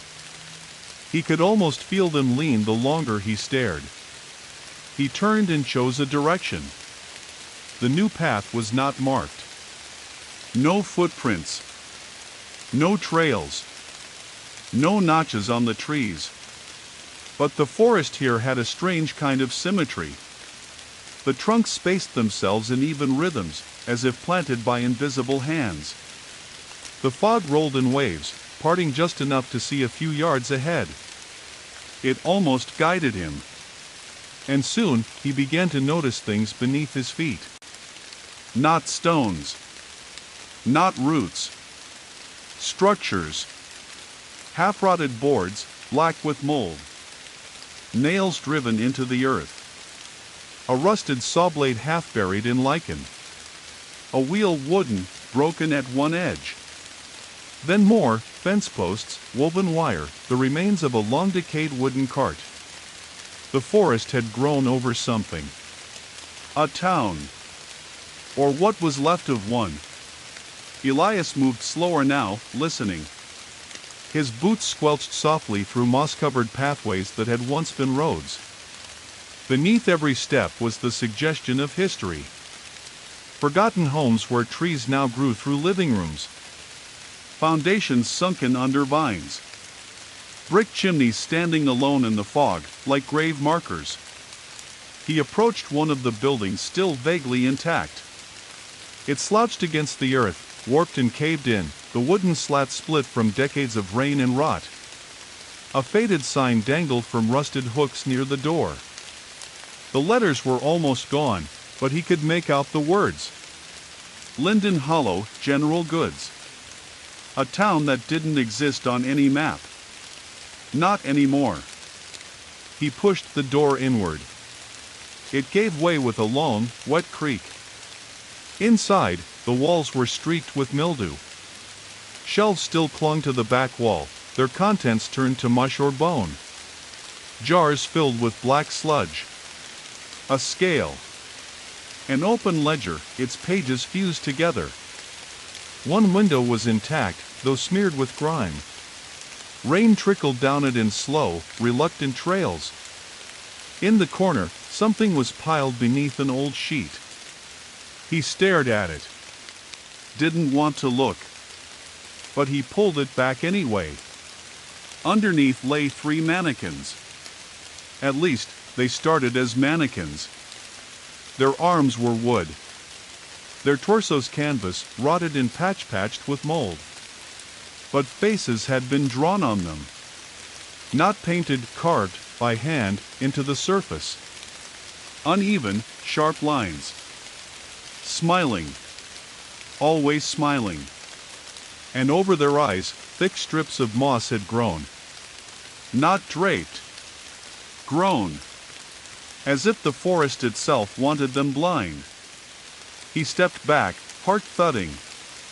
And then, in the silence, a soft creak above him. The ceiling. He turned. There was a second floor. A stairwell to the right, half-rotted, its steps covered in dead leaves and bits of fur. He crept toward it, knife in hand, testing each step before he put his weight down.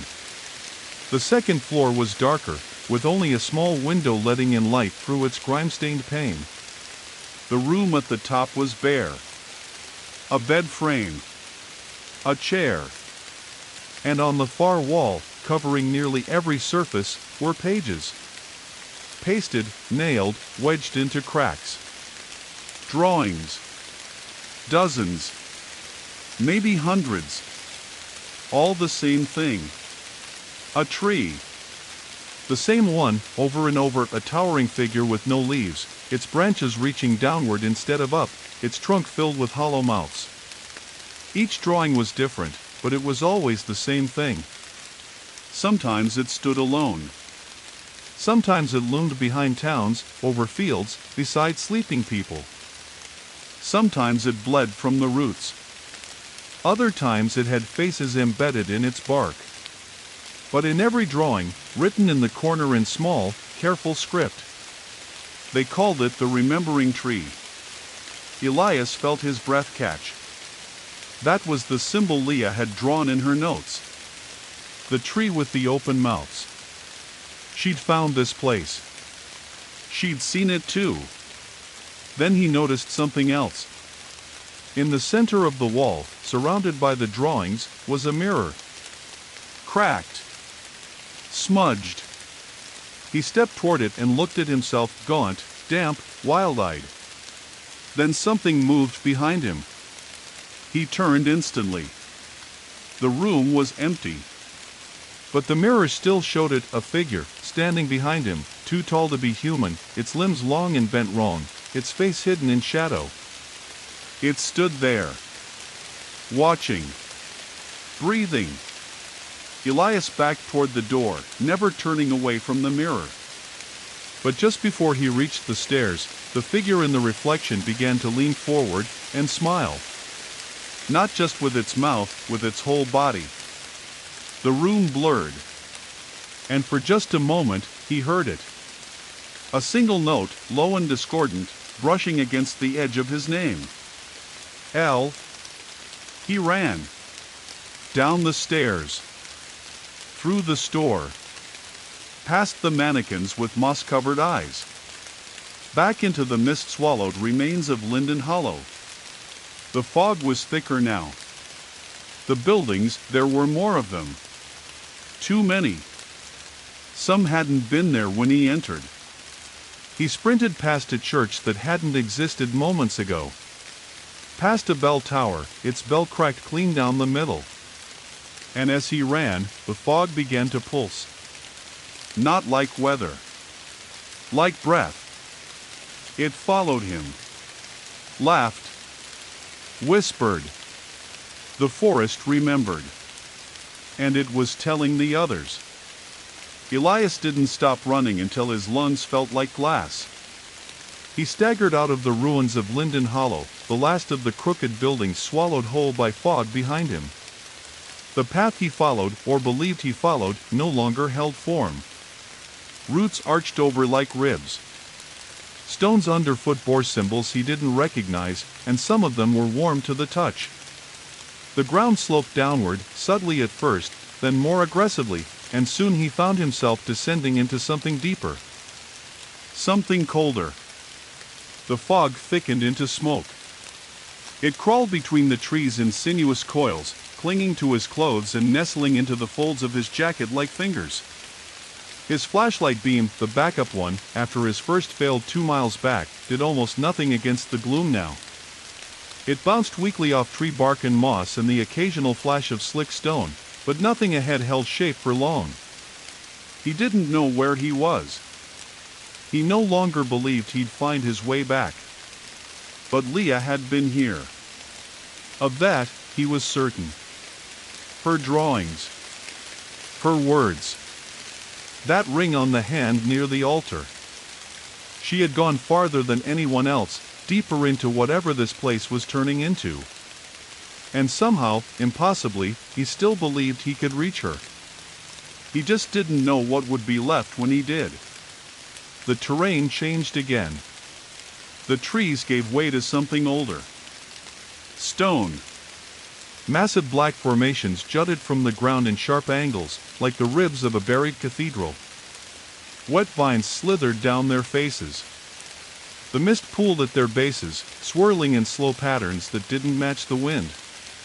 The forest floor here was soft, spongy even, and he began to notice depressions beneath the moss. Shallow pits. Perfect circles. At first he thought they were sinkholes. Then he realized they were sockets. Skulls. Hundreds of them, buried just beneath the surface. Human. Animal. Some, neither. Their mouths were open, half-rotted or turned to stone, but all of them stared upward, as if waiting for something to descend. The ground was made of death. Elias stepped carefully, his stomach turning. The music had changed too. It had returned, but fainter now, less a song, more a chant. Slow. Rhythmic. Like breathing, but deeper. It vibrated in the stones, in his teeth. He could feel it behind his eyes. L. Once more. The second time. One more, and the forest would own him. He pushed forward. A ravine opened before him. Steep, narrow, but shallow enough to descend. The edges were lined with those same jagged stones, some of them carved with strange grooves that seemed to shift when he wasn't looking directly at them. The air here stank of rot and rusted iron. At the bottom lay a stream. Barely a stream, more like a slow, viscous trickle of dark water crawling between the rocks. It bubbled now and then, as if something were exhaling just beneath the surface. Elias crouched beside it, unsure why, and dipped 2 fingers into the water. It wasn't cold. It was warm. Almost body temperature. Too thick. Too still. He yanked his hand back and wiped it on his jeans, the wetness reluctant to leave his skin. Across the stream stood a shape. He froze. At first he thought it was a tree. Tall. Thin. With limbs that bent wrong and trailed upward into empty sky. But then it moved. It didn't walk. It unfolded. Shoulders peeling back. Arms widening like wings. Its face was not a face. It was a mass of teeth. Not just in a mouth, but where the eyes should be. Where the ears were. Where the cheeks pulsed and shimmered. A dozen mouths filled with tiny, needle-like teeth, all silently chattering. It stood on 2 legs that bent forward, toes sinking into the moss. Elias didn't breathe. The thing tilted its head. And smiled. But not with lips. With bone. Dozens of jaws parted slightly, in perfect sync, revealing layers of grinning death. It didn't step toward him. It opened its arms. And that was somehow worse. He didn't run. Not at first. Instead, he backed away slowly, stumbling once, slipping in the mud of the ravine, catching himself on a root. The thing didn't move. Just watched. Jaws clicking in slow, silent rhythm. Behind it, the fog darkened. Thickened. Twisting into shapes he didn't dare identify. The forest was waiting. It knew his name. Elias turned and fled. Up the ravine wall, grabbing roots, slipping and clawing his way to the top. His fingers bled. Mud caked his jacket. His breath came in ragged gasps. But he climbed. When he reached the top, the trees greeted him again. Different ones this time. Thin and white. Paper trees. They stood perfectly straight, their bark pale and almost translucent, like stretched skin. The leaves were wide, waxy, and still. No wind passed through them. The forest here was mute. And written on every tree, dozens, maybe hundreds, were names. Handwritten. Scratched. Burned into the bark with sharp things. Most were faded, but some were fresh. Some bled. He walked between them, reading as he went. Amira Fallon. Caleb Varn. Halloween Girl, no name. Jonas Elias. Leah Harrow. He stopped. Her name was there. Fresh. Bold. Scratched into a tree just ahead. He stepped toward it. And then saw it beneath her name in a childlike scrawl. She joined the roots. The tree trembled. And then split open. Not like a door, not like bark, but like a wound. Slowly. Wetly. Fibers peeling back, sap oozing like blood. And within, there were stairs. Spiraling downward. Carved from root and stone.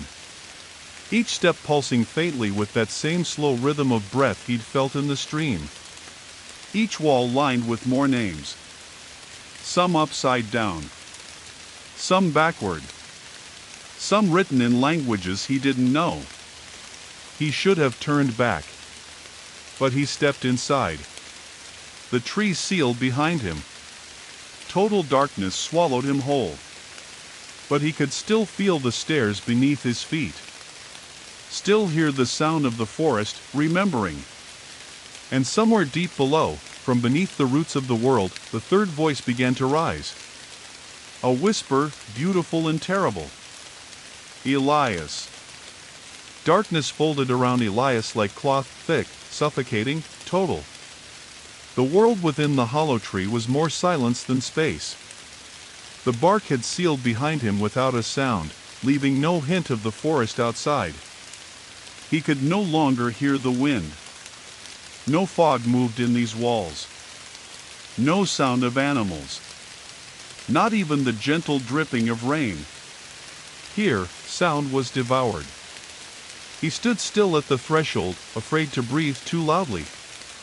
The spiral staircase before him descended into shadow, the steps carved not with tools, but shaped by time, twisted roots and stone compressed into worn, uneven treads. Faint glimmers of phosphorescent lichen clung to the bark like freckles, casting a sickly green-blue light just enough to mark the descent. Each step pulsed with that rhythm again, the forest's breath. Down. Down. And deeper still. Elias began his descent.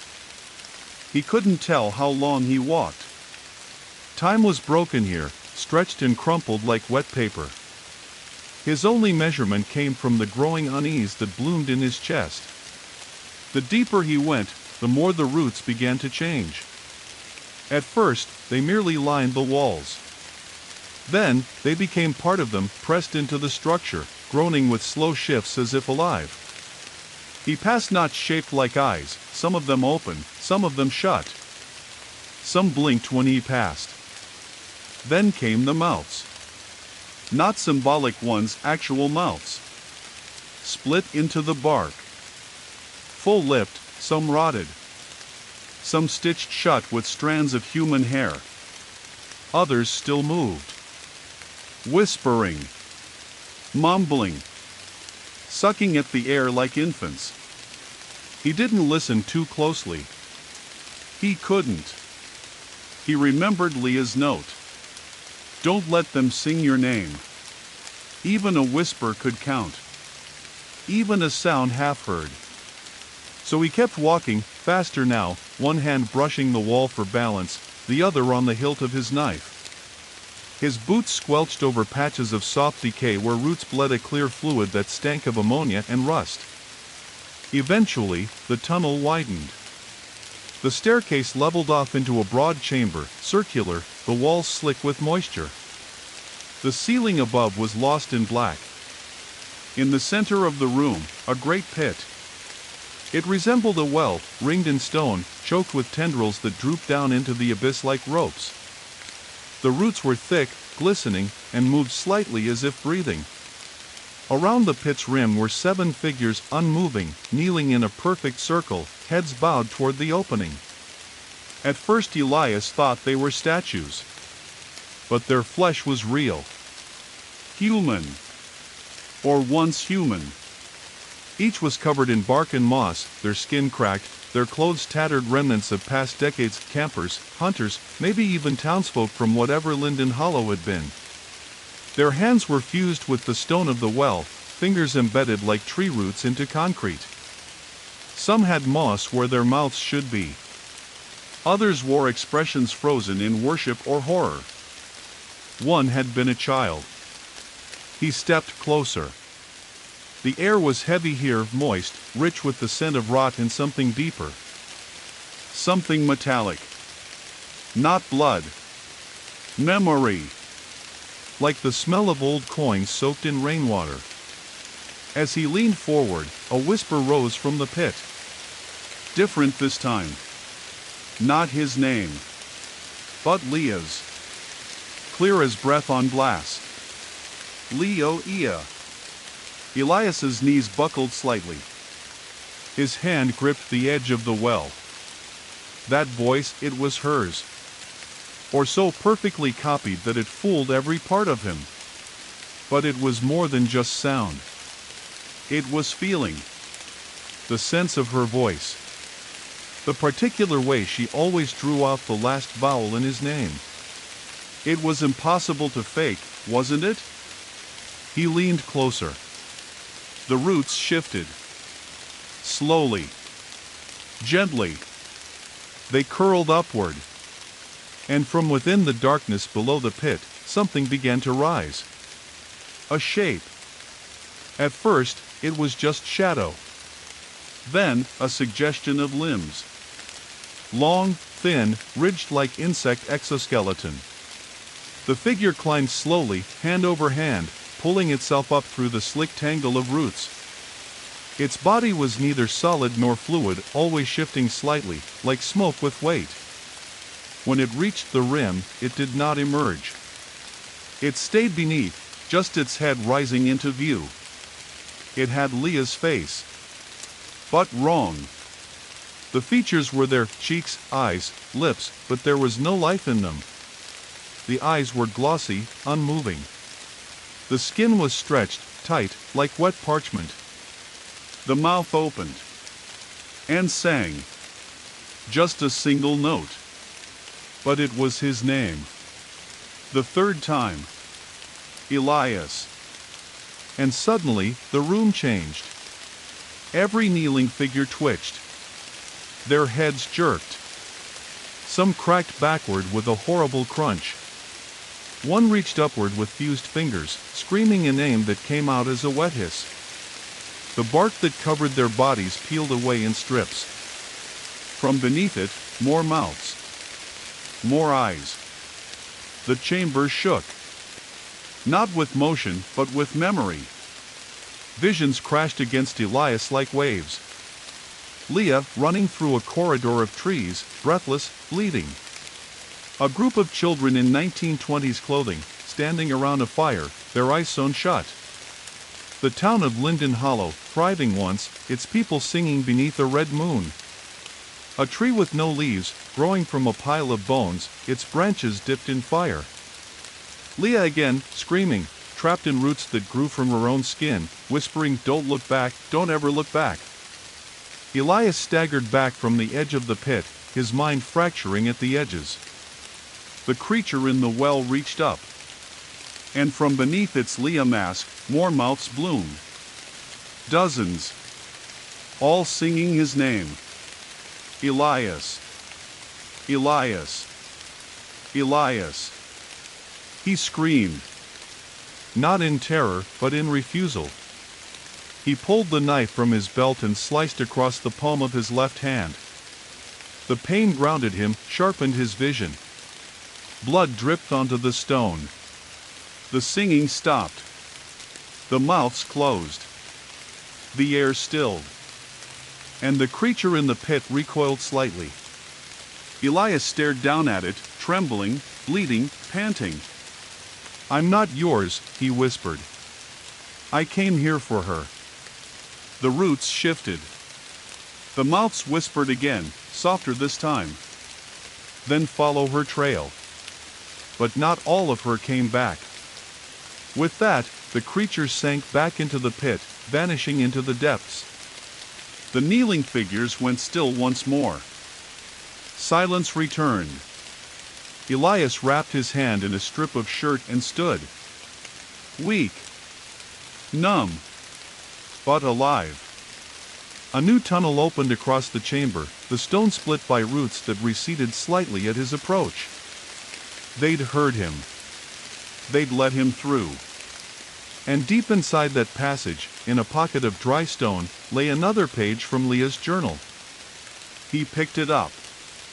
On it, in hurried handwriting. I've seen myself die 7 times. But only 3 of them were real. The rest were rehearsals. One of me is still walking deeper. If you find her, don't trust her eyes. The tunnel beyond the pit had no floor, only root. Tangled and sinewy, the roots pulsed under Elias's boots with a damp, sick rhythm, almost like a heartbeat. The walls glistened. Not with water. With something more viscous, sticky, the color of overripe leaves. Every few feet, the roots opened in knots like knuckles, with tiny slits weeping sap that smelled like bruised fruit and meat left too long in the sun. The page from Leah's journal burned in his pocket.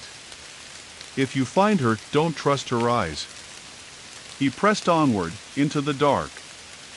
The forest was still watching. He felt it behind him, beside him, inside him, never fully touching, but close enough to taste his breath. No footsteps followed him. But that didn't make him alone.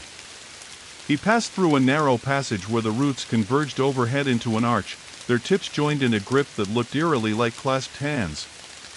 Beneath it, on either side of the tunnel, were remnants of clothing nailed into the wood. Ripped flannel, tattered rain jackets, crumbling nylon backpacks. Camp gear, some of it modern, some decades old. He recognized a brand logo that hadn't existed in 20 years. Someone had made it this far. Many, maybe. But none had come back. One item stopped him, a jacket. Pale blue, torn along the back, the hem still stitched with a tiny iron-on patch, a cartoon moth. He knew it well. He'd helped Leah sew it on the day she left. He ran his fingers over it. The fabric was stiff with dried sap. Or blood. She had come this way. Still alive, perhaps. Or something wearing her shape. The tunnel widened abruptly into a vast underground glade. Roots hung like curtains from the ceiling, swaying slightly in the draft that seemed to breathe from deeper below. The floor was uneven, coated in thick moss and scattered stones carved into spirals. The air was humid and warm. In the center of the glade stood a tree. Unlike the others, this one still had bark, not bark shaped by time, but by hands. Its surface was scored with faces. Dozens, maybe hundreds. Mouths open, eyes blind, all frozen in mid-scream. Some were old, flaking. Others fresh and wet. The remembering tree. He knew it without needing to read a name. It wasn't tall, but it was wide. Its roots stretched out like veins across the chamber floor. The closer he got, the more wrong it felt. The moss whispered. The roots throbbed. The faces began to move, not visibly, not dramatically, but from one glance to the next, their expression shifted. The pain in them was too human to be imagined. And then, from behind the tree, came the sound of weeping. Not a ghostly wail, not an echo, but soft, stifled sobbing. Elias froze. The voice was familiar. It said his name. Not in the singing voice. Not like the creature in the pit. But the way she used to say it. Broken. Elias? He circled slowly. And saw her. kneeling by the roots, clutching her side, her dark hair matted to her face. Mud on her jacket. That same moth patch sewn above her hip. Blood on her sleeve. She looked exactly like Leah. Every detail. She looked up. Her eyes met his. And for a moment, just a moment, he let himself believe it was really her. She stood slowly, wincing. Jesus, Elias, how did you find me? I thought I was going to die down here.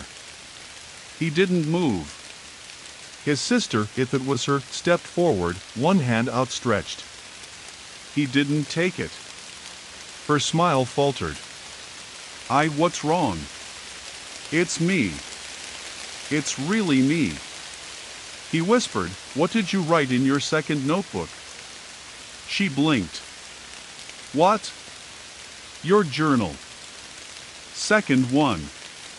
What did you write on the back page? Her eyes shifted. Just slightly. Then she smiled again. Too wide. I missed you. That wasn't the answer. She rushed him. Not like a person. Like a tide. Her arms flailed, her mouth stretched open, and from it came the sound, not of screaming, but of dozens of voices all speaking at once. Some begged. Some sobbed. Some said his name in wet, burbling tones. He shoved her back, but she didn't stumble. She didn't even blink. Her hands wrapped around his shoulders, cold and boneless, like wet rope. Her skin peeled where he touched it, revealing bark beneath. Her face distorted. The mask of Leah peeled back like tissue, exposing rows of jagged teeth, not in her mouth, but in her neck, her cheeks, her forehead. And they were all smiling. He brought the knife up. But it sank into the ground. Just dropped. Like the moss had swallowed her. Like she'd never been there. A second later, her voice came again, from behind the tree. Then again, from the ceiling. Then from everywhere. Dozens of Leahs. Crying. Laughing. Repeating the words. It's me. It's really me. You found me. Don't leave me here again. Elias clutched the knife and backed toward the center of the glade. His foot struck something hard. A body. He turned. There she was again. Leah. But this time, not standing. Lying still. Her face was real. Her clothes were torn, her skin cracked and bruised, her fingers curled in a fist over her chest. And her eyes, half open, not glassy, but dull, held no movement. And beneath her head was a page. He reached out, hands shaking, and slid it free. It was her handwriting. They made another me. She remembers everything I do. But she likes the forest more. If you're reading this, she'll already know you're here. I don't think you can kill her. But maybe you can bury her deeper. He looked up. The tree. The roots. The soil. A plan began to form. He grabbed her body gently, whispering apologies. The weight of it broke something in him. The hope he hadn't admitted until now, that she might still be alive, died quietly in that moment. He carried her toward the tree. The mouths on the bark hissed. The roots recoiled. But he pressed on.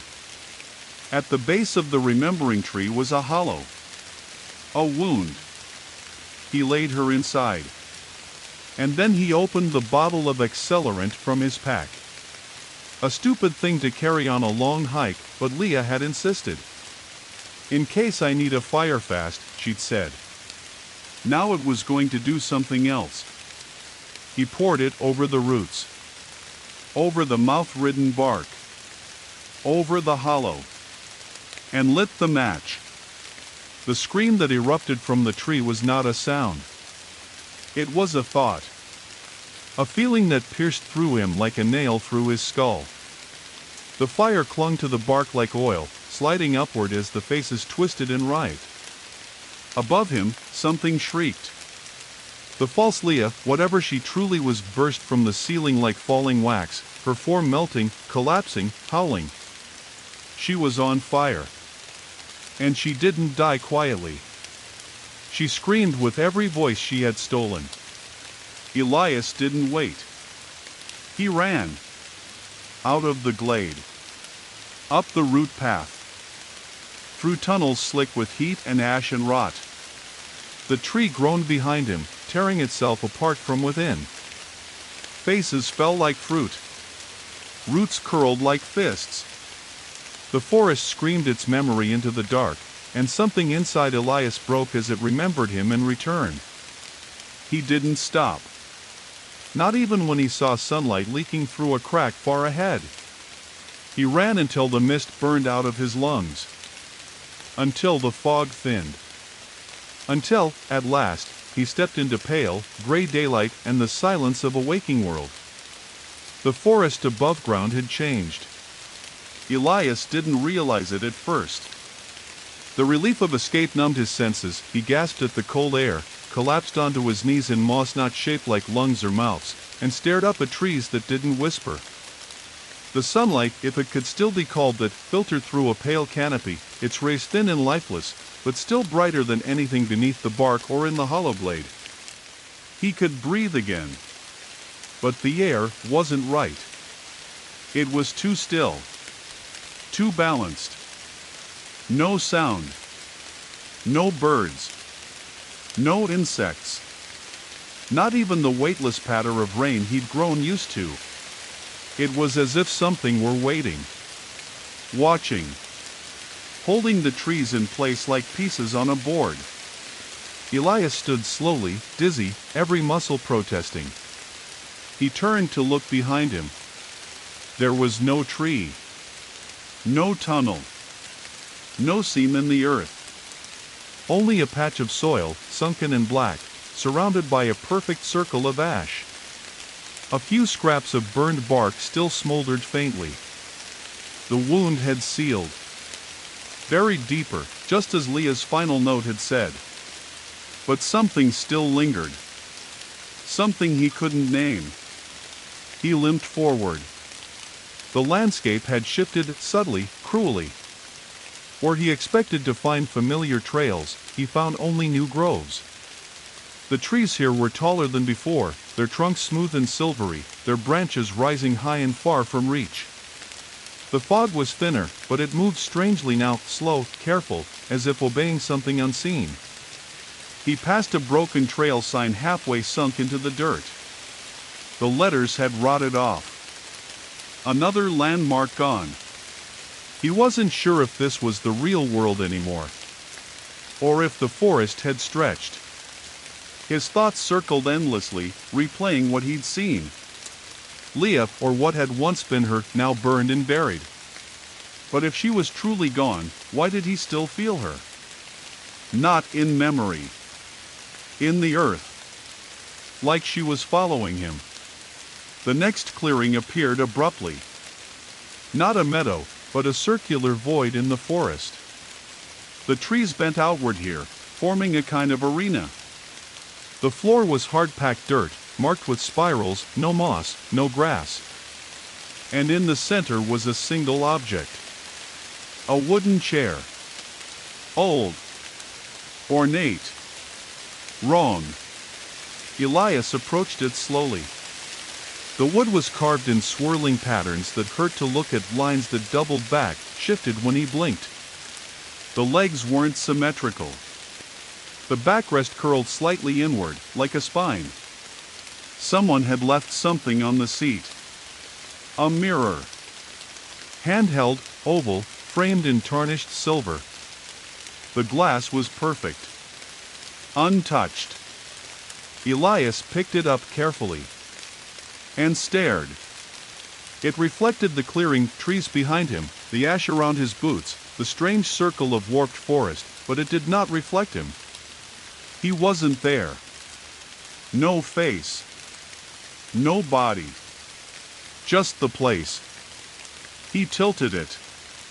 Nothing changed. Then something did. The trees in the reflection moved. Not in the world behind him, only in the glass. Their limbs twisted. Their bark split with wet sighs. Faces formed in the trunks. A figure appeared in the center of the clearing. A woman. She looked like Leah. Again. But older. Thinner. Hunched forward like her spine had forgotten how to rise. Her mouth moved in the mirror, but made no sound. Then, behind her, the forest in the mirror turned black. The wind picked up. Elias dropped the mirror. It landed silently in the dirt. The clearing darkened. Above him, the clouds folded inward like bruised petals. The fog thickened along the edges of the trees, crawling inward, curling like fingers ready to grip. The silence deepened into pressure. Then came the sound. Not music. Not the choir. Wind. Real wind. But not made by air. It howled between the trees like it had been locked away and finally released, high, dry, dragging with it the stink of smoke and mold and damp stone. It didn't come from one direction. It came from all around. A spiral. Something walked within it. Not running. Not hunting. Following. Always exactly 3 paces behind. Elias turned. Nothing. But the wind followed. He walked forward. The steps followed. He paused. They paused. Whatever was walking with him was patient. Not ready to be seen. Or perhaps unable. Like it lived in the space behind the senses, between the blink and the breath. He spoke aloud, hoarse, "You burned." No answer. He turned again, slower this time. Behind him stood a tree. But not one that had been there before. Its trunk was blackened at the base, charred. Still steaming. Its roots coiled like ropes around a small, shallow hollow. And in that hollow sat something new. A face. Just the face. Leah's. Or a copy. Set in the dirt. Eyelids stitched closed. Mouth sealed with moss. It twitched once. Then the wind whispered, "She remembers you too." Elias stepped back. The face smiled. But it didn't move. It smiled from within. The roots around it pulsed, drawing tighter. The moss along the mouth curled into a second grin. All around the tree, the ground trembled with slow, deep rhythm. The forest was not finished. And the thing that followed him was not done becoming. He turned and ran. Again. Through the new forest, through archways of bone-white branches, over streams that hissed as he passed, past shadows that blinked and vanished. The footsteps behind him never hurried. But they never fell away. Always 3 steps behind. Eventually, he collapsed beneath a ruined hunting platform. The structure hung 10 feet above the ground, its ladder snapped, its floor warped by time. He crouched beneath it, trembling, not from cold but from a pressure he couldn't name. The mirror was still in his bag. He pulled it out. This time, he saw himself. But his eyes were wrong. Too wide. Too many. And behind him, no forest. Only roots. And the faint sound of weeping. The night pressed in thick and silent, draping the forest in its cold, heavy cloak. Elias crouched beneath the broken hunting platform, clutching the tarnished mirror from the clearing. The mirror's glass was cold, unnaturally so, biting into his palm despite the chill of the damp air. He stared into it again and again, searching for anything, an answer, a sign, a trace of Leah, but found only his own gaunt, haunted reflection staring back. Yet something was wrong. His eyes in the glass were too large, too many, flickering just out of focus, like ripples on dark water. Around him, the forest seemed to hold its breath. The familiar smells of wet pine and moss had twisted into something acrid, a metallic tang that made his stomach churn.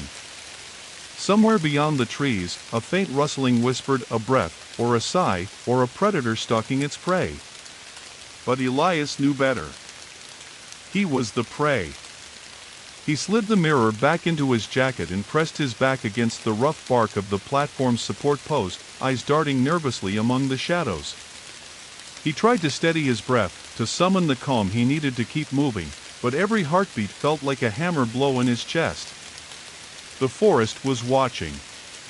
It was always watching. A sudden movement caught his eye. At the edge of the clearing, a shape shifted. Not quite human. Not quite tree. The dark outline moved with unnatural fluidity, weaving silently through the undergrowth. Its limbs bent at odd angles, joints cracking softly like dry twigs. As it emerged into the dim moonlight filtering through the canopy, Elias's breath caught. It wore Leah's face. Not a mask or a copy, but her very face, eyes bright and wet, hair tangled and wild, but the expression was wrong. Too wide a smile, too still, like a painting frozen mid-grin.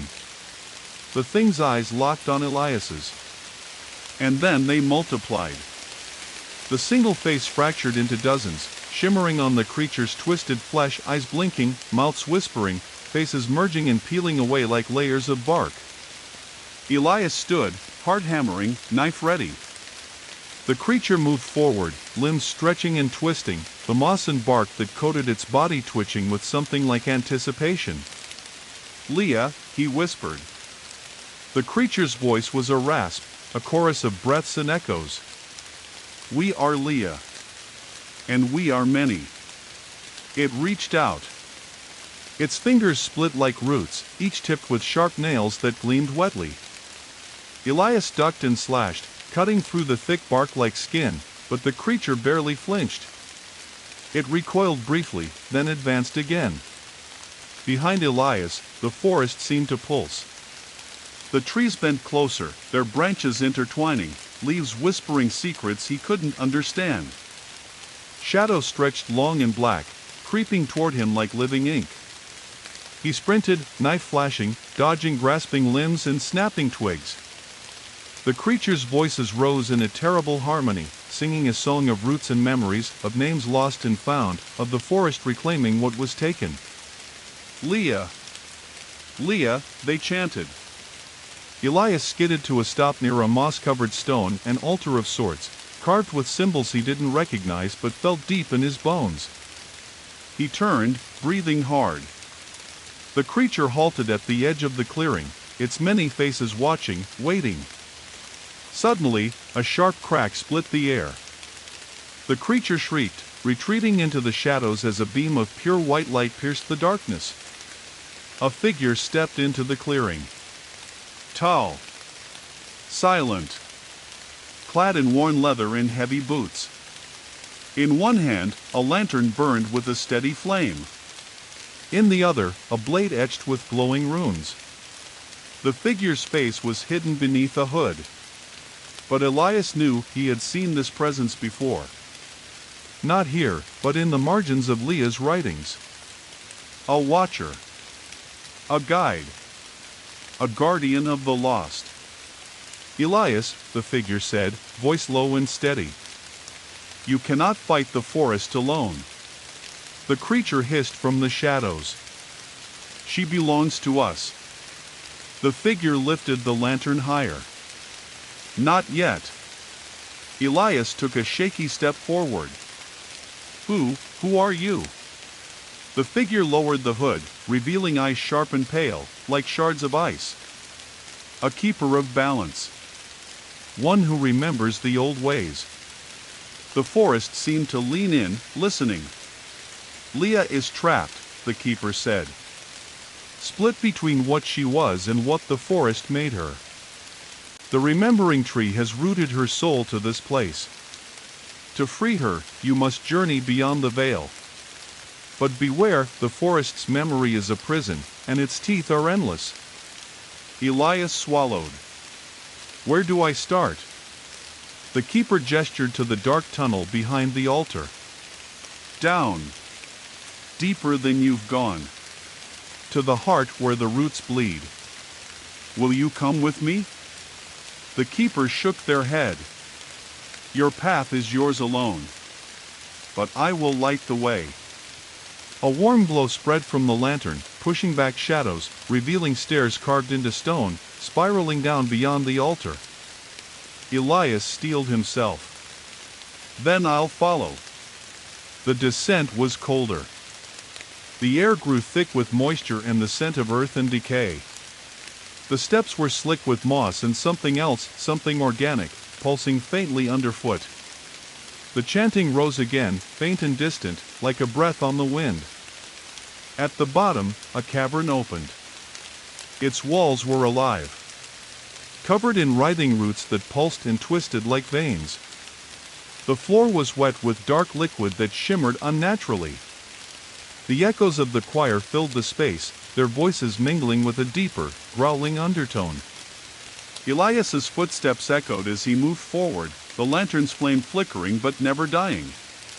And ahead, in the center of the cavern, the heart of the forest awaited. A monstrous root, black as night, twisted around a pool of dark water. From the pool rose faces, pleading, screaming, silent. Leah's among them. Eyes wide, mouth open in an eternal, voiceless scream. Elias clenched his fists. I'm coming, he whispered. Elias stood at the edge of the cavern, the flickering lantern casting long, trembling shadows that danced against walls alive with movement. The pulsing roots groaned softly, like a beast breathing beneath the earth. His heart pounded in rhythm with that slow, steady pulse, one that felt less like life and more like a deep, ancient hunger. The pool before him was no ordinary water. It was thick and black as ink, glossy like polished glass, but unnervingly alive. Faces emerged and faded beneath its surface, trapped behind the liquid veil like trapped memories longing to speak but unable to break free. He saw Leah's face among them, her eyes wide, her mouth frozen mid-scream. But this time, her gaze seemed to lock on him directly, filled with desperate pleading. Elias, she mouthed silently. A low growl rumbled from the shadows behind the pool. Elias turned sharply. From the darkness, a form emerged. It was colossal, an ancient root beast, its body made of twisted bark and gnarled wood, branches sprawling like broken limbs. Eyes like glowing coals burned deep within its face, and from its maw spilled dozens of writhing tendrils, each tipped with sharp, thorn-like teeth. The creature exhaled a gust of cold air that smelled of decay and death. The keeper's voice echoed faintly in his memory.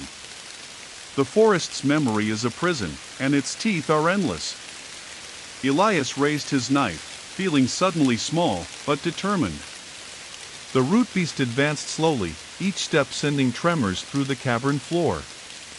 Elias edged closer to the pool. His fingers trembled as he reached out, dipping the blade into the black water.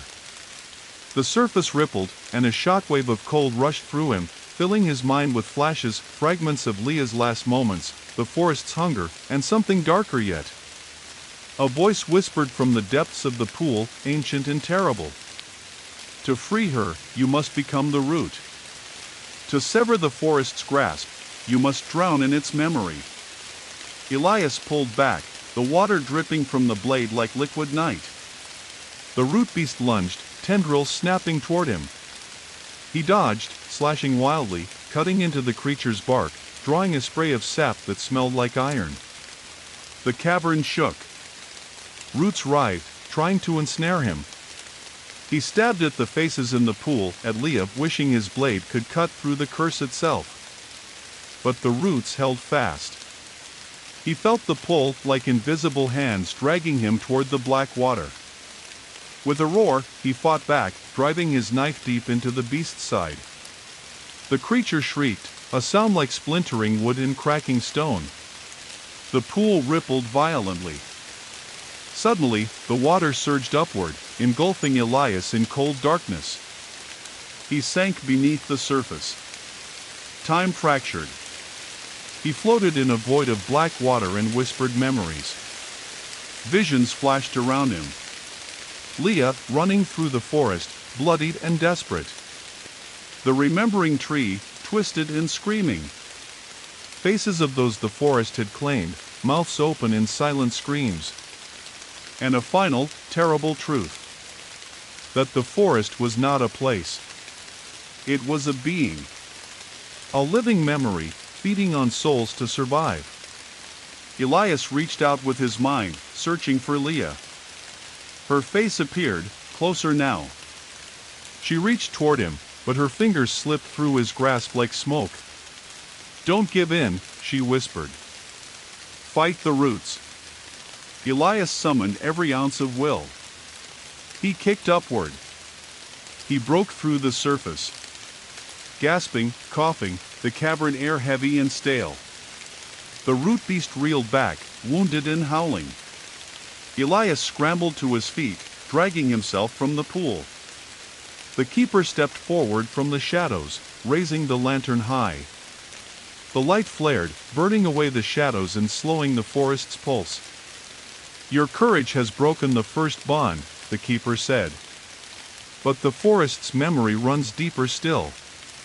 Elias looked toward the twisting roots, their slow pulse weakening but unbroken. He knew the journey was far from over. But he had hope. And with it, the strength to keep walking into the black heart of the forest. The air in the cavern grew heavier, thick with the scent of damp earth and decay as the root beast retreated into shadow. Elias stood panting beside the obsidian pool, the lantern's flame flickering weakly, threatening to gutter out against the oppressive darkness. The keeper's steady presence beside him was a silent comfort, though the tension in the air was suffocating. Elias's eyes were drawn once again to the faces trapped beneath the pool's surface. Some were desperate, others resigned, many were twisted in silent screams. Leah's gaze was fixed on him, unwavering, yet imploring. "Will I find her?" Elias whispered, voice hoarse. The keeper's gaze was steady.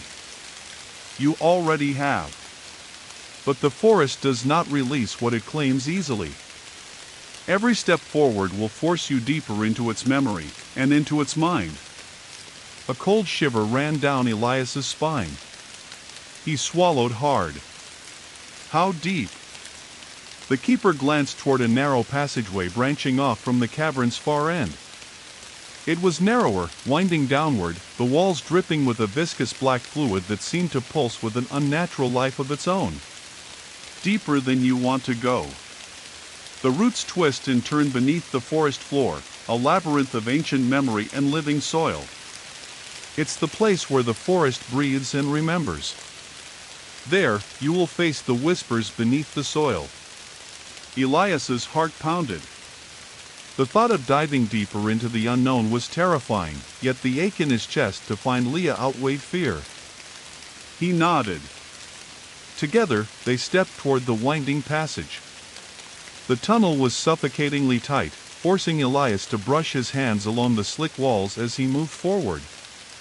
The thick black sap seeped from cracks in the roots that formed the walls, occasionally dripping onto the soft earth beneath his boots. With every step, the soft squelch of mud mixed with the faintest murmurs, barely audible, like voices from beneath the earth.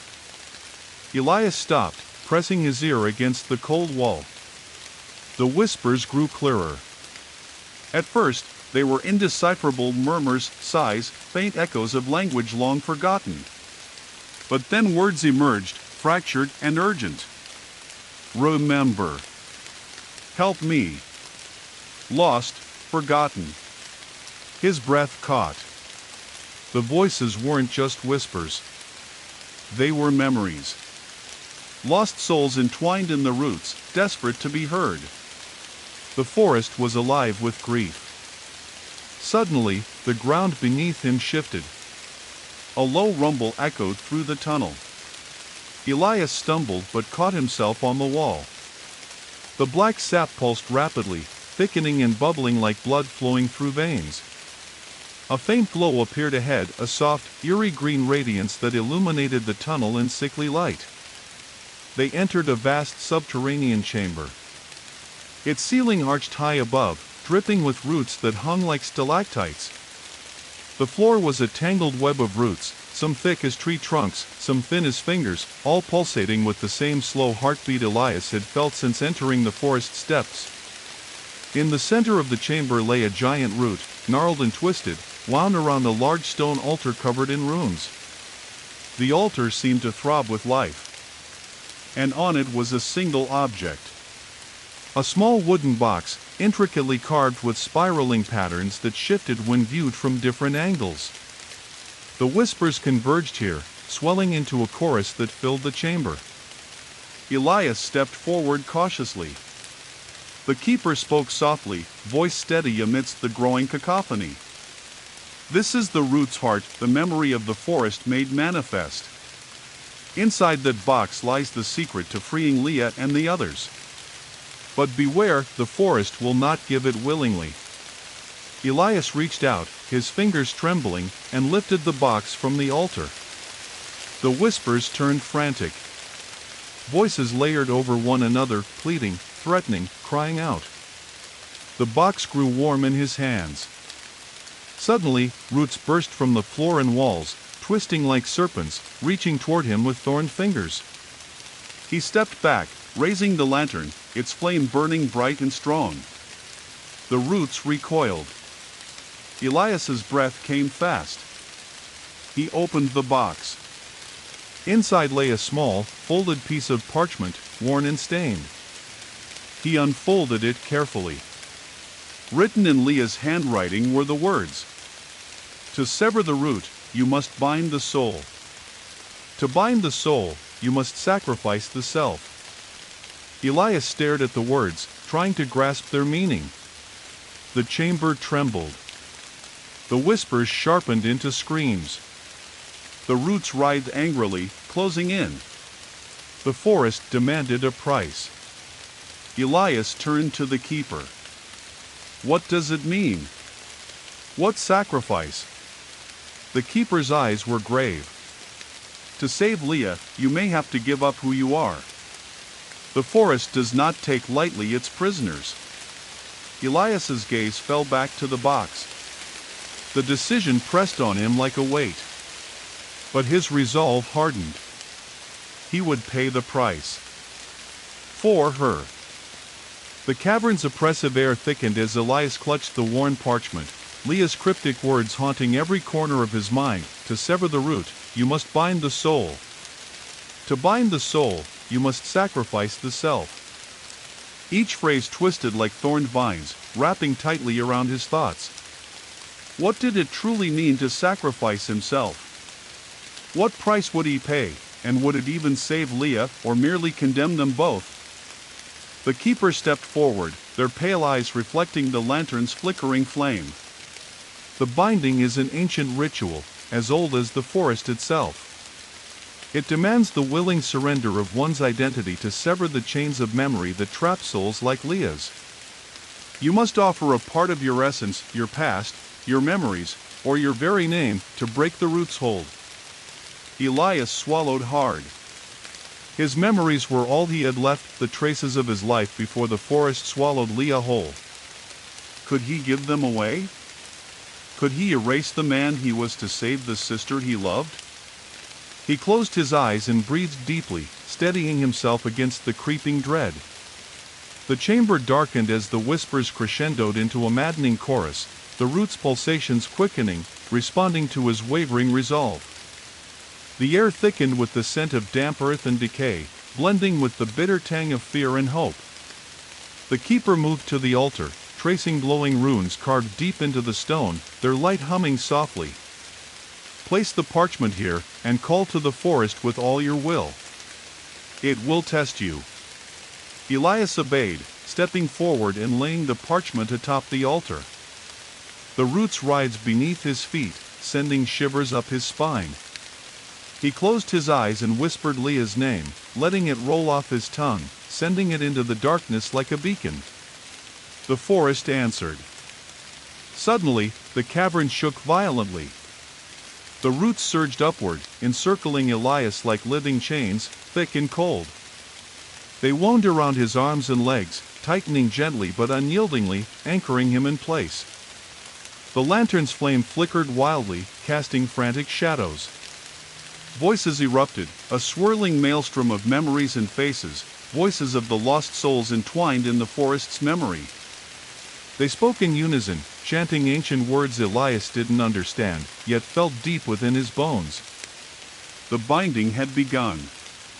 Elias felt a tug deep inside, something clawing at the edges of his mind. His memories shimmered, fragile as glass, flickering like fading stars. Faces from his past floated in and out, childhood laughter with Leah, his mother's warm smile, his father's stern gaze, all slowly dimming, retreating into shadow. He gritted his teeth, struggling to hold on. But the roots demanded sacrifice.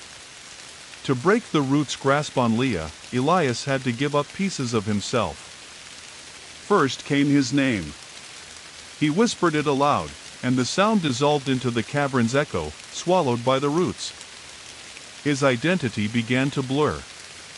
His sense of self waned, as if he were becoming part of the forest's breath. Memories followed. He tried to cling to the image of Leah, to the promise of finding her, but the edges frayed. His childhood faded like morning mist. His fears and joys blurred into the darkness.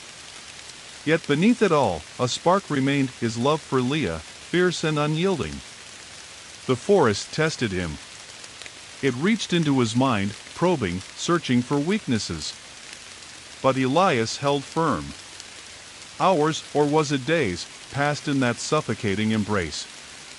The chanting slowed, the roots loosening their grip. The lantern's flame steadied, casting a warm glow that pushed back the darkness.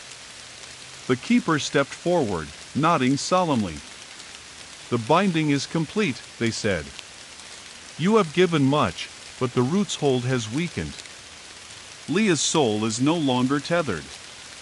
Elias collapsed, gasping for breath. His memories were scattered, but a part of him still remained. Hope blossomed like a fragile flower. Suddenly, the black pool before the altar rippled violently. Leah's face emerged once more, clearer and more vivid than before. Her eyes locked with his, filled with gratitude and pain. "Elias," she whispered. He reached out, tears streaming down his face. "I'm here," he promised. The pool shimmered, and slowly, the faces of the lost began to fade, their voices growing faint until only silence remained. The forest seemed to exhale. The roots ceased their pulsing. Elias knew the journey was far from over. But for the first time, the forest felt less like a prison. More like a place where memories could be freed. And where love might just conquer the darkness. The cavern seemed to breathe a heavy sigh, as if releasing centuries of anguish all at once. The pulsing of the roots slowed, then ceased entirely, leaving an eerie stillness hanging in the air like a fragile glass poised to shatter. Elias lay sprawled on the cold stone floor, his body trembling, not from cold, but from exhaustion that seeped into his bones like ice. The parchment lay at the altar's edge, its edges curling slightly as if alive, whispering secrets in a language he barely comprehended. His memories, those precious fragments of the life he'd clung to, were fractured and hazy, drifting like broken shards scattered across a dark sea. Yet, amid the fog of forgetfulness, Leah's face remained a constant beacon, her eyes burning bright in the darkness of his mind. Beside him, the keeper knelt silently, their icy gaze scanning the cavern's walls, as though searching for something unseen. "Is it over?" Elias rasped, voice cracked and raw. The keepers shook their heads slowly. "No.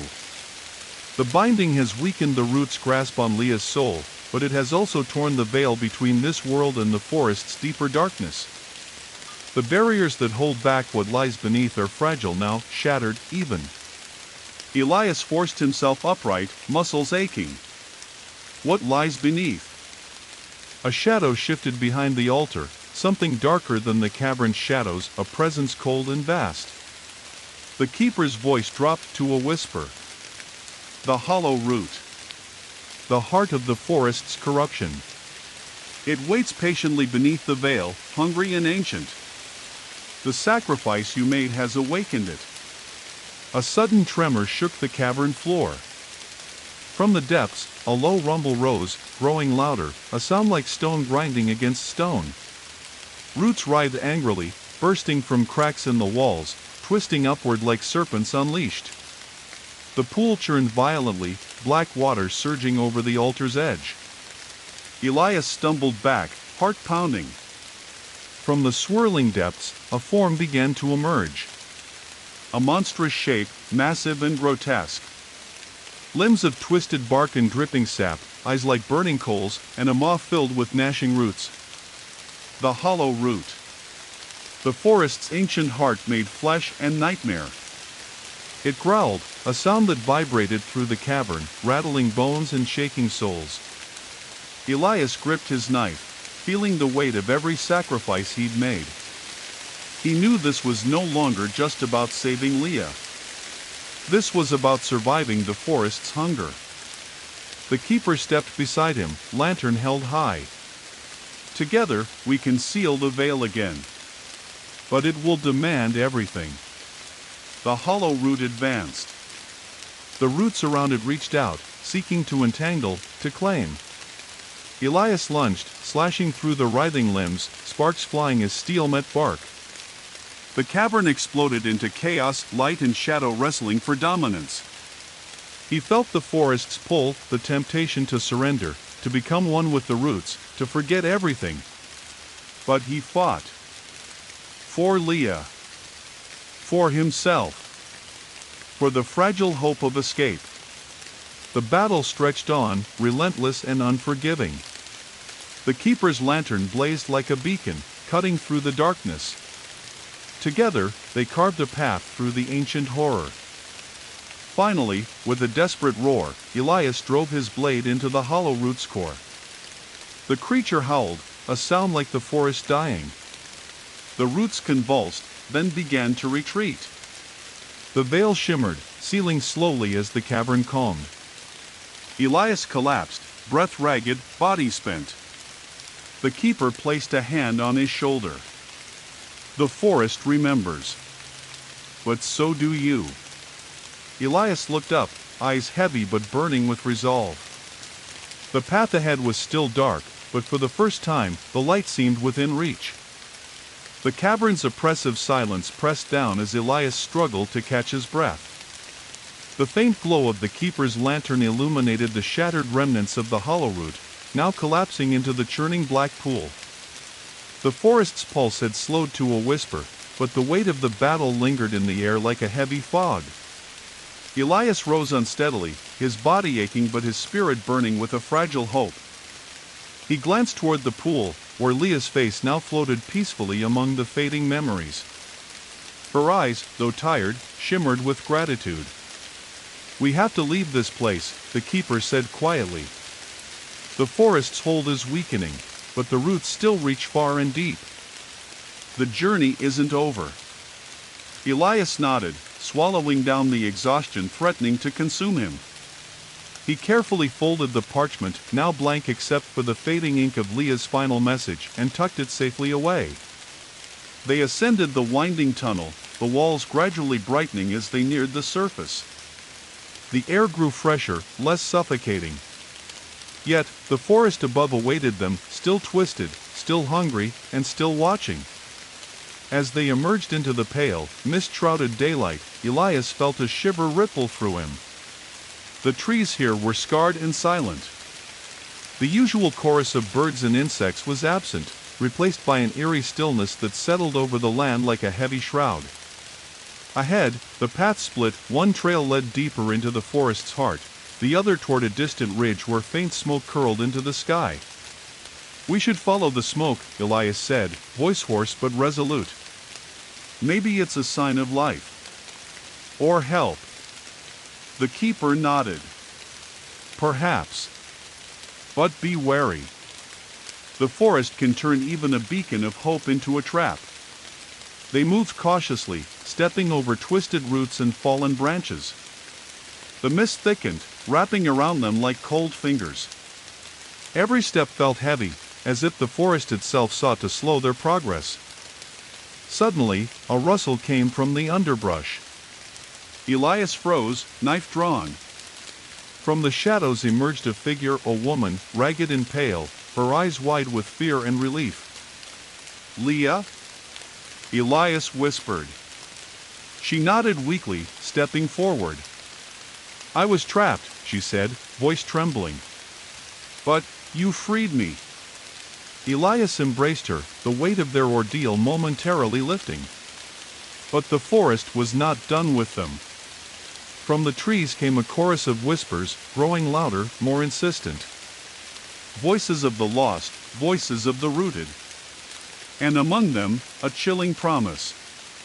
The forest remembers. The forest seemed to pulse around them, an ancient heartbeat felt beneath the soles of their feet, subtle yet omnipresent. Elias held Leah's hand tightly, feeling the tremors that ran through her fingers, her body still fragile from captivity but alive, breathing the air of a world just barely restored. Yet the forest's silence weighed heavy, as if the trees themselves were holding their breath, watching, waiting. Leah's eyes flickered with uncertainty as she glanced at the mist-shrouded path ahead. "It's not over, is it?" she whispered. "No," Elias answered grimly.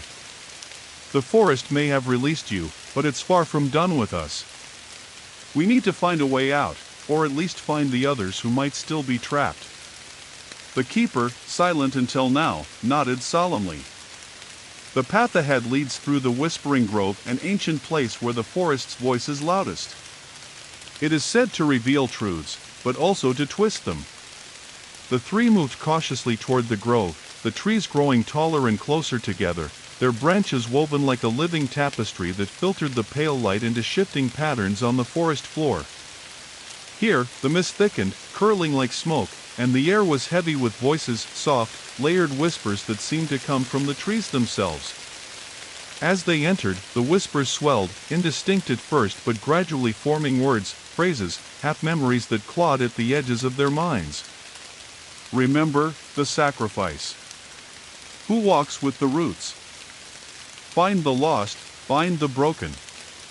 Elias shivered.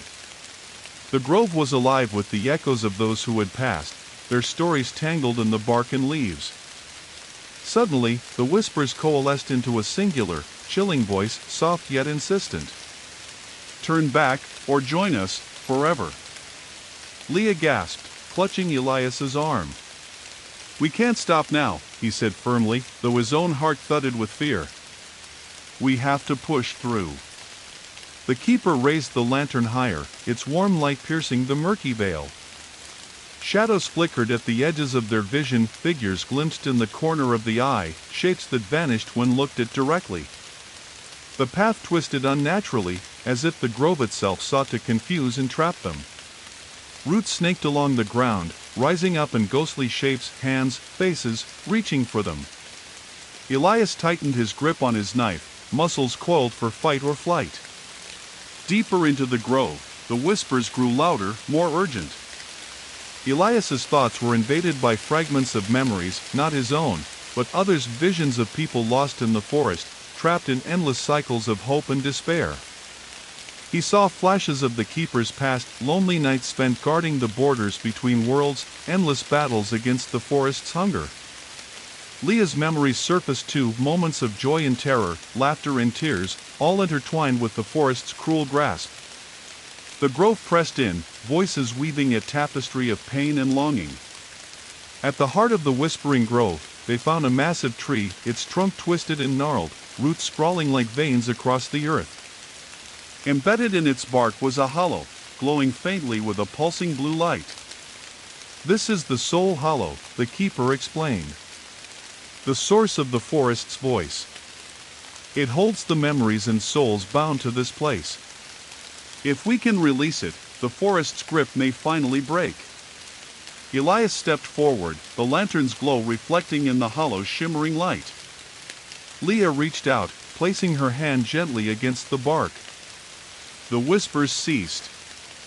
A profound silence settled. Then, a single, clear voice spoke from the hollow, not spoken, but felt. Will you free us, or bind us forever? Elias and Leah exchanged a glance. The choice lay before them. To release the forest's memory and risk its wrath, or to bind it once more and live with its shadows. The weight of sacrifice hung heavily. The forest waited. And the story was far from over. The silence around the Soul Hollow was absolute, a void so profound it seemed to swallow every breath and heartbeat. Elias's fingers trembled as he hovered over the glowing hollow embedded deep in the ancient tree's bark. The pulsing blue light was hypnotic, a living thing breathing beneath his touch. Leah stood beside him, her gaze fixed and steady, yet shadowed with fear and uncertainty. The keeper's voice cut softly through the stillness. The forest offers you two paths. To free the souls trapped here means unraveling the ancient binding, breaking the cycle of suffering, but it may unleash a storm upon the land and uprooting that could consume everything. To bind the souls again will hold the forest in balance, but at a great cost. The souls remain trapped, and the curse persists, though contained.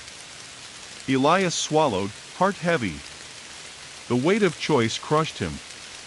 To save Leah and the others meant risking the destruction of the forest and all who dwelled within it. To preserve the forest meant sacrificing freedom for countless souls, including his sisters. He glanced at Leah, searching her eyes for guidance. "What do you want?" he asked, voice thick with emotion. Leah's lips trembled. "I want to be free, but I don't want more suffering. This place is a prison, but it's also home. I'm torn." Elias nodded. "We have to be careful. There's no going back once we decide." The keeper extended a slender hand toward the hollow. "Place your hands together on the tree and speak your choice aloud. The forest will respond." Elias and Leah placed their palms against the cool bark, the blue light intensifying beneath their touch. A warmth spread through their hands, up their arms, settling deep within their chests. Together, they spoke. "We choose." The hollow shuddered, the blue light flaring like a star about to burst. The forest held its breath. Then, a flood of memories surged through Elias's mind, faces of those long lost, whispers of love and regret, laughter and sorrow intertwined like roots beneath the soil. He saw the birth of the forest, ancient and untamed, shaped by the spirits of the forgotten. He saw Leah, caught in its grasp, fighting to hold on. The choice was no longer just theirs. The forest itself was alive, watching, judging. Suddenly, the ground trembled violently. Roots exploded from the earth, twisting and thrashing, their writhing forms blocking the path out. The forest roared its ancient wrath, leaves shaking with fury. But amid the chaos, the blue light spread outward, washing over the roots, calming their furious dance. The forest's anger softened, becoming a low, mournful sigh. The voices in the wind shifted, no longer screams, but soft, hopeful murmurs. Leah squeezed Elias's hand. "We did it," she whispered. Elias nodded, tears streaming down his face. "Maybe, this time, it's over." The path through the whispering grove opened, light filtering through the branches like a promise. The forest seemed to breathe with new life, no longer a prison, but a place of memory and peace. Elias, Leah, and the keeper stepped forward, their steps lighter, their hearts unburdened. Yet, deep beneath the soil, the roots still whispered reminders that some stories never truly end. The forest's light shifted, soft and golden now, filtering through the dense canopy in gentle streams that caressed the earth. Elias and Leah stepped carefully along the winding path out of the whispering grove, their breaths visible in the cool morning air. The heavy weight of the past days still clung to them like mist, but something fragile and new had taken root in their hearts: hope. The keeper trailed behind, eyes sharp and ever watchful, silent as the shadows between the trees. Despite the forest's apparent calm, a subtle tension hummed beneath the surface, like a storm gathering far away. As they reached a small clearing bathed in sunlight, Leah paused and looked back into the dark woods they had just left behind. "It feels different," she whispered. "Like the forest is awake." Elias nodded, a chill running down his spine despite the warmth around them. "The roots still whisper," he said quietly. "I'm not sure this is truly over." They pressed on, the path leading uphill to a ridge where the morning fog clung stubbornly to the earth. From here, the forest stretched endlessly, a sea of green, mysterious and alive. Far below, tendrils of smoke curled lazily, hinting at signs of human presence. As they descended toward the smoke, the forest's silence deepened unnervingly. No birdsong, no rustling animals, only the soft crunch of their footsteps and the distant call of something unseen. Suddenly, a tremor rippled through the ground. Elias halted, heart pounding. From the earth beneath, a dark fissure cracked open, splitting the soil like a wound. From the depths, a faint glow pulsed, like the beating of a monstrous heart. The hollow root, the ancient corruption they had thought defeated, was stirring once more. The keeper stepped forward, voice grave. "The binding may have been broken, but the forest's heart still beats, and it hungers." Elias gripped Leah's hand tightly. "What do we do now?" The keeper's eyes flickered with a cold fire. "We must face the hollow directly, descend into its lair and confront whatever waits there. It has awakened, and its hunger will not be sated until it claims us all." Leah swallowed hard but nodded. "We can't run from it anymore." Their journey took them into a twisted underworld beneath the forest floor, an endless network of cavernous tunnels slick with sap and shadow. The air grew thick and heavy, every breath tasting of earth and rot. The walls pulsed with a sickly green light, illuminating grotesque shapes, ancient bones entwined with roots, remnants of those claimed by the forest over centuries. At the cavern's heart, the hollow root pulsed like a living titan, its limbs sprawling like dark rivers of bark and sap. Its eyes burned with a malevolent hunger, and from its mouth spilled whispers of torment and endless night. Elias raised his knife, Leah close beside him, the keeper's lantern illuminating the vast, terrible creature. The final battle had begun. The hollow root surged forward, tendrils striking with devastating speed. Elias dodged, slashing at its bark-covered limbs, each blow sending sprays of dark sap like blood. Leah chanted an ancient prayer she had found scrawled in the margins of Leah's journal, words meant to weaken the forest's grasp. The keeper moved with calculated grace, striking runes into the cavern walls, their lantern flame intensifying, burning through the darkness like a star. The creature howled, a sound that shook the very roots of the earth. Elias plunged his blade into the hollow's core, the runes flaring bright and white. With a final, agonized shriek, the creature convulsed and collapsed, its monstrous form dissolving into tendrils of mist and shadow. Silence returned.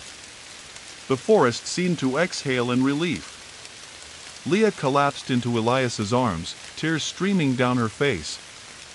"We're free," she whispered. Elias nodded, voice choked. "At last."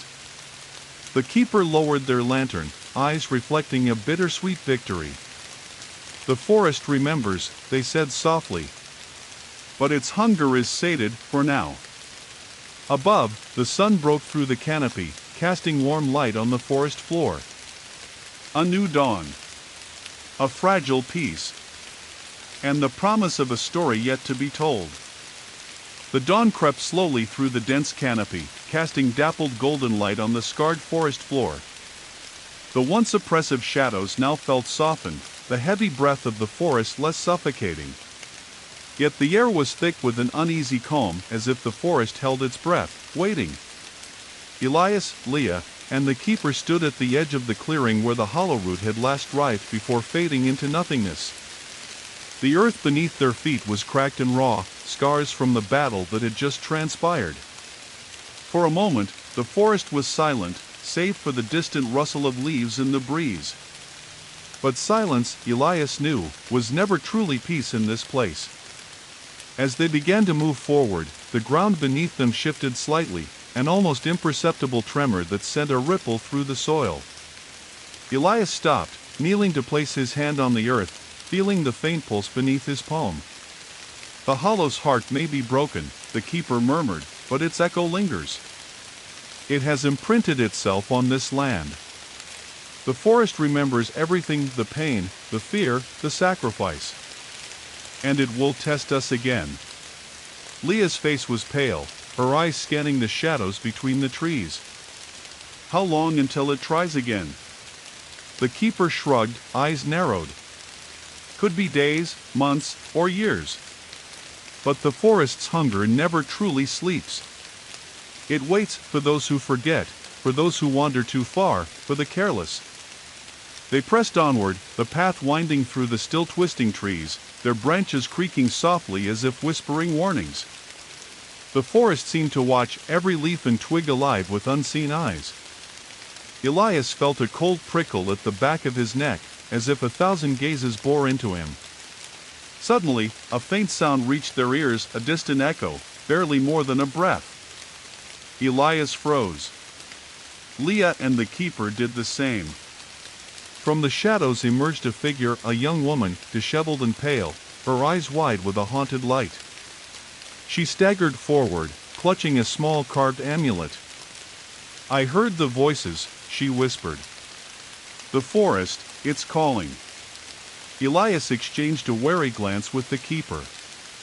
"You're not the first to hear it," the keeper said quietly. "The forest's echo reaches far and wide. Those who listen are drawn in, unable to resist." The woman's gaze locked on Elias. "I was lost, trapped. But I escaped. Barely." Leah stepped forward. "We've been through it too. You're safe now." The woman shook her head, eyes darting nervously. "Safe? No." The hollow's echo follows. "It's not done with us. It's hungry for more." Elias tightened his grip on his knife, the weight of their ordeal settling anew. "We need to warn the others," the keeper said grimly. "The forest story isn't finished. And neither are we." As they made their way toward the distant smoke, toward potential refuge or ruin, the forest's whispers grew louder, a low murmur riding on the wind. Elias glanced back one last time. The trees seemed to ripple, shadows stretching like claws. The hollow's echo was alive. And it was waiting.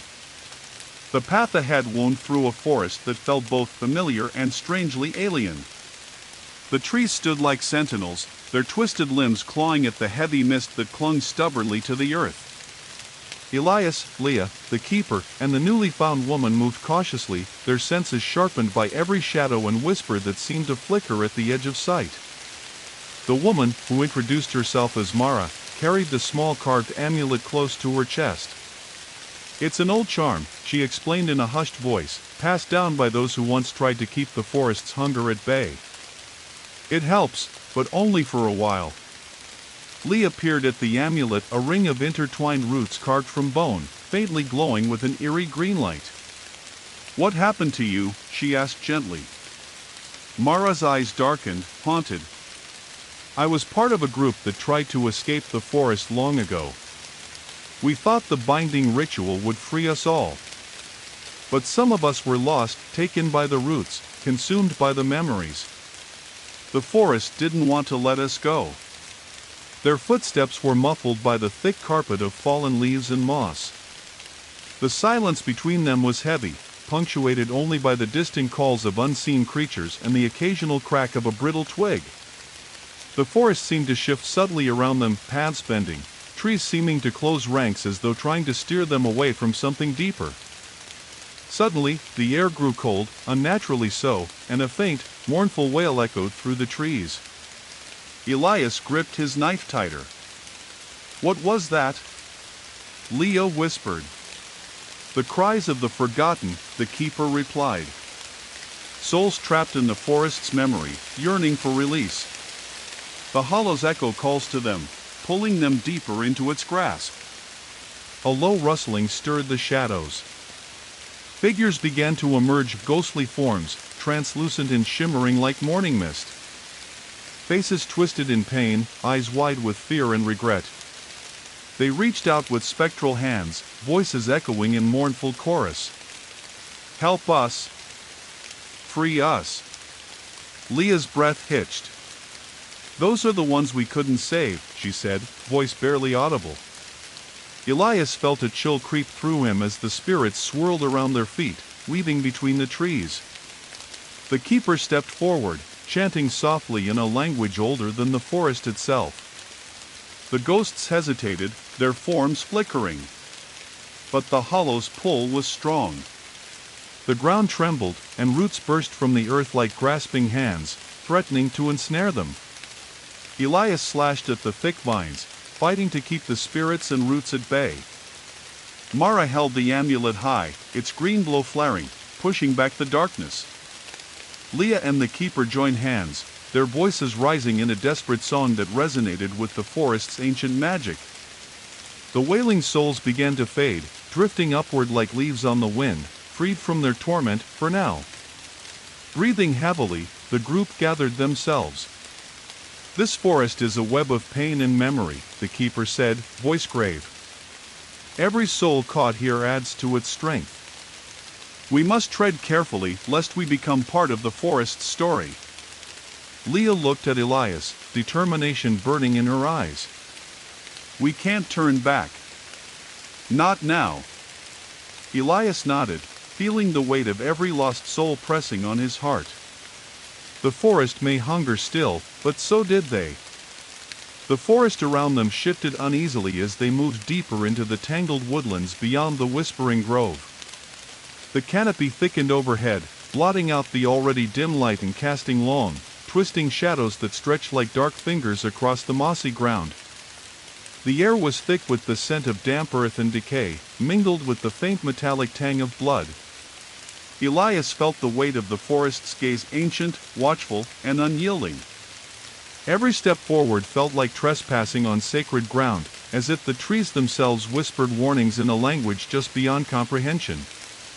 The roots beneath their feet pulsed faintly, a rhythmic heartbeat that seemed to echo the lingering memories of those who had been claimed by the forest's hunger. Leah walked close beside Elias, her hand trembling in his. Mara carried the amulet tightly, its eerie green glow a faint but persistent light in the encroaching darkness. The keeper moved silently, a shadow among shadows, their lantern casting a narrow cone of light ahead. As they rounded a bend, the forest opened into a wide clearing bathed in an unnatural twilight. The ground was littered with remnants of what looked like old campsites, ashes long cold, broken tools, and tattered scraps of clothing half buried in the moss. It was a graveyard of the lost, a testament to those who had tried and failed to escape the forest's grasp. Elias's stomach churned as he surveyed the eerie scene. "How many have we lost?" he whispered. The keeper's eyes were somber. "Too many. The forest feeds on their memories, weaving them into its roots and branches. Each soul adds strength to the hollow." Suddenly, a chill wind swept through the clearing, carrying with it a low, guttural growl that seemed to come from all directions at once. The trees groaned as if waking from a long slumber. From the shadows, figures began to emerge, twisted shapes cloaked in bark and leaf, their eyes glowing with an otherworldly light. They moved with unnatural grace, silent and relentless. "Forest guardians," the keeper murmured. "Bound by the hollow, cursed to protect its secrets and prevent escape." Leah tightened her grip on Elias's arm, fear flashing in her eyes. Elias readied his knife, muscles coiled and tense. The guardians closed in, encircling them like wolves stalking prey. The air crackled with an electric charge as the first guardian lunged, a monstrous figure of gnarled wood and thorned vines, its limbs snapping and twisting with unnatural strength. Elias met the attack with a swift slash, the blade biting into bark, sending splinters flying. Mara raised the amulet, its green glow intensifying into a radiant pulse that pushed back the guardians, creating a protective barrier. Leah joined in, chanting the ancient words that had saved them before, her voice steady despite the rising chaos. The battle raged, fierce and unyielding. The guardians were relentless, their attacks like crashing waves against a rocky shore. But Elias, Leah, Mara, and the keeper fought with desperate resolve, their unity a fragile shield against the forest's wrath. Amid the clash, Elias caught sight of a flicker of movement deeper in the woods, a shadow watching, waiting. His heart clenched. The forest's hunger was far from satisfied. As the last guardian fell, dissolving into a swirl of leaves and mist, the clearing fell silent once more. Breathing heavily, the group gathered themselves, wounds stinging but spirits unbroken. "We are close," the keeper said quietly. "The source of the hollow's power lies ahead. We must be ready." Elias nodded, eyes scanning the darkened woods. The path ahead was uncertain, but their resolve was clear. They would face the forest's heart, or be consumed by it. The forest seemed to close in tighter around them as they pressed forward, the heavy canopy blotting out much of the sky and turning day into a dim twilight. The scent of decay grew stronger, thick and cloying, invading their senses and turning their stomachs. Every step felt like sinking deeper into a living grave, the ground soft and damp beneath their feet. Leah's breaths were shallow but determined, her eyes flickering with a mix of fear and fierce resolve. Mara held the amulet before her like a talisman, its pale green glow the only source of light in the growing gloom. The keeper's lantern cast trembling shadows on the twisted bark and curling vines, each shadow seeming to flicker with secrets untold. Elias led the way, knife in hand, senses alert to every subtle movement or whisper of sound. They reached a place where the trees were twisted grotesquely, their limbs gnarled and blackened as if burned by some ancient fire that never quite went out. The earth here was cracked and barren, littered with shards of bone and fragments of rotted wood. At the center lay a massive stump, hollowed out and pulsating faintly with a sickly green light. "The heart," the keeper said in a low voice. "The source of the hollow's corruption. It feeds on the lost souls and memories, twisting the forest into this nightmare." Elias stepped forward cautiously, the air thick with malevolent energy that seemed to reach into his mind, stirring dark memories and fears. The stump's hollow pulsed like a wound that refused to heal, a slow, terrible heartbeat that echoed through the forest. Suddenly, a voice, barely a whisper, seeped into their minds. "Join us, surrender your pain, become one with the root." Leah shuddered, pulling her cloak tighter around her. "We won't," Elias said firmly. "Not now. Not ever." The ground trembled as the forest reacted to their defiance. From the stump, thick tendrils of blackened root shot out like serpents, writhing and twisting toward them with lethal intent. Elias slashed through the nearest tendril, sap spraying like blood. Mara raised the amulet, its green light flaring fiercely, pushing back the advancing roots. The keeper began to chant, their voice weaving ancient words that filled the clearing with a protective aura. The tendrils recoiled, but the heart pulsed stronger, its malevolent presence growing. Suddenly, the earth beneath them split open, revealing a deep, dark chasm that seemed to breathe with the forest's hunger. From its depths, shadows swirled, faces distorted in silent screams, hands reaching upward as if begging for release. Elias looked at Leah, eyes fierce. "We end this now." Together, they stepped to the edge of the chasm, the amulet's light and the keeper's chant intertwining, weaving a fragile seal against the encroaching darkness. The forest screamed around them, a cacophony of rage and sorrow. Elias plunged his knife into the stump's hollow core, the blade sinking into the pulsing heart of rot. A shockwave of energy burst forth, shaking the earth and uprooting trees. The chasm roared shut, swallowing the twisted roots and shadows. Silence fell, a deep, final silence. Breathing heavily, Elias pulled his knife free. The corruption was sealed. Leah collapsed into his arms, tears flowing freely. The keeper lowered the lantern, their face serene but marked by exhaustion.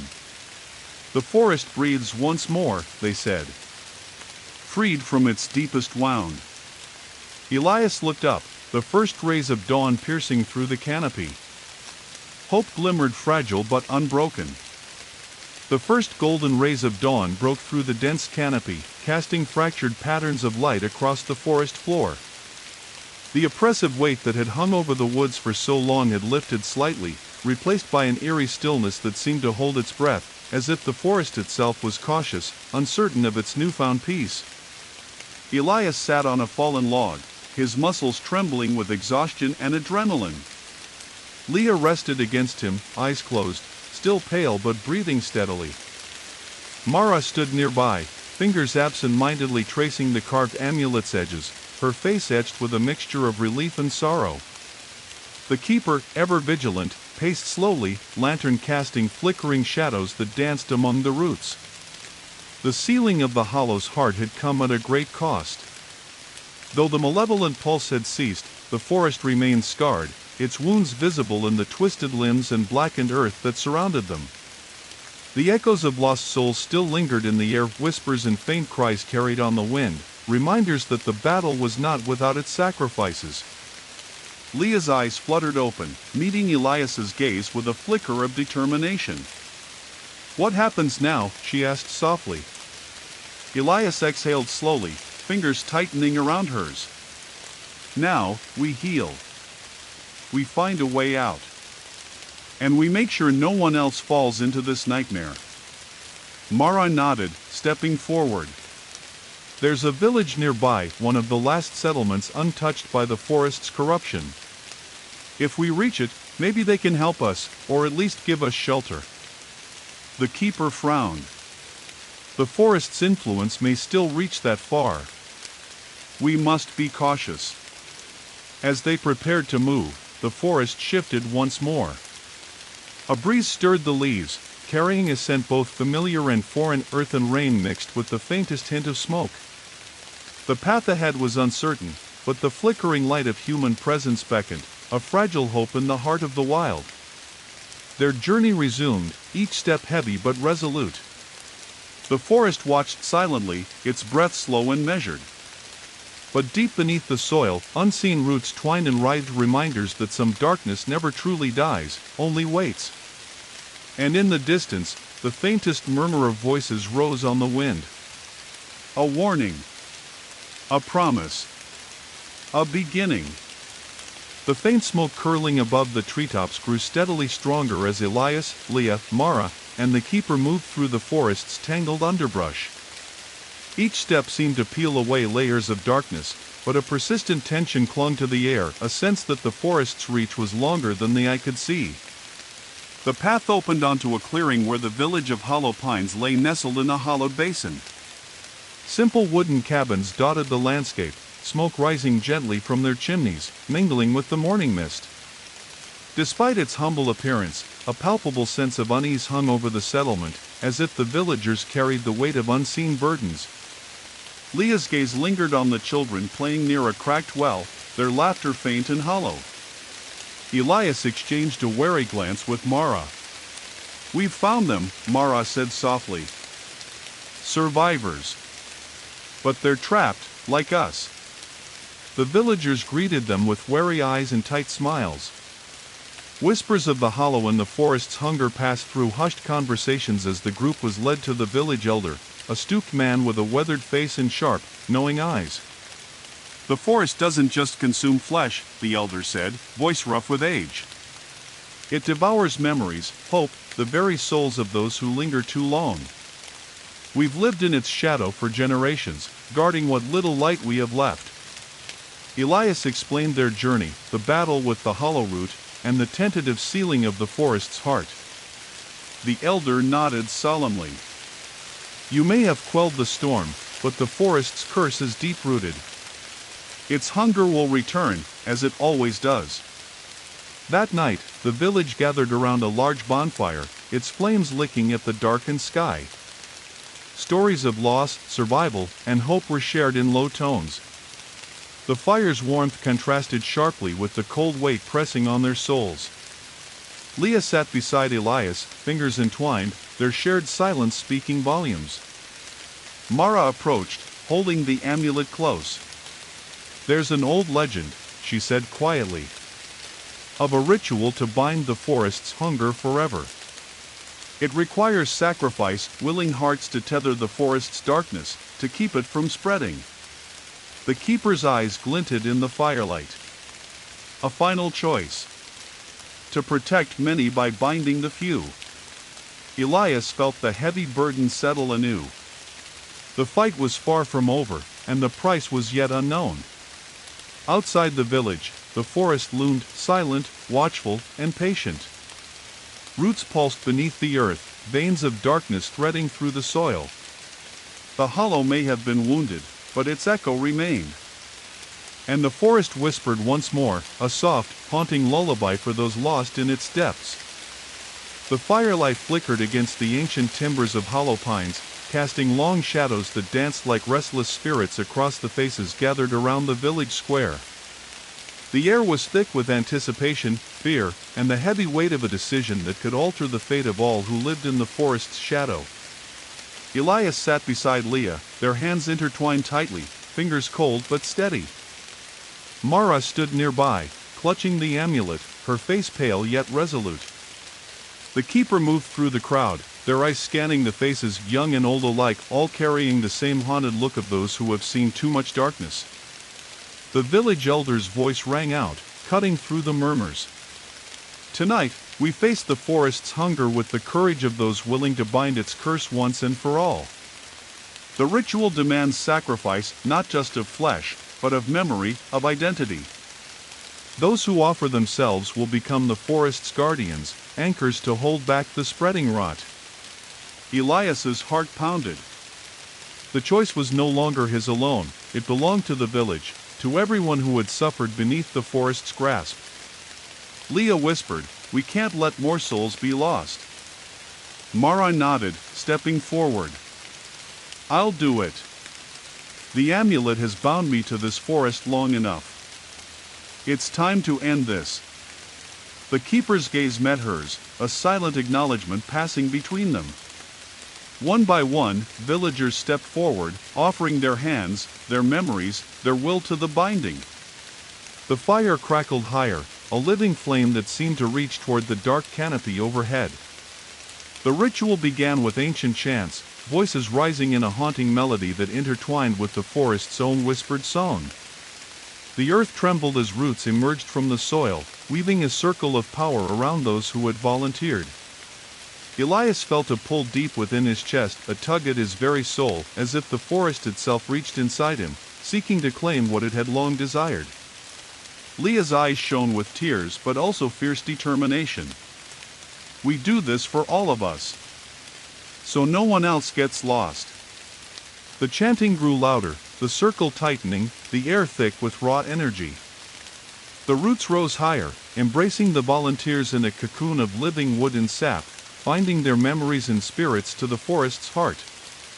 As the first light of dawn broke through the trees, the ritual reached its climax.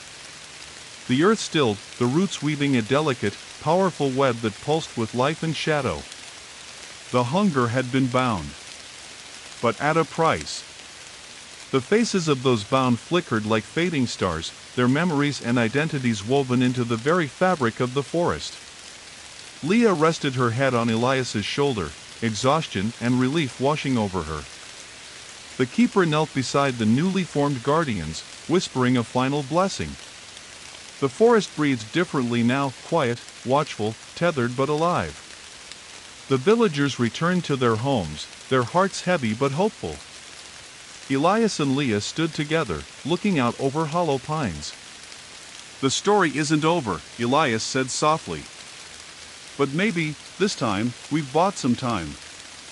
Leah nodded, eyes reflecting the dawn's first light. Time enough to heal. To remember. The forest whispered its ancient song, a lullaby woven with shadows and light. And somewhere deep within, the roots pulsed not with hunger, but with the fragile promise of peace. The village of hollow pines woke under a pale, fragile dawn, the sky washed in soft pastels that belied the heaviness lingering in the air. The binding ritual had left an imprint not just on the forest but on every soul who had witnessed it. The earth beneath their feet no longer thrummed with the restless pulse of the hollow root, but instead carried a quiet weight, a lingering echo of the sacrifices made. Elias stirred from restless sleep beneath the boughs of an old pine, the scent of damp wood and ash thick around him. Leah lay beside him, her face drawn but peaceful, as if finally unburdened. Mara sat near the fire, fingers tracing the amulet's carved patterns, her eyes distant yet resolute. The keeper moved through the village, their lantern dimmed now, face marked by an inscrutable calm. The morning brought with it a cautious stillness. The villagers gathered quietly in the square, their faces etched with weariness and fragile hope. The memories of those bound to the forest were like threads pulled taut beneath their skin, invisible but unmistakable. Some smiled softly at the sunrise, others bowed their heads, mourning the friends and kin woven into the very roots they lived among. Elias addressed the crowd, voice low but steady. "We have won a reprieve. The forest's hunger is bound, for now." But the price was heavy. Those who sacrificed themselves will live on in the forest's memory, guardians to protect us from the darkness that once consumed us all. Leah stepped forward, her gaze sweeping over the faces, eyes bright with determination. "We carry their stories. Their hope. It is up to us to honor their sacrifice by rebuilding, by remembering." Mara nodded in agreement. "The amulet has passed to me now. It is a burden, but also a beacon, a reminder that even in shadow, light can endure." As the day unfolded, the villagers began the slow, deliberate work of healing. They cleared paths twisted by creeping roots, repaired weathered cabins, and planted new seeds in the rich, forgiving soil. The forest, though still alive and watchful, seemed less hostile, as if it recognized the fragile peace woven through the binding. But beneath the surface, unseen threads hummed, a reminder that memory is a living thing, shifting and changing, sometimes breaking free. Elias found himself drawn to the edge of the forest, where the shadows met the light. There, a faint shimmer wavered like heat on the horizon, a pulse of something ancient and restless. He placed a hand on the rough bark of a towering tree, feeling the steady heartbeat beneath the surface. "The story continues," he murmured.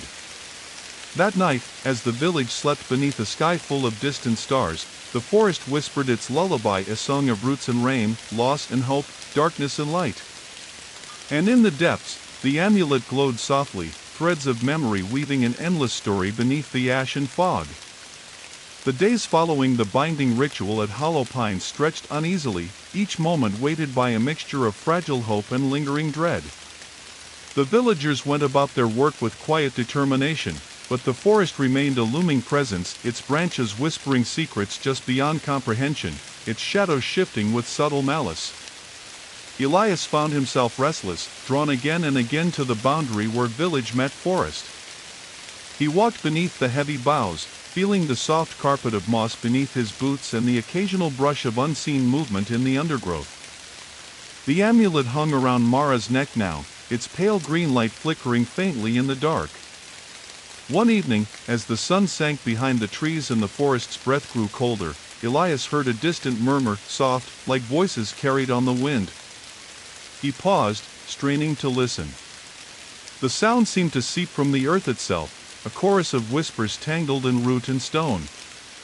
Curiosity and unease tugged at him, and he ventured deeper than before, following the eerie hum into a thicket where the soil was soft and dark.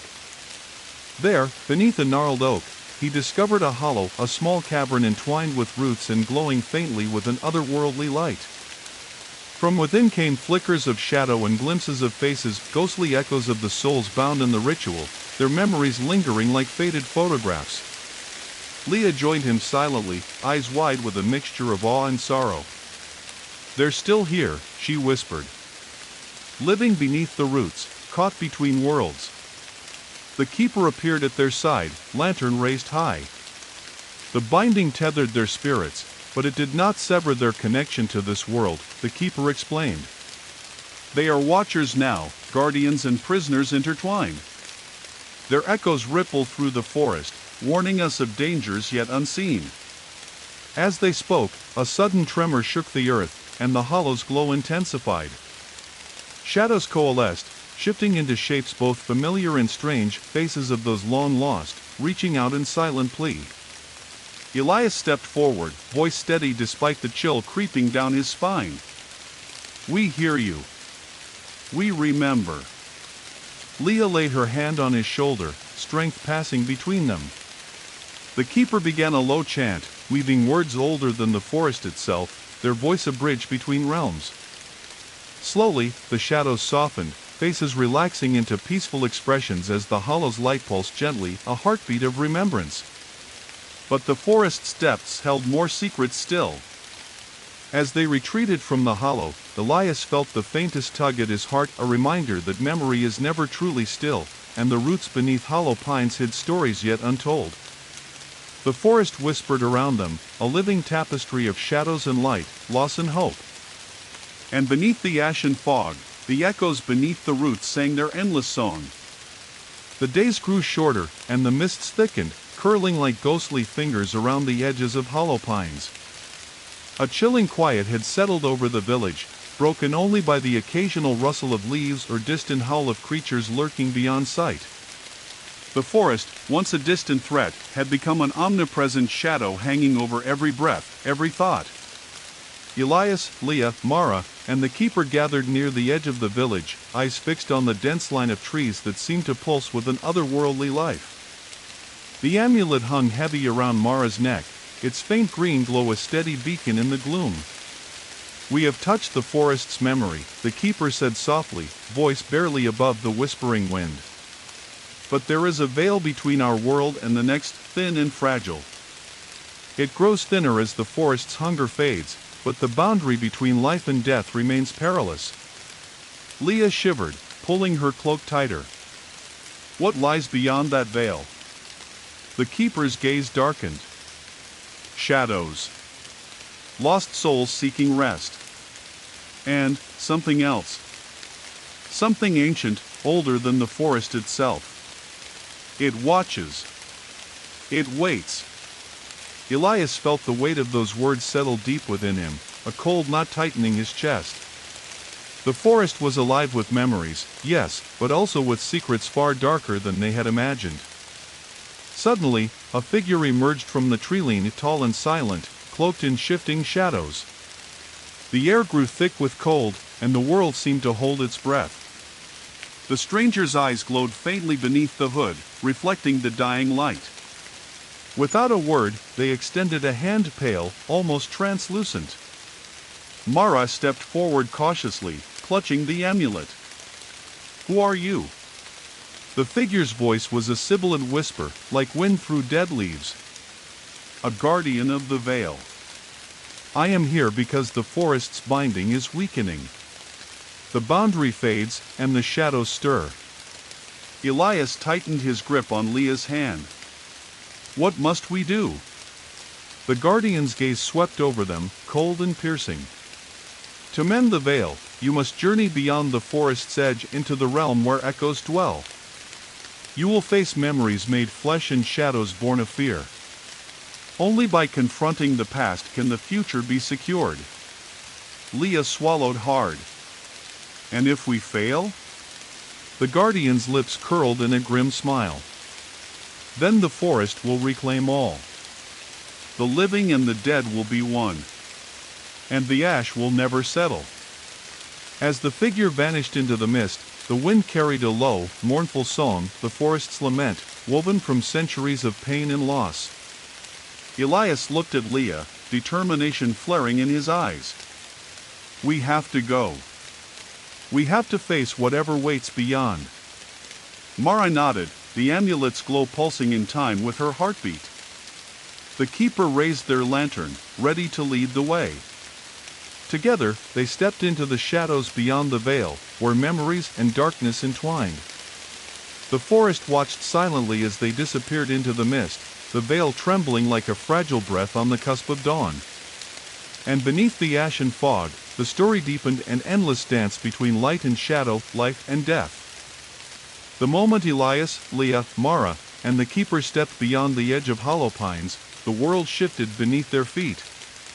The forest behind them faded into a shadowy blur, the familiar scent of pine and damp earth replaced by a cold, alien stillness.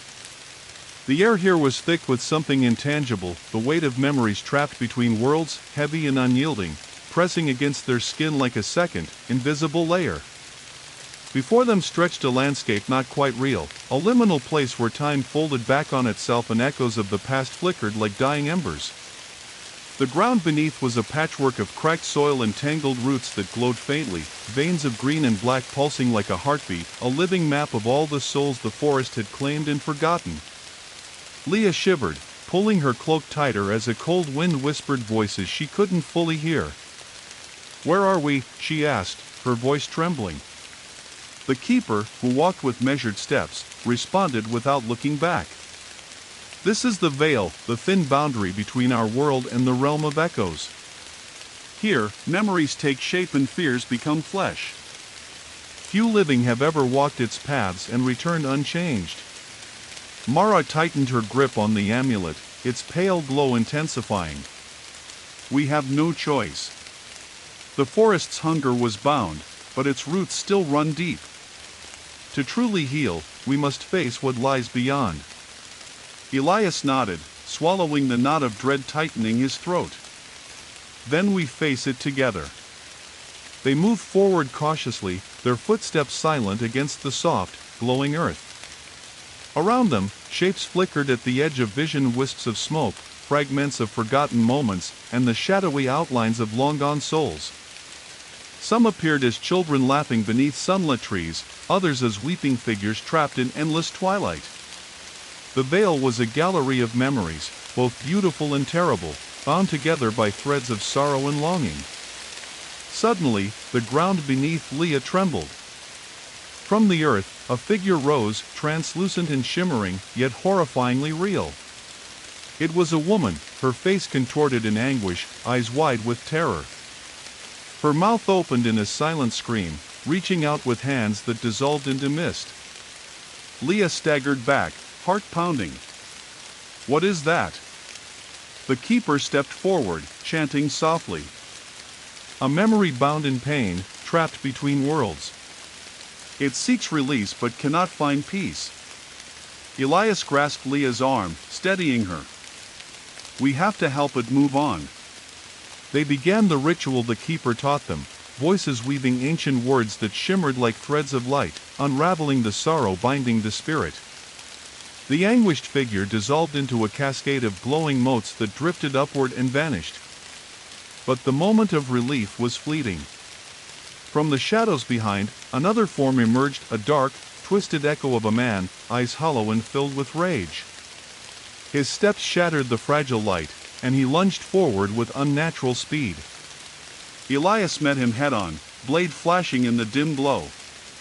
The fight was brutal, a clash between living flesh and shadow made real.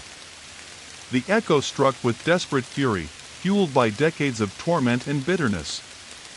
Leah and Mara joined in, their chants and the amulet's glow weaving a protective shield, but the shadow pressed relentlessly, a manifestation of the forest's darkest fears. The battle dragged on, the veil itself seeming to ripple and warp with their struggle. Roots burst from the ground, twisting and writhing, threatening to ensnare them in coils of living wood. Elias slashed through the roots, sweat mingling with cold rain that began to fall, tiny droplets that glowed faintly as they touched the earth. Mara's amulet flared, casting a greenish light that pushed back the encroaching darkness. Leah's voice rose, steady and unwavering, weaving the ancient chant that held the shadows at bay. With a final, desperate strike, Elias plunged his blade into the echo's heart, a hollow void of swirling shadows. The figure dissolved in a cloud of black mist, sucked back into the veil steps. Exhausted and trembling, the group collapsed near the edge of a shimmering pool, its surface smooth as glass, reflecting not their faces, but fractured scenes of the forest's past, fires that consumed entire groves, families torn apart by fear, moments of joy now lost beneath layers of ash. The keeper knelt beside the pool, voice soft. This is the heart of the vale, a mirror of what was and what could be. To mend the forest, you must confront what you see here. Elias stared into the water, the surface rippling to reveal a vision, himself, younger, standing alone at the edge of a burning campsite, flames licking at the sky as distant screams echoed. A surge of pain and guilt flooded him, memories he had tried to bury. Leah placed a hand on his shoulder. You're not alone anymore. One by one, they faced the reflections, their deepest fears, regrets, and hopes. The forest story was as much theirs as it was of the land itself. Hours passed, or perhaps days, time was meaningless here until the first rays of dawn pierced the vale's gloom. The echoes began to fade, the memories settling like dust. The forest's roots pulsed once more, steady and strong, no longer ravenous but healing. Elias stood, breathing deeply, the weight of the past still heavy but no longer crushing. They had crossed beyond the veil, confronted the shadows, and returned changed but unbroken. As they stepped back toward Hollow Pines, the forest greeted them with a soft rustling, a gentle whisper of gratitude woven through the leaves. The amulets glowed dimmed, a sign that the binding was holding. But Elias knew the story was far from over. The forest was alive, ancient, restless, and eternal. And beneath the ashen fog, the dance of light and shadow would continue. They returned to Hollow Pines at dusk. The sun filtered weakly through the thinning mist, painting the village in hues of rust and bronze. The forest, though still immense and darkened at the edges, no longer loomed with the same oppressive weight. Its whispering had quieted, not silent, not gone, but subdued, as if it were catching its breath after centuries of screaming. The people of Hollow Pines gathered at the edge of the village as Elias, Leah, Mara, and the keeper stepped from the trees. No fanfare greeted them. No shouts of triumph. Just silence. Reverent, shaken silence. Because the forest had taken too much from these people, family, time, sanity, and even now, the cost of survival hung thick in the air. Yet even without words, something was different. Something was lighter. Leah noticed it first. The trees that lined the edge of the village, twisted pines and gnarled birches, had straightened. The branches no longer reached like claws but bent gently toward the wind. The ground, once cracked and choked with roots, had softened, and wildflowers were beginning to bloom in patches where the rot had once pulsed. The keeper turned to Elias. The veil has closed. Not completely, but enough. Elias nodded, his shoulders heavy but squared. We saw what it truly was. The forest didn't begin as a monster, it became one. And it was fed by the things we hid, grief, guilt, fear. And forgetting, Mara added softly, running a thumb over the edge of the now dimmed amulet. It fed on forgetting. That evening, they built no fire. Instead, the villagers lit lanterns, small ones, carved with symbols passed down through generations. Dozens of them, glowing amber and warm, hung from the trees and porches, filling the village with a soft constellation of light. It was not for celebration. It was for remembrance. Elias sat in the square beside Leah. Across from them, Mara and the keeper knelt beside a ring of stones, an old hearth long unused. They placed the amulet in its center, its glow dim but steady, and let it rest there, like a heartbeat buried in the earth. Mara spoke first, her voice low but unwavering. We bind this place not to chains or fire, but to memory. We remember those the forest claimed. Those who were lost to fear. And those who gave themselves willingly so we could still walk beneath these trees. She looked around, and the villagers, one by one, stepped forward with small offerings, trinkets, bits of cloth, pieces of bark inscribed with names. they placed them beside the amulet in quiet procession. Later that night, Elias wandered beyond the edge of the square.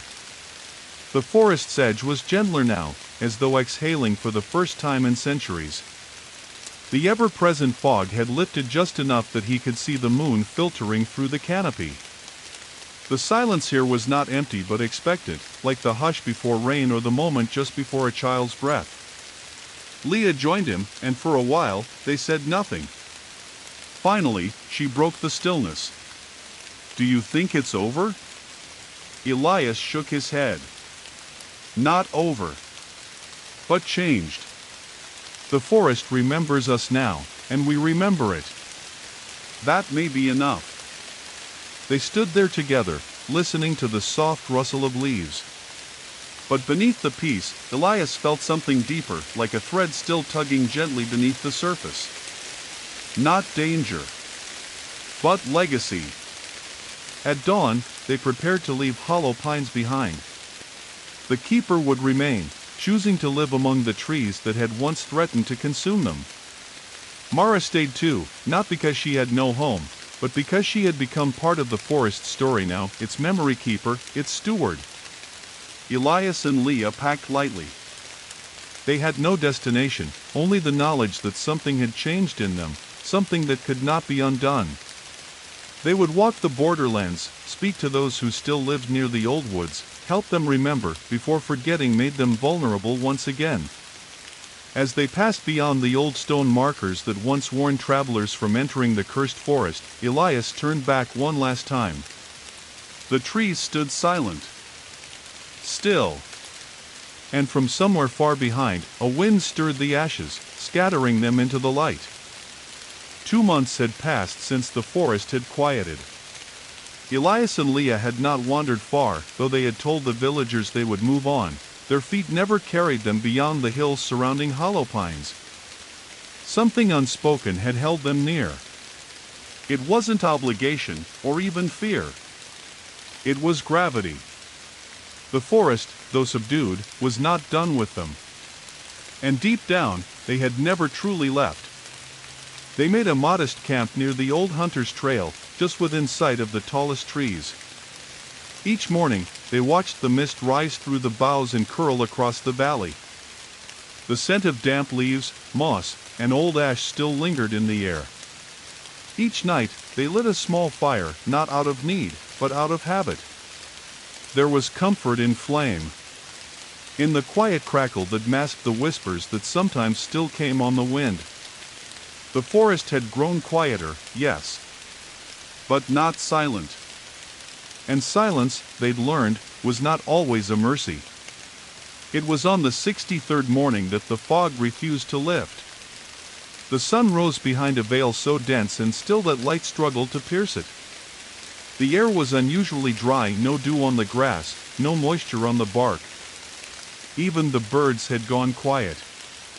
There were no footsteps in the leaves, no snapping twigs, no familiar echo of forest life waking. Elias was already awake when Leah stirred. He sat at the edge of their camp, staring into the woods, his back straight, every muscle tensed as though waiting for a signal. "I had a dream," he said, voice hushed. "But I don't think it was mine." Leah rubbed sleep from her eyes, shivering as the air touched her skin. "What do you mean?" He turned, his eyes shadowed. "I saw the old well. The one at the edge of hollow pines. But it wasn't ruined. It was pristine. And someone was standing beside it, but their face was wrong. Blurred. Like water. They spoke to me. Said something about embers beneath the soil. About something buried." Leah paled. That phrase, it was in one of the keeper's journals. "I remember. Buried embers, the forest's last defense." They returned to hollow pines by dusk. The village had changed in their absence, not outwardly, but in spirit. The lights still burned in windows, the wood smoke still curled above rooftops, but the people spoke less. Faces were drawn. And the dreams, those who had them no longer spoke of trees or roots, but of flame. Mara met them outside the keeper's cottage. Her skin had grown paler, and her eyes were shadowed with sleepless nights. The amulet no longer hung at her throat. It had gone dormant, she explained, buried now beneath the hearthstones, as tradition demanded. But the forest was stirring again. This time, it wasn't whispering. It was breathing. They gathered the next morning, Elias, Leah, Mara, and the keeper who had emerged from their reclusive vigil, robes faded and streaked with ash. The forest had not grown, no new roots or gnarled trees, but something beneath had awakened. I found something, Mara said, unrolling a brittle scroll from the archives. A record older than this village. Maybe older than the forest itself. It speaks of a second binding. One forgotten, hidden deeper than the hollow root. It was never meant to be touched. The scroll told of a fire that once consumed the land, not a fire of flame, but of thought, of memory. A network of forgotten spirits. It called them the cindered souls not consumed by the forest, but fused into it, buried beneath to fuel its rebirth. And it warned of what would happen should they rise. A forest reborn in flame, the keeper murmured. A hunger not for life, but for forgetting itself. Oblivion. That night, the fog turned black. It poured through the village like smoke without fire, curling under doors, choking lantern flames, whispering in lost tongues. Children wept in their sleep.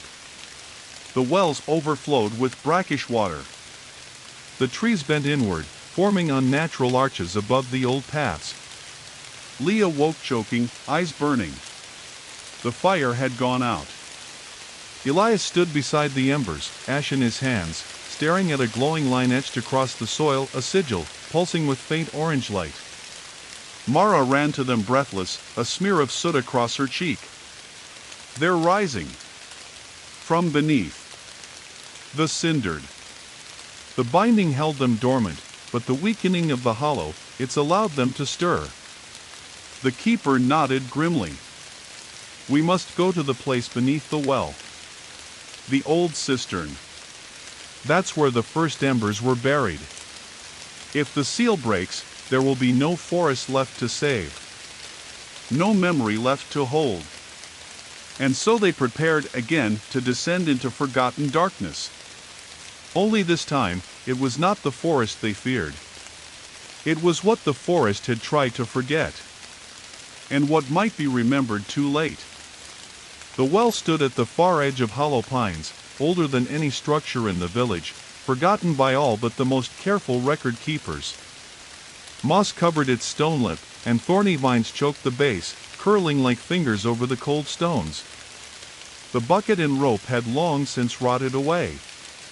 It was not just disused, it had been deliberately sealed, its mouth covered with thick wooden planks nailed crosswise and sealed with pitch. Now, those planks lay scattered, broken in two by hands unseen. Elias stood over the well's yawning dark, the mist curling downward into it like smoke returning to flame. Leah and Mara stood beside him, faces pale in the morning gloom. The keeper was quiet, their lantern held low, casting a flickering circle of light around the well's rim. We were wrong to leave it, the keeper said softly. We sealed the heart. But not the lungs. The forest still breathes through this place. And now it's exhaling, Mara said, gripping the handle of her pack more tightly. We go in? Elias nodded. We go in. They descended on ropes, slowly, carefully. The stones of the well were slick with lichen and soot, the smell of burnt earth and mold rising with each footfall. 30 feet down, the well opened into a wide, dark chamber, a hollow cavern carved long ago, the remnants of old supports and forgotten machinery rotting in place. It hadn't been just a well, it had once led to something more. Their boots landed on damp soil, soft and spongy, like the forest floor after a storm. But there were no trees here, no roots. Only ash. The floor was blanketed in a thin, black layer of it, fine as sand, clinging to their legs and boots as they moved. A network of tunnels stretched away into the dark, their ceilings arched with bricks half melted, as if once touched by flame. Elias held up his torch, the fire illuminating sigils etched into the walls.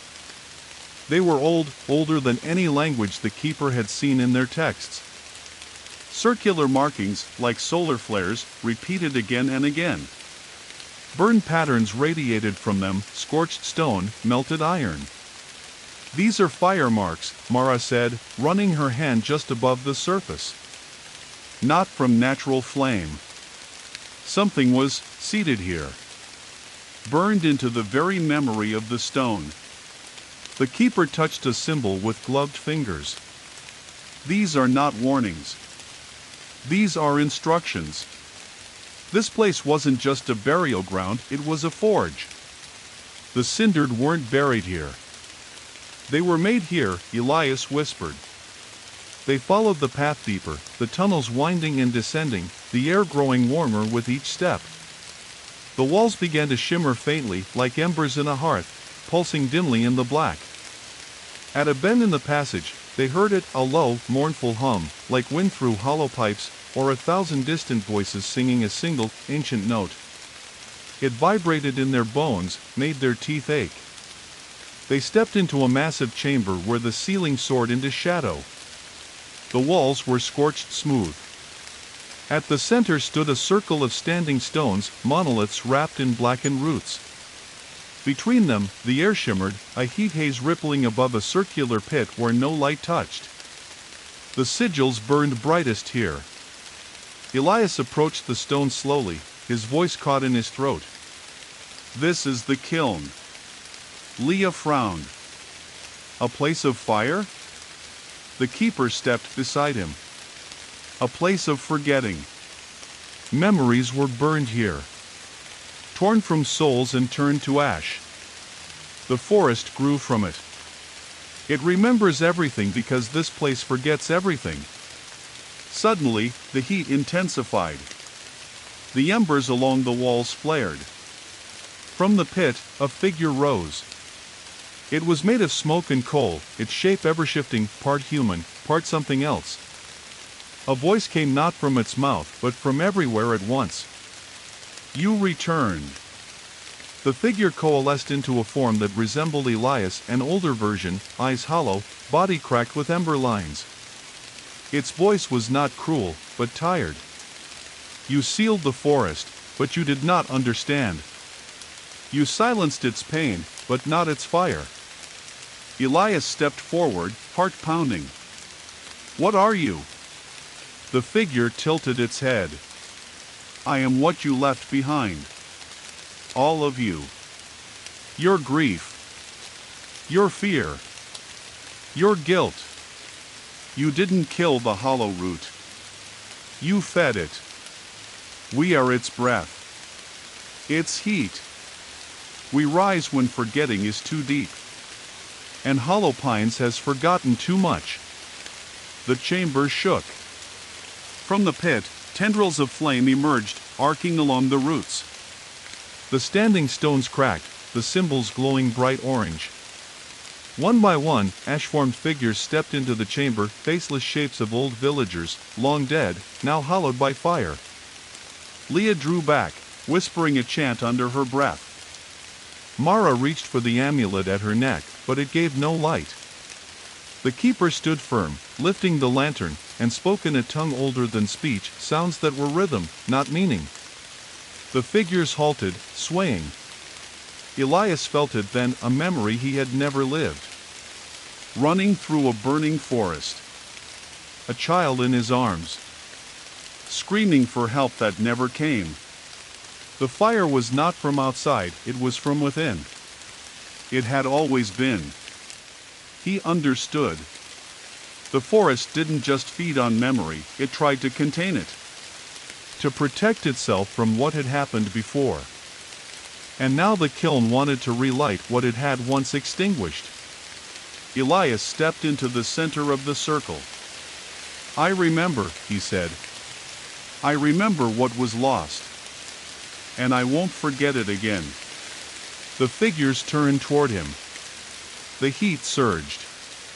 Leah and Mara joined him, voices rising, chanting together, calling not just the forest, but their own names, their own grief, into the fire.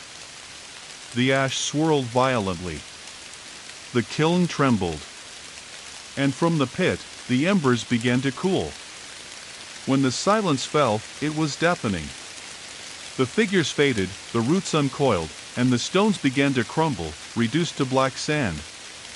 The kiln had released its breath. The forest above stirred but did not scream. And the well, long sealed and long forgotten, grew cold. They climbed back into daylight beneath a sky of pure gray, the village still and waiting. Smoke rose no longer. The trees were still. And for the first time since they had entered the forest months ago, the air smelled of rain, not ash. The climb out of the well was quieter than the descent had ever been. They said no words as they ascended. Each handhold, each knot of rope, each foot against slick stone brought them farther from the depths of the kiln and the smoldering memories it had tried to incinerate. When Elias pulled himself over the lip of the well and fell back against the overgrown moss, his breath fogged in the chill air, not with fear, not with relief, but with something heavier and quieter. Grief. Not the sharp kind that strikes when something is taken. The slow kind that lingers after you've given it willingly. Leah and Mara emerged next, followed last by the keeper. All of them had ash clinging to their clothes and faces. None spoke. The wind moved through the trees without resistance, no longer curling unnaturally, no longer hissing through the branches. A breeze, for once, that did not carry voices. The forest was still. Not dead. Not waiting. Just still. That night, Hollow Pines didn't light its lanterns. Not out of fear, but reverence. The villagers knew something had changed. The pressure in the air, the kind that crushed your ribs just by standing in it, was gone. The nightmares, though not entirely absent, had begun to scatter, fragment, and weaken. Even the birds had returned. Just one at first, a red-breasted robin, seen perched atop the broken bell tower. Then more, filling the treetops with uncertain song. Children were allowed outside again, under the watch of their quiet parents, who still scanned the woods too often. A watchman named Harrow stood near the trail, holding a spear that had never needed use, his eyes fixed on nothing in particular. And as the villagers stood guard or cooked or wept quietly over candles, Elias, Leah, Mara, and the keeper sat at the edge of the well, staring into the dark. What we saw down there, Mara said, after nearly an hour of silence, wasn't just memory. It was punishment. The forest burned things it wanted us to forget. Not to protect us. To protect itself. Leah nodded. But why? Why give birth to something like that? Why let it rise again? Because, the keeper murmured, it isn't just a forest. It never was. It was a refuge. A vault. Something ancient, older than the trees. A place where thought and guilt were buried deep to avoid reckoning. That kiln wasn't made to destroy memory, it was made to erase responsibility. Elias frowned. But now. The keeper looked up at the canopy. Now it remembers everything. All the pain. All the cost. Later that night, Elias walked alone beyond the village perimeter. He stood in the open where the trees began, the boundary between wild and tamed. The stars were out tonight, dim, muted behind drifting clouds, but visible. And that was new. The sky, which for months had seemed like a damp cloth held too close to the earth, now stretched again, vast, real, distant. The fog, which once pulsed with voices and threatened to wrap around your legs and pull you down, had thinned to a wispy sheen that brushed your skin like mist, not malice. Elias turned slowly, scanning the tree line. I know you're still watching, he said, voice low. Nothing replied. No birds scattered. No branches creaked. But a root did shift beneath his boot. Just slightly. Like a nod. He looked down and saw it, a tangle of blackened bark, retreating slowly into the soil. Sinking back into dormancy. He knelt there beside the root, laying a hand gently over the scarred earth. "You're not done, are you?" he asked. "You're healing, but not finished. You've been feeding off us for generations. Off our fear, our guilt, our silence." He paused, then added softly, "We'll remember. We won't let it fester again." The wind rustled through the canopy in response, not hostile, not pleased. Just heard. By morning, the village council convened in the chapel ruins. What had once been a place for ancient prayer now held maps and chart books, stones etched with protective runes, relics from those who never made it through the binding. The people of Hollow Pines had decided the forest would no longer be forgotten. A monument would be built at the well's edge, not to glorify it, but to mark it. To acknowledge what had slept there, and what it had nearly become again. And something else. Something unexpected. A path would be cleared into the forest, deliberately and slowly, not to conquer it, not to fell it or tame it, but to coexist. To acknowledge the weight of living on its edge. Elias, Mara, and Leah would lead it. Not as wardens, but as caretakers. The months that followed were uncertain, but steady. The forest grew again, not wilder, not darker, but fuller. Roots spread into sunlight, not shadow. Flowers bloomed between the pines that hadn't grown in years. The mist still came, but gently. The trees still whispered, but not to frighten. To warn. People listened now. Children were taught the songs of the binding. Teenagers were taught the stories, not the watered-down kind, but the real ones. The cruel ones. The ones that included what their grandparents had buried. And on the longest night of the year, the villagers gathered near the well. No longer to fear what rose beneath, but to lay a hand on the stone and whisper the names of the lost. Each one remembered. Each one spoken aloud. And as the stars wheeled overhead, and the ash settled into the soil where it could nourish instead of consume, the forest slept. But not blindly. It slept with one eye open. And the sky above it, finally, no longer blinked. Spring arrived not with warmth, but with movement. The rains came first, soft, cold, persistent. They seeped into the charred earth, sloughing ash into rivers that cut through the forest floor like veins. Patches of moss rose from the soil in unusual shapes, curling into spiral patterns and strange glyphs that no villager recognized. New growth flourished at the forest's edge, faster than expected, as though the land were hungry to reclaim what had been lost. But beneath the vibrant green, something older was stirring. Not angry. Not vengeful. Just restless. Elias stood at the edge of the new trail, shovel in hand, eyes fixed on the saplings that had sprouted seemingly overnight. The trail had once been a deer path, barely wide enough for one person to walk. Now it was cleared and maintained, bordered with stone markers that glowed faintly with protective carvings. He traced a finger along one, pausing at the rune carved into its face, a spiral swallowing a flame. A symbol from the kiln. Leah approached from behind, her boots squelching through the mud. "Another one?" she asked, glancing at the moss that had formed into a perfect ring beside the trail. Elias nodded. "That's the 5th one this week. They're not spreading randomly," she said, crouching. "Look at this." She pointed to a faint path that curved through the trees, a natural tunnel formed from low branches. "It's marking something. Drawing us somewhere." Back at the village, Mara confirmed their suspicion.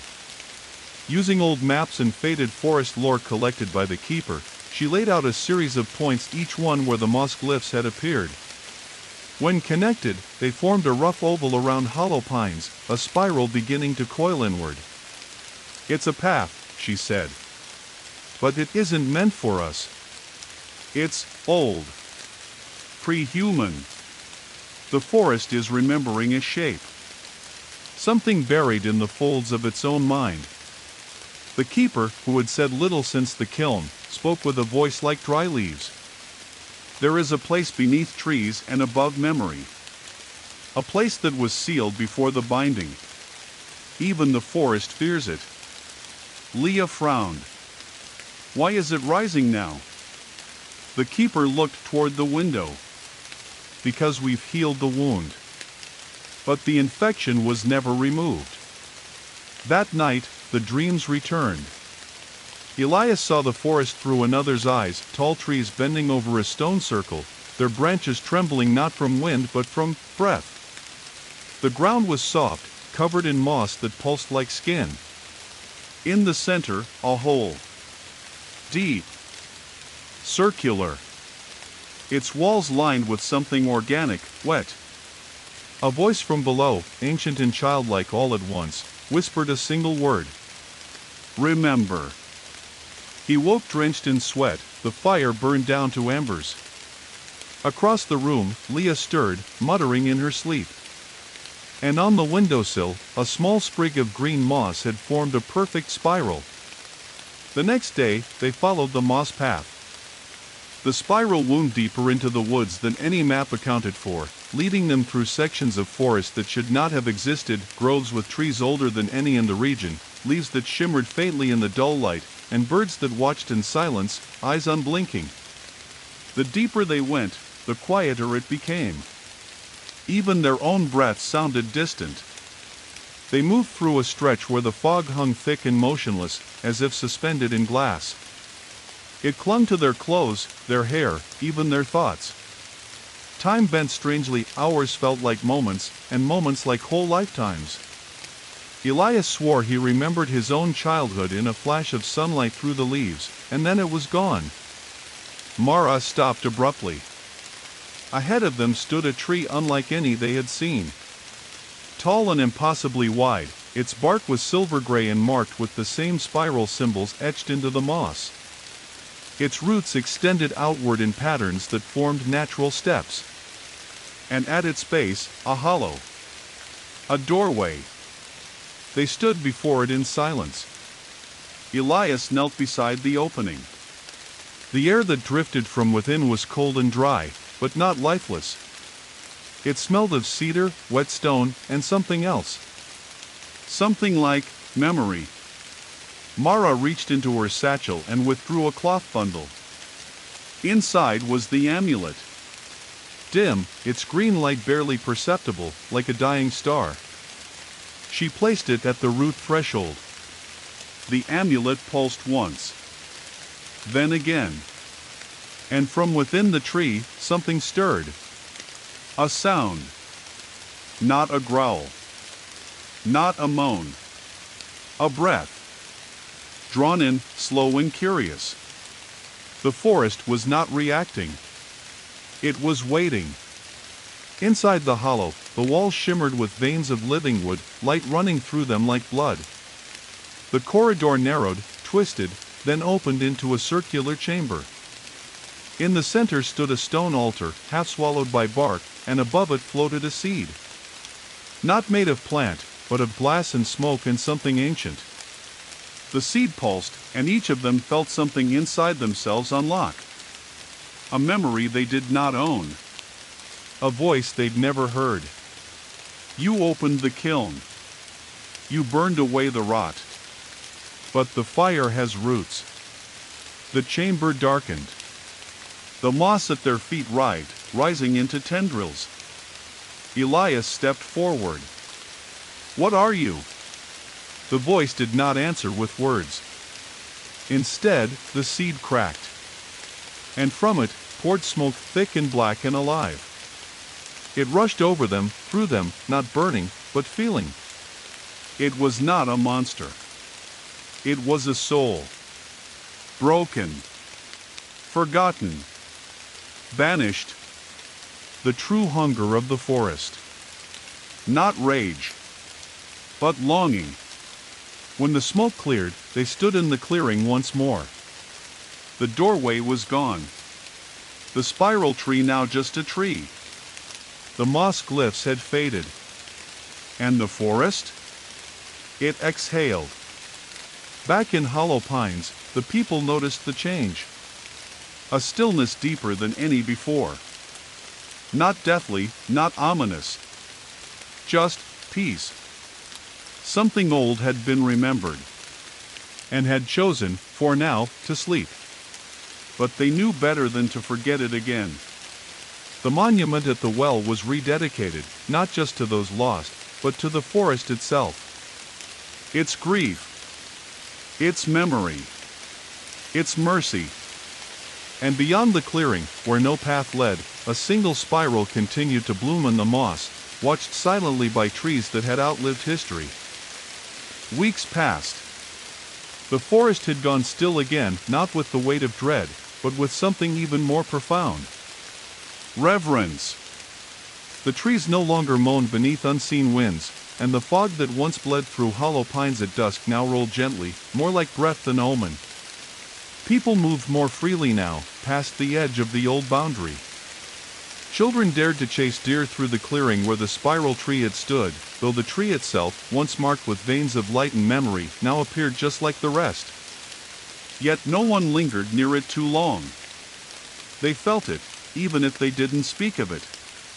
The path beneath the roots still lingered in the corners of their dreams. And something deeper was stirring, something not born of fear, but of calling. Elias found himself walking further each day. Leah remained in the village, busy helping Mara and the keeper archive old scrolls and translate runes found beneath the chapel ruins. But Elias, he was drawn into the deeper forest, not aimlessly, but pulled. It wasn't a voice. It wasn't even memory. It was pressure, like gravity, but personal, specific. The kind that found you when you were ready. And one morning, just after dawn, he found it. A path not made of earth or stone, but of bark. A stretch of ground that pulsed softly beneath his boots, where tree roots twisted together like braided cords. As he stepped onto them, the trees around him leaned inward, not menacingly, but attentively. They were listening. He followed the path for hours, or maybe only minutes. Time was a fickle thing in these woods now, and eventually came to a glade. It was not large. It was not bright. It simply was. Timeless and unervingly symmetrical, with trees that formed a perfect ring. And in the center, a trunk, upright, scorched and hollowed at the center, its interior glowing faintly like a coal long since buried. Elias stepped forward slowly. It wasn't a tree anymore. It was the heartwood. He didn't know how he knew the name, only that it arrived fully formed in his mind, like a memory passed down through blood. And when he touched its charred surface, everything changed. He was no longer in the glade. He was beneath it, beneath time, beneath memory, beneath self. It wasn't darkness he fell into. It was silence. Then sound. Then silence again. And then, voices. Hundreds. Thousands. All whispering the same thing. Not in unison, but in unending succession. One word. Over and over. From every voice that had ever been buried in ash. Remember. The visions came then. He saw Hollow Pines before it had a name, before homes were carved and roads laid. He saw people kneeling in the woods, burying stones that glowed with green fire. He saw children born beneath the boughs, who never learned to speak aloud, only to listen. He saw rituals carried out in moonless dark, when the fog curled around ankles and whispered truths too large for mortal minds. He saw the first fire, not of flame, but of grief. A woman screaming into the woods as she cast her child's body into a pit of roots, begging the trees to take the pain. And the forest, moved by her desperation, did. It took the grief. It took all grief and buried it. And from that, the forest was born. Elias awoke on his knees before the heartwood. Tears streaked his face. Not from fear. From awe. The forest had been a vault for humanity's deepest wounds. A place where forgetting had once been a mercy. But time had changed mercy into hunger. The vault had become a maw. And now it remembered itself. Back in Hollow Pines, Leah felt it too. She sat upright mid-conversation, heart racing, and looked toward the northern trees. The heartwood, she whispered. Mara blinked. What did you say? It's awake. That evening, as the clouds thickened above the village and the first drops of summer rain began to fall, the ground trembled, not with violence, but with purpose. Roots shifted deep beneath the soil. Ash stirred. Not to rise, but to make way. And from the center of the spiral tree, where the hidden path had once opened, light began to shine, not bright, not blinding. Just enough to see by. Enough to follow. Elias returned by nightfall, soaked in rain, his clothes streaked with mud and ash. He entered the chapel-turned-archive in silence, his face pale and eyes distant. Leah rushed to him. What did you see? He didn't answer. He placed both hands on the altar where the amulet once lay, and whispered. They're not gone. The ones we thought were lost to the ash. They're kept. Mara's breath caught. Where? In the heartwood, Elias said, voice trembling. Not as ghosts. Not as monsters. As memories. The forest, it's not punishing us anymore. It's asking us to join it. To become part of the remembering. The days that followed were filled with strange stillness. War moss spirals appeared in the outer woods. Birds circled in formations that mimicked the kiln's runes.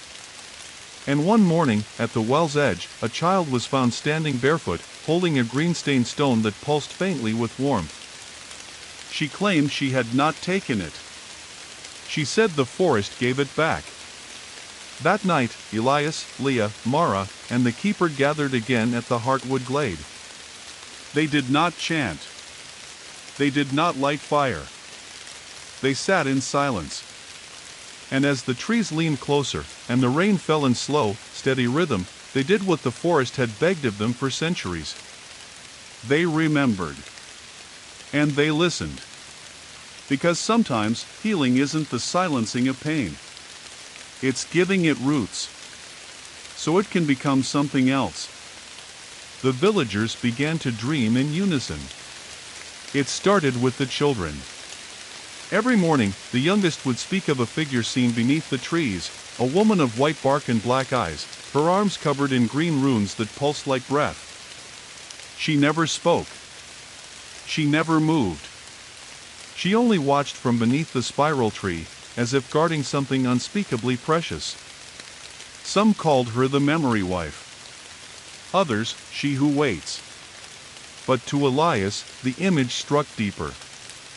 He had seen her before, in the flicker of the kiln, in the cracked seed beneath the spiral tree, in the echoing grief of a mother who had offered her sorrow to the earth. The forest, it seemed, had chosen a shape for itself. And now it was walking the space between dream and waking. By the third week, the forest no longer looked the same. The trees hadn't moved. Not literally. But the light was different. The shadows longer. The colors richer. The air felt thicker, charged with the presence of something just behind the veil of visible thought.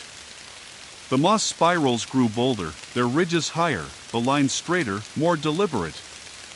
Patterns began to emerge among them, symbols, repeating geometries, mirrored fractals traced through blades and over boulders like veins on skin. Even the sky seemed to shimmer differently above hollow pines, especially at dusk. Not in color. In depth. like something watched from beyond the clouds. Mara walked the village with charcoal-stained fingers, scribbling symbols into her ledger at such speed it made her hand cramp. "It's not just memory," she whispered one night to Leah. "It's language. The forest is speaking back." "To what?" Leah asked. "To us," Mara replied. Finally. One morning, the chapel bell rang. It hadn't rung in nearly a year. The clapper had broken off and rusted in the grass. Yet somehow, it tolled low and slow, echoing across the village in 4 deliberate strikes. The villagers gathered without needing to be told. Old instinct. Deep fear.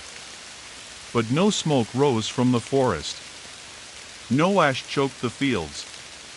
Only a single figure stood at the northern edge of hollow pines. She wore a cloak of ivy and black feathers. Her face was pale bark, smooth and still, with no mouth, no eyes, only the faint tracing of 2 hollow spirals carved where the cheeks would be. The villagers froze. No one dared approach. Except Elias. He stepped through the crowd slowly, calmly, as though waking into a dream already half remembered.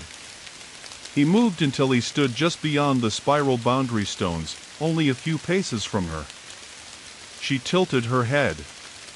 Elias placed one hand over his chest. "You remember me." The bark woman said nothing. But in the stillness between heartbeats, something passed between them, not words, not images, but weight. Like a door opening in the back of the mind. And Elias remembered everything. He dropped to his knees. Not from terror. From understanding. He saw himself not as a single thread, but part of a tapestry stretching back generations. He saw the keepers before him. The flames. The grief. The song his grandmother used to hum on stormy nights. The faces of villagers long turned to dust. The binding. The kiln. The heartwood. The seed. The spiral. He saw the forest's first breath. Not when it was planted. When it was chosen. By those who gave their pain to something ancient. And who asked only that it remember them. "She's not a threat," he told the others, voice shaking. "She's the memory given shape. She's the forest trying to be understood." Leah joined him, eyes wide with realization. She's not just memory. She's what we refuse to carry. The bark woman turned and began walking, slowly, deliberately, toward the heartwood glade. No one followed. Not at first. But as dusk fell and her cloak disappeared among the trees, Elias knew they had no choice. They had to go deeper. That night, preparations were made. The keeper, thinner now and quieter than ever, gathered old scrolls and placed them in a satchel of waxed leather. Mara packed her ledgers, her runes, and the fractured amulet that had once glowed beside the kiln. Leah brought tools, rope, and 3 simple stones carved with protection glyphs. Elias brought nothing. What he needed, he already carried. What they were about to face, no object could prepare them for. The forest welcomed them. That was the strangest thing of all. It made no sound of warning. No tricks of shadow. No moaning wind or vanishing paths. It wanted them to find her. To reach the place where memory could be understood. And so they walked the trail between moss spirals, where birds no longer chirped, where even rain dared not fall. Until they reached the heartwood. And found it changed. Where once there was a hollowed stump, now stood a tree so tall its top disappeared into the fog. Its bark was smooth, pale, and covered in spirals that pulsed gently with golden green light. Its base had widened, forming a natural archway. And within that arch stood the bark woman. No longer faceless. Her features had formed, One eye open, the other still a spiral, a mouth like cracked stone, hair of woven roots. She lifted a hand and beckoned them inside. One by one, they entered the tree. Inside was not wood. It was thought. A great library of motion and sound. Memories drifted like motes of dust, suspended in amber. Faces moved within the walls, some familiar, some ancient. Laughter echoed from above, grief from below. The air shimmered with old songs sung around fire. The smell of loss, of wet earth and letters never sent, clung to their clothes. A spiral staircase formed beneath their feet, descending into warm darkness. They walked. And as they walked, they each were seen. Not judged. Not punished. Seen. For who they were. For what they had forgotten. For what they had tried to hide.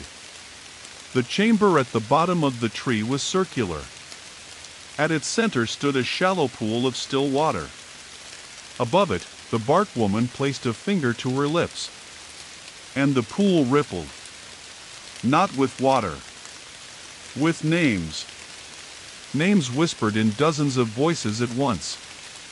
Names lost to fire. To famine. To silence. Names left out of records. Names erased by cruelty. Names buried with shame.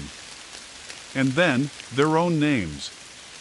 Not just first names. Full names. Every version they had been, spoken aloud. And as the last syllables faded, the woman finally spoke. Her voice was not loud. Not echoing. It was the voice of leaves falling in autumn. Of a parent singing a lullaby for a child already asleep. You have remembered us, she said. So we remember you. The forest, above, trembled. But it was not pain. It was peace. The kind of peace that only comes after being known. After being held. Not just in memory, but in story. And story, finally, was being written again. By those brave enough to listen. The pool's surface grew still again. The names fell silent, but their echo lingered inside the air, woven into the walls and the very breath Elias took. It was as though the chamber beneath the heartwood had etched the names onto his bones, replacing forgotten things with presence, sharp, unshakable, solemn. The bark woman stepped away from the pool and raised her hands. From the hollow ceiling above, thin strands of amber light began to fall, drifting like silken threads through water. They weren't just light, they were thought. Each strand shimmered with faint images, children playing in forgotten gardens, a storm splitting the sky over a sleeping village, a girl hiding beneath floorboards from men with torches. All of it memory. All of it true. All of it preserved. Elias could barely breathe. These are theirs, he said softly. The ones lost to ash. The bark woman nodded once, slowly. Not lost. Offered. Mara stepped beside him, tears on her face. We buried them. We thought it was mercy. You made forgetting a ritual, the bark woman said. Her voice was layered now, not one, but many, overlapping and folding in on themselves like wind moving through 1,000 reeds. But forgetting cannot be complete. It always returns. In fog. In fire. In dreams. Leah knelt beside the pool and dipped her fingers into it. The water, or what passed for it, was cool and thick like memory itself. A face rose to meet her touch, formed from the surface, a woman with a jagged scar on her lip, smiling through tears. My aunt, Leah whispered. She disappeared when I was 6. No one spoke of her again. She gave herself to the heartwood, the bark woman said. To lessen the burden. To protect. But now the burden must be shared. The keeper, who had been silent until now, stepped forward. I once thought this place was cursed, they said. I spent my life studying how to bind it, seal it, reduce its power. I thought it needed to be silenced. The woman turned her spiraled eye toward them. You weren't wrong. When grief grows too large to be held, it consumes. You tried to protect the village. But you also turned your back on what was offered. I was afraid, the keeper admitted. Good, the bark woman said. Fear remembers what pride forgets. The walls of the chamber began to shift, slowly rotating, not with machinery but with memory. Around them, scenes played across the grain of the wood like film on ancient reels. A fire swallowing a family's barn, and a girl crying out a name into the smoke. A boy whispering to a tree that never answered until he died beneath it. A father burying his daughter beneath the spiral tree when sickness swept the village, placing a red ribbon in her folded hands. Elias turned away, pain blooming in his chest. Why are you showing us this? To give it back, she said. You cannot rebuild a future with stolen stone. These are your people. Their pain is your inheritance. You asked the forest to carry it. And now it wants to return it, Leah said, standing. Because it knows we're strong enough to hold it again. Because you must, the woman said. Or this forest will never stop feeding on itself. She stepped into the pool. The surface did not break. Instead, it shimmered, and the spiral on her chest began to glow. The walls of the chamber folded open. Beyond them, an impossible sight. A vast network of roots, stretched outward in all directions, infinite as the night sky, each glowing faintly with tiny pulses of green light. At the center of the root web stood a second tree, even older, blackened with fire and rot but still alive, its heart beating slow and deep like the rhythm of the earth itself. The source, Mara whispered. No, the bark woman corrected gently. The first forgetting. They walked into it. The air shimmered like heat over stone. And as they passed beneath the massive root canopy, the scent of ash, loam, and ancient rain filled their lungs. No sound echoed here. No bird call, no wind. Just the deep hum of memory stored so long it had lost its edges. The woman spoke again.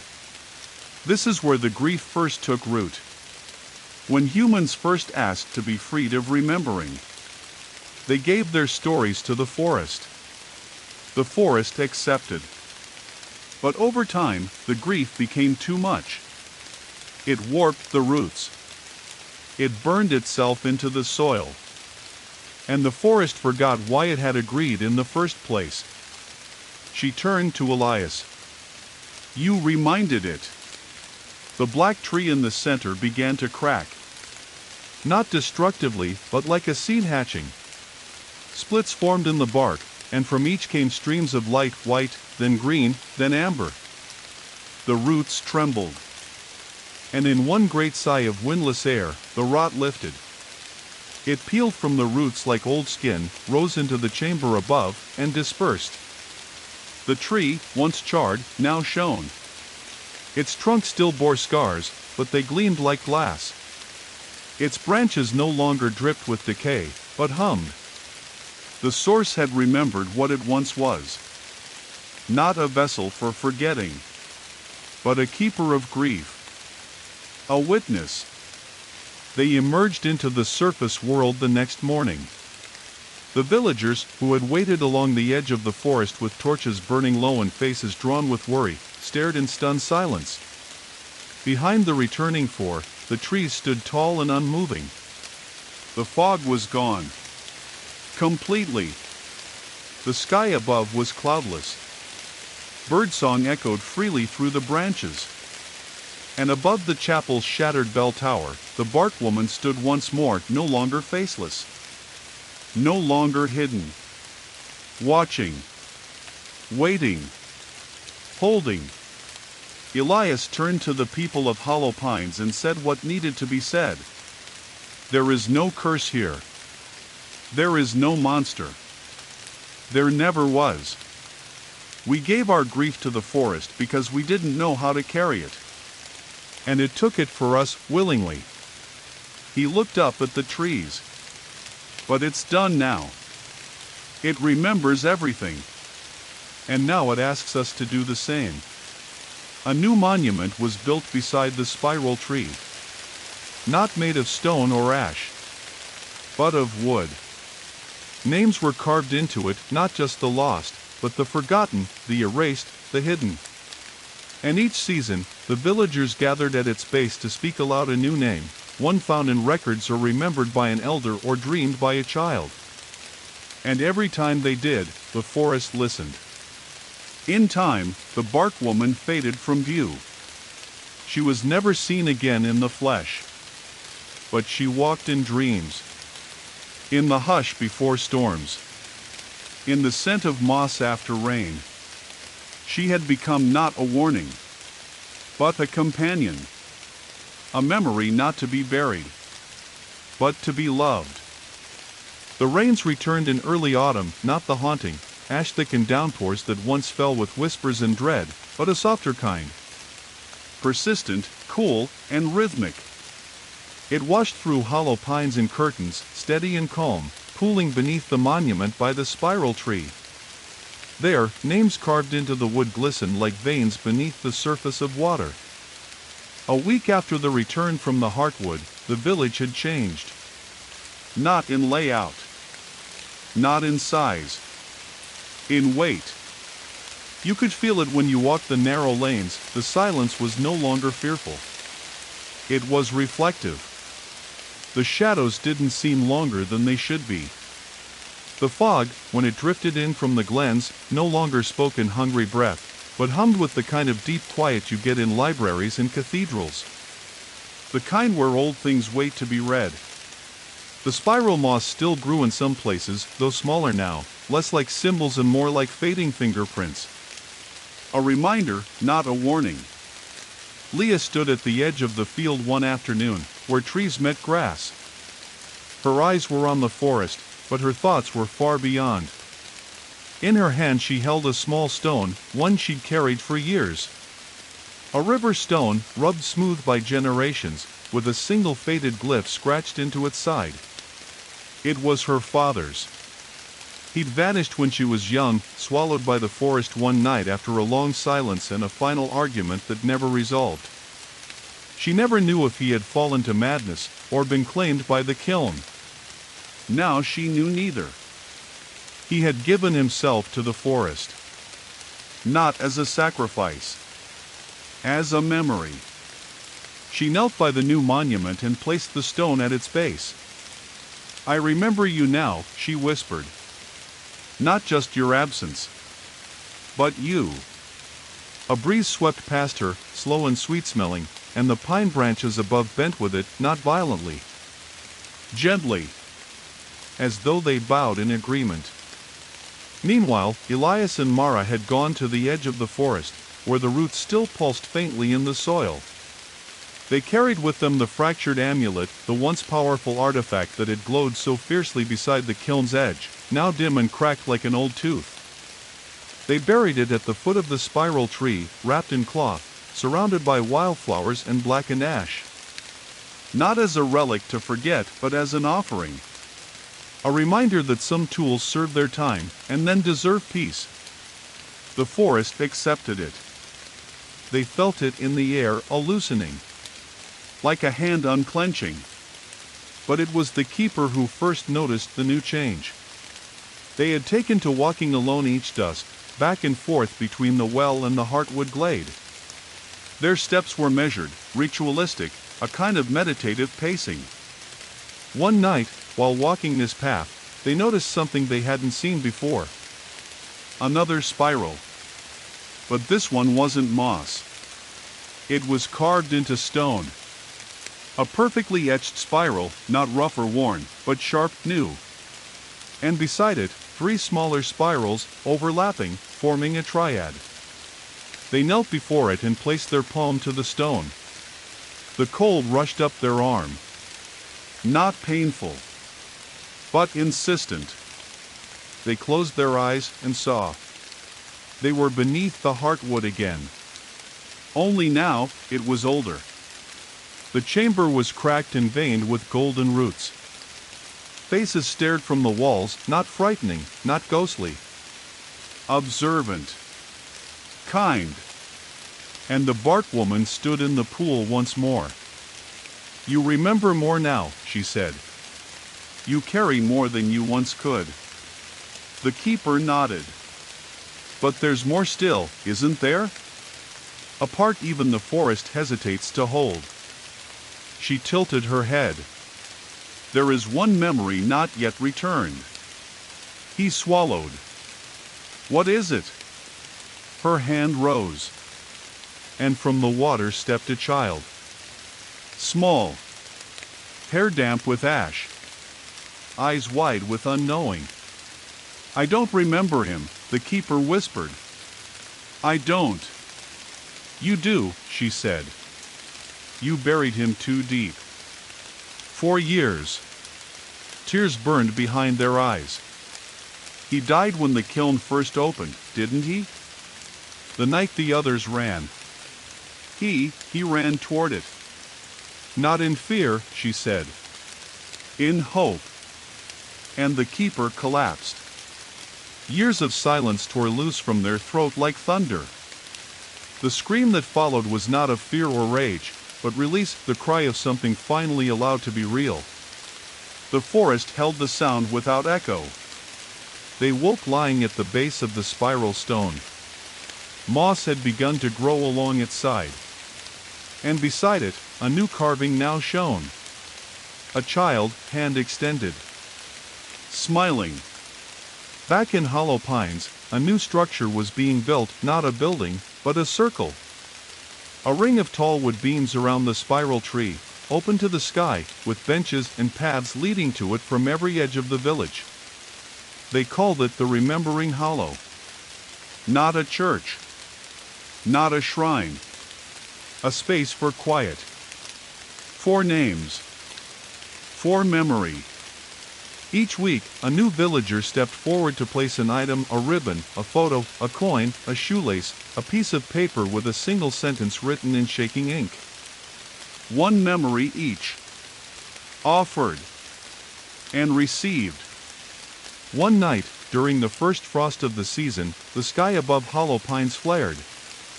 No lightning. No storm. Just light. A gentle spiral of green and gold, barely visible, winding across the sky like a sleeping snake. It lingered for hours. The people stood in silence beneath it, faces upturned. Even the trees leaned slightly, as if listening. Inside the chapel, now transformed into a library of memory, Leah and Mara worked late. They had begun transcribing the spiral language into a growing collection of bound books, each page inked with care and tucked into shelves carved from storm-felled pines. One page read, "Not all that is buried wants to be forgotten." Another, "When memory returns, it asks not for permission, but for witness." And another, written in a child's hand, "I saw her again. The tree lady. She smiled at me. She said I don't need to be scared anymore." The heartwood still stands. Its roots still stretch, and its walls still hum with stories older than ash. The bark woman does not walk openly, but her presence lingers in the way branches bend, in the hush before a name is spoken, in the sudden stillness that falls before a revelation. The forest is not haunted now. It is inhabited. Not by ghosts, but by truths. And the villagers of Hollow Pines know now, forgetting is a wound that scabs, but never truly heals. Only by remembering together, loudly, gently, over and over, can the wound become something else. Not a scar. A story. The first snowfall of the season came quietly, as if unsure whether it was welcome. The flakes drifted down without urgency, settling atop the moss, the monument, and the rooftops of Hollow Pines like a silencing hand. No one spoke of it when they first noticed. Not because it was strange, snow in autumn wasn't impossible, but because something about the snow felt intentional. Each flake was the perfect shape. No wind disturbed their descent. And beneath the pale blanket, the spiral moss continued to grow, undeterred. It was as though the forest had chosen not to sleep this year. Instead, it had chosen to cover. To preserve. Elias watched the snow fall from the steps of the archive, the fractured amulet now resting inside a glass display, buried in a nest of dried roots and folded cloth. He hadn't touched it since the day they buried it. He didn't need to. It had already given him what it could.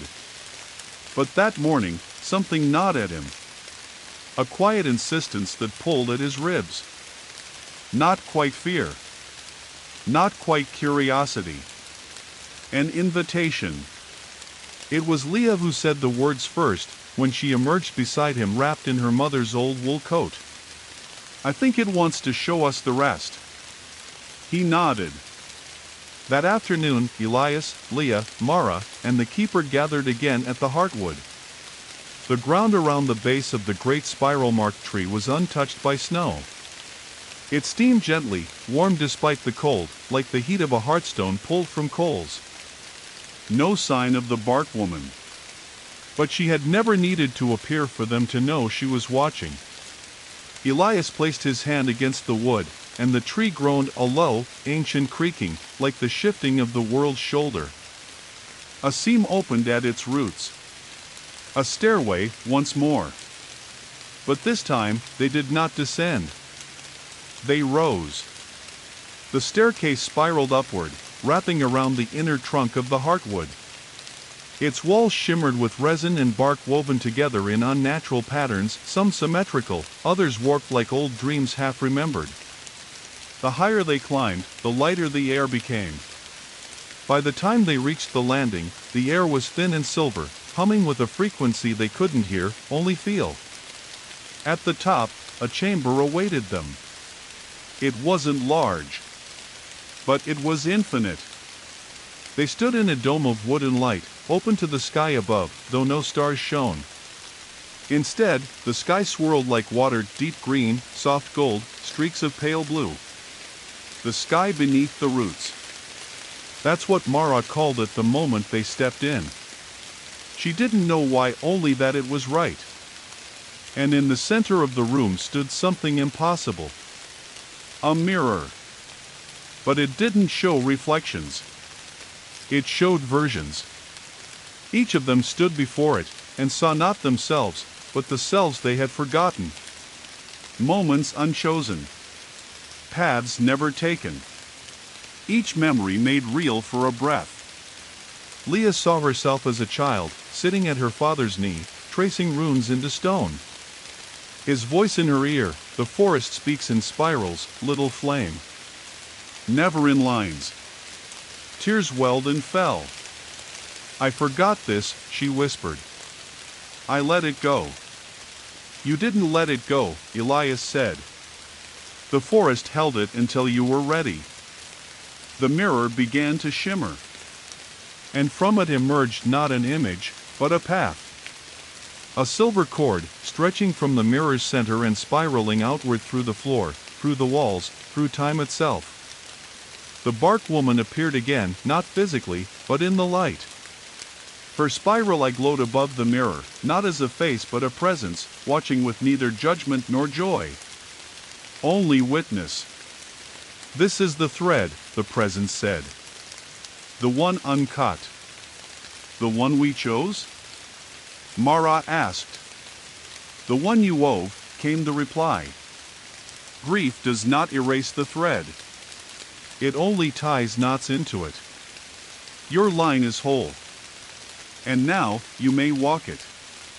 The path wasn't literal. It was between things. Between memory and imagination. Between grief and transformation. The four of them took hands. And stepped forward.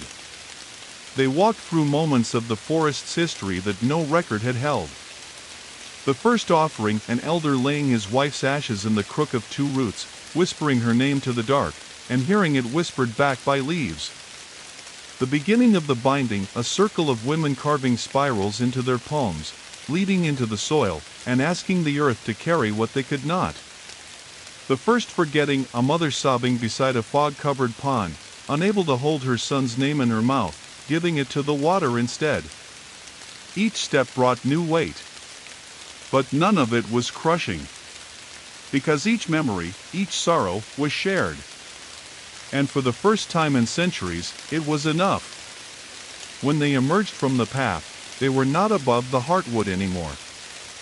They were beneath the village. Far below. In a chamber untouched by time, where the roots of the heartwood curled around something ancient. A stone. Smooth. Black. Cold. Not carved. Not placed. Grown. It pulsed once as they approached. And then, names. Again, names. But not like before. These were the first names. The names of the founders of Hollow Pines. The names of the original keepers. The names no one living had ever spoken aloud. And in the very center, a spiral carved with fire. Still glowing. Mara stepped forward. "This is the core," she said, stunned. "This is what holds the forest together." The knot at the center of the thread, the presence confirmed. Leah reached out and touched the spiral. A voice, familiar and impossible, whispered in her ear. "You are not the end of the story. You are the hand that holds the quill." They knew, then. The story wasn't about surviving the forest. It never had been. It was about joining it. Not as prey. Not as rulers. As rememberers. When they returned to the surface, the snow had stopped. The sky above Hollow Pines had split open with stars so sharp they looked like runes. The villagers stood outside, waiting, drawn by a knowing they didn't understand. Elias raised his hand, and said the only words that made sense. "It's time. Time to remember. Time to write. Time to speak names aloud. To carry grief together, instead of handing it off to the trees and hoping the fog would erase it. Time to become not haunted, but rooted." And far beyond, at the edge of the forest, something stirred in the dark. Not a monster. Not a ghost. A child. Carrying a bundle of stones in her arms. Looking for the right place to plant them. So the forest could grow again. The chill of early winter wrapped Hollow Pines in a quiet hush. Snow lay thick and unbroken across the rooftops, the forest floor, and the winding lanes that had once been marked by fearful steps and whispered warnings. Now, footsteps crunched with calm purpose, and the air held a steady rhythm of breathing, human and forest intertwined in a new dance. The remembering hollow had become the heart of the village's life. The wooden circle surrounding the spiral tree was never empty. Each evening, villagers came carrying small tokens, some fragile, some rough-hewn items that belonged to someone whose name was lost in time or tragedy. A piece of thread worn thin from a child's coat. A rusted locket with a faded photograph inside. A silver ring too small for any living hand. A notebook filled with half-written letters. Each offering was placed carefully upon the altar of gnarled roots and polished bark. And as the tokens collected, the spiral moss grew brighter and stronger, twining up the tree's great trunk like ribbons of living light. That evening, as the village gathered, Elias stepped forward to speak. His voice was steady, though heavy with the weight of all they had endured and learned. "We come here not to forget," he said, "but to remember. To hold each other's stories, pain and joy alike, as part of one living thing. This forest is our past, our present, and our future. It asks only that we bear it together." Leah stood beside him, clutching the worn stone from her father. We carry not just names, she added, but love, loss, hope. All the parts of ourselves we once thought too fragile to face. The keeper, eyes bright with renewed purpose, lifted a small wooden box. Tonight, we offer the last piece, the final name known only to a few. The box was opened. Inside lay a single, small bone clean and white, etched with spirals faint as moonlight. A name whispered for generations but spoken aloud only once. Mara spoke it softly. Leora. The crowd fell silent. Not because of fear, but because they knew the name carried everything. Leora was the girl who had vanished long ago, the one who had walked into the kiln's fire to save the village. The one who had never truly left. As Mara's voice faded, the snow began to fall again. Softly at first. Then heavier. Each flake shimmering with the glow of green and gold. The spiral moss on the tree shone brighter still, casting a gentle light across the gathered faces. And from the heartwood, a warmth spread, a pulse of life that filled every root, every leaf, every breath of air. The bark woman appeared once more, her face now fully formed, serene, and radiant. She stepped forward, touching the carved names, and the air sang with 1,000 quiet voices. You have remembered, she said. You have carried what was lost and what was hidden. And so the forest breathes again. From the trees, a slow wind rose. Not a howl. Not a whisper. But a song. A lullaby. An ancient melody carried on branches and rain. The villagers joined in softly, voices rising in unison, a prayer not for forgetting, but for remembering. And as their voices wove together, the forest opened. Not to consume, but to embrace. Far beyond hollow pines, the fog lifted. The stars shone clear. And the forest stood tall and proud. A living testament to the power of grief, memory, and the unbreakable bond between roots and souls. The air in hollow pines was colder now, the frost settled thick on the edges of the wooden beams and curled in delicate patterns on window panes like frozen lace.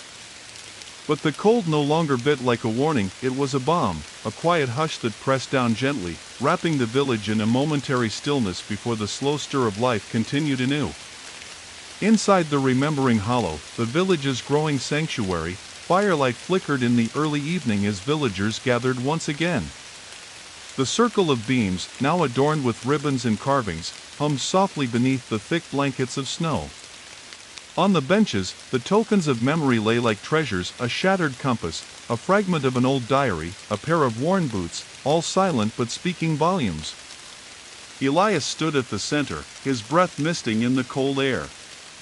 His eyes scanned the faces surrounding him, young and old, each carrying their own story, each carrying the weight of past sorrows and new hope. Mara was beside him, her ledger open, its pages filled with spirals and symbols, the record of the forest's language growing thicker every day. But the keeper was missing. They found the keeper later that night, at the edge of the village, beneath a skeletal tree with bare branches scraping the sky like ancient fingers. There, etched in the frozen earth, was a perfect spiral, carved deeply, glowing faintly with an eerie green light. The keeper's eyes were wide and distant, their breath coming in slow, measured puffs. They whispered as Elias approached, the forest, it is speaking again. But this time, it calls for something more. What more? Mara asked, stepping forward. The keeper's hand trembled as it hovered above the spiral. It wants a circle of voices. Not just remembered names or offerings, but stories told aloud. The living must speak the past, weave the old grief into new words, new songs, or the forest will close itself forever.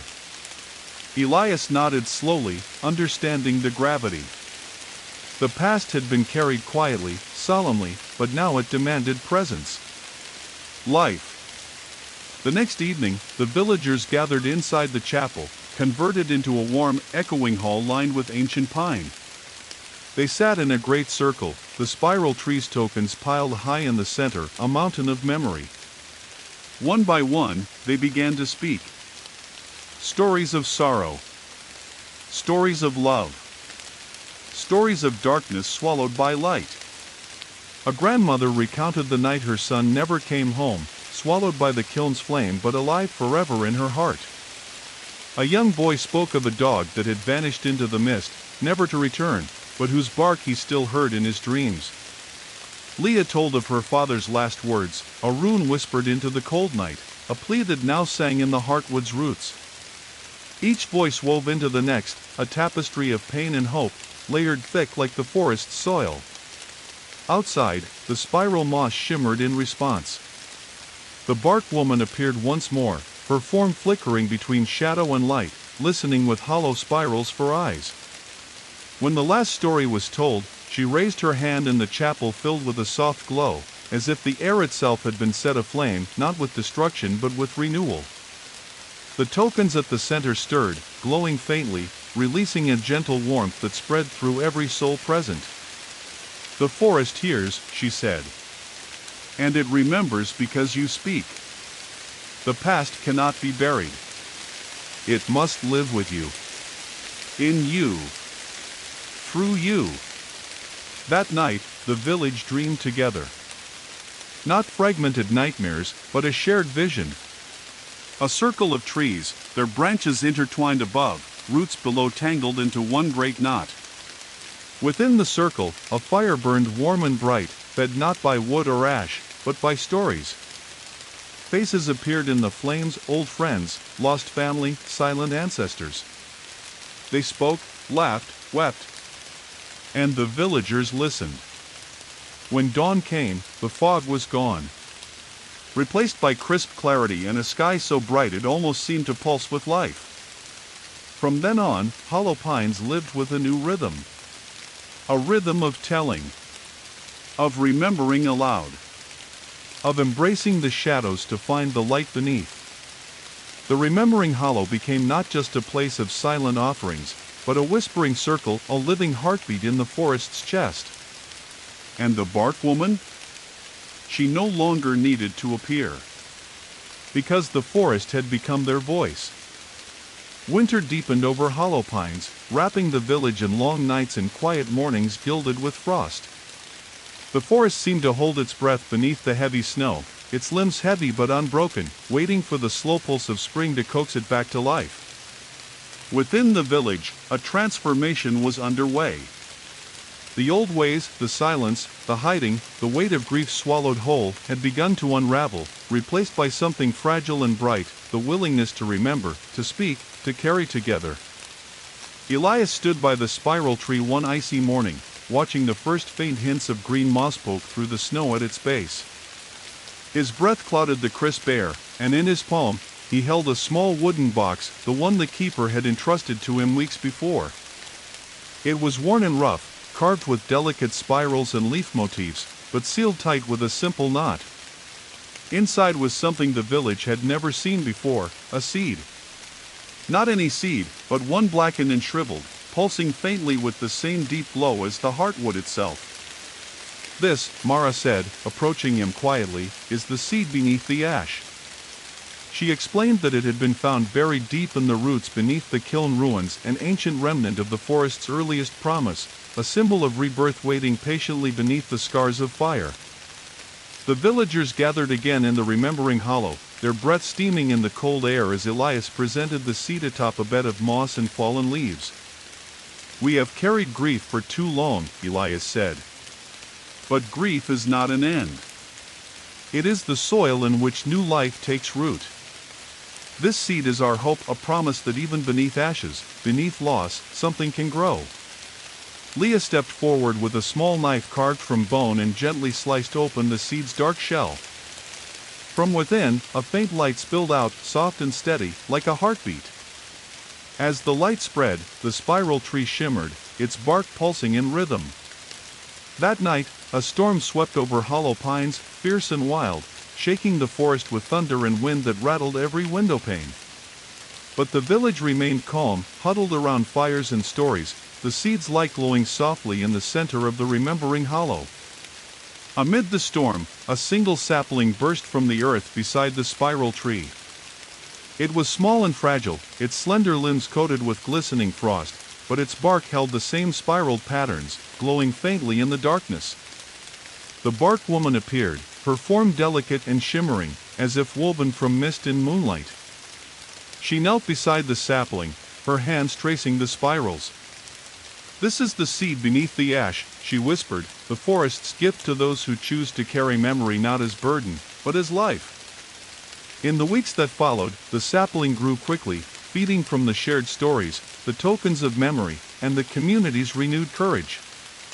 It became a symbol of the village's healing, a beacon that promised the forest and its people could thrive together. The fog that once choked the forest's edges began to lift more each day, replaced by the sharp scent of pine and earth. But not all was calm. Beneath the roots, deeper than even the heartwood, something stirred. A tremor of ancient power, neither wholly good nor evil. A part of the forest that had resisted the change. A shadow wrapped in spirals, old as the first grief, cold as forgotten dreams. The keeper felt it stirring during their nightly walks, sensing a slow shift in the forest's pulse. "We have awakened something," they said one evening, voice low. "Not all the forest welcomes memory." Elias and Mara listened with growing unease.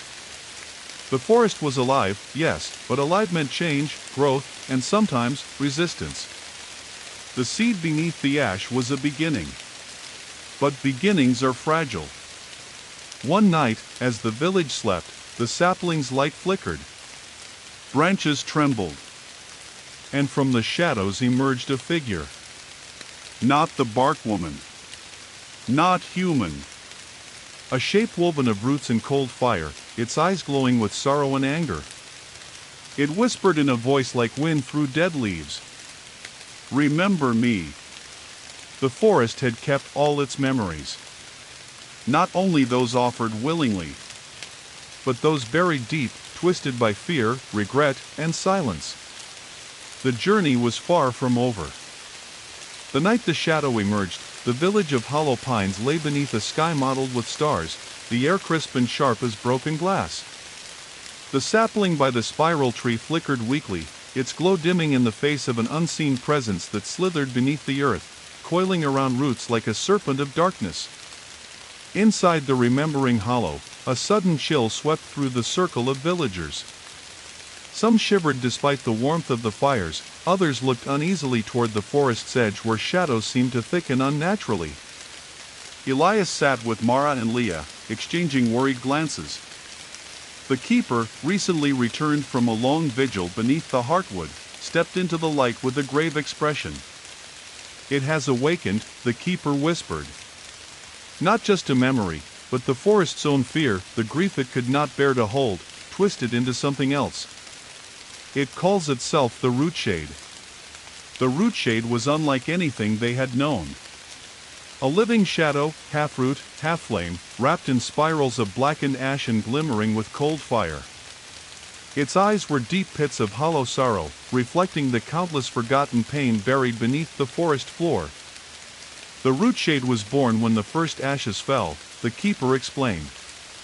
It is the forest's grief made flesh, a reminder of what happens when pain is denied, ignored, or hidden. Leah swallowed hard. "How do we face something like that?" Elias shook his head. "Not with weapons or fire. With remembering, but deeper. With acceptance." That night, the village gathered beneath the spiral tree again, but this time the circle was broken by fear. The rootshade crept just beyond the edge of the clearing, its presence a chilling whisper in the wind. The bark woman appeared, her form both radiant and shadowed. "You must face what you have buried," she said softly. "Not to banish it, but to embrace it."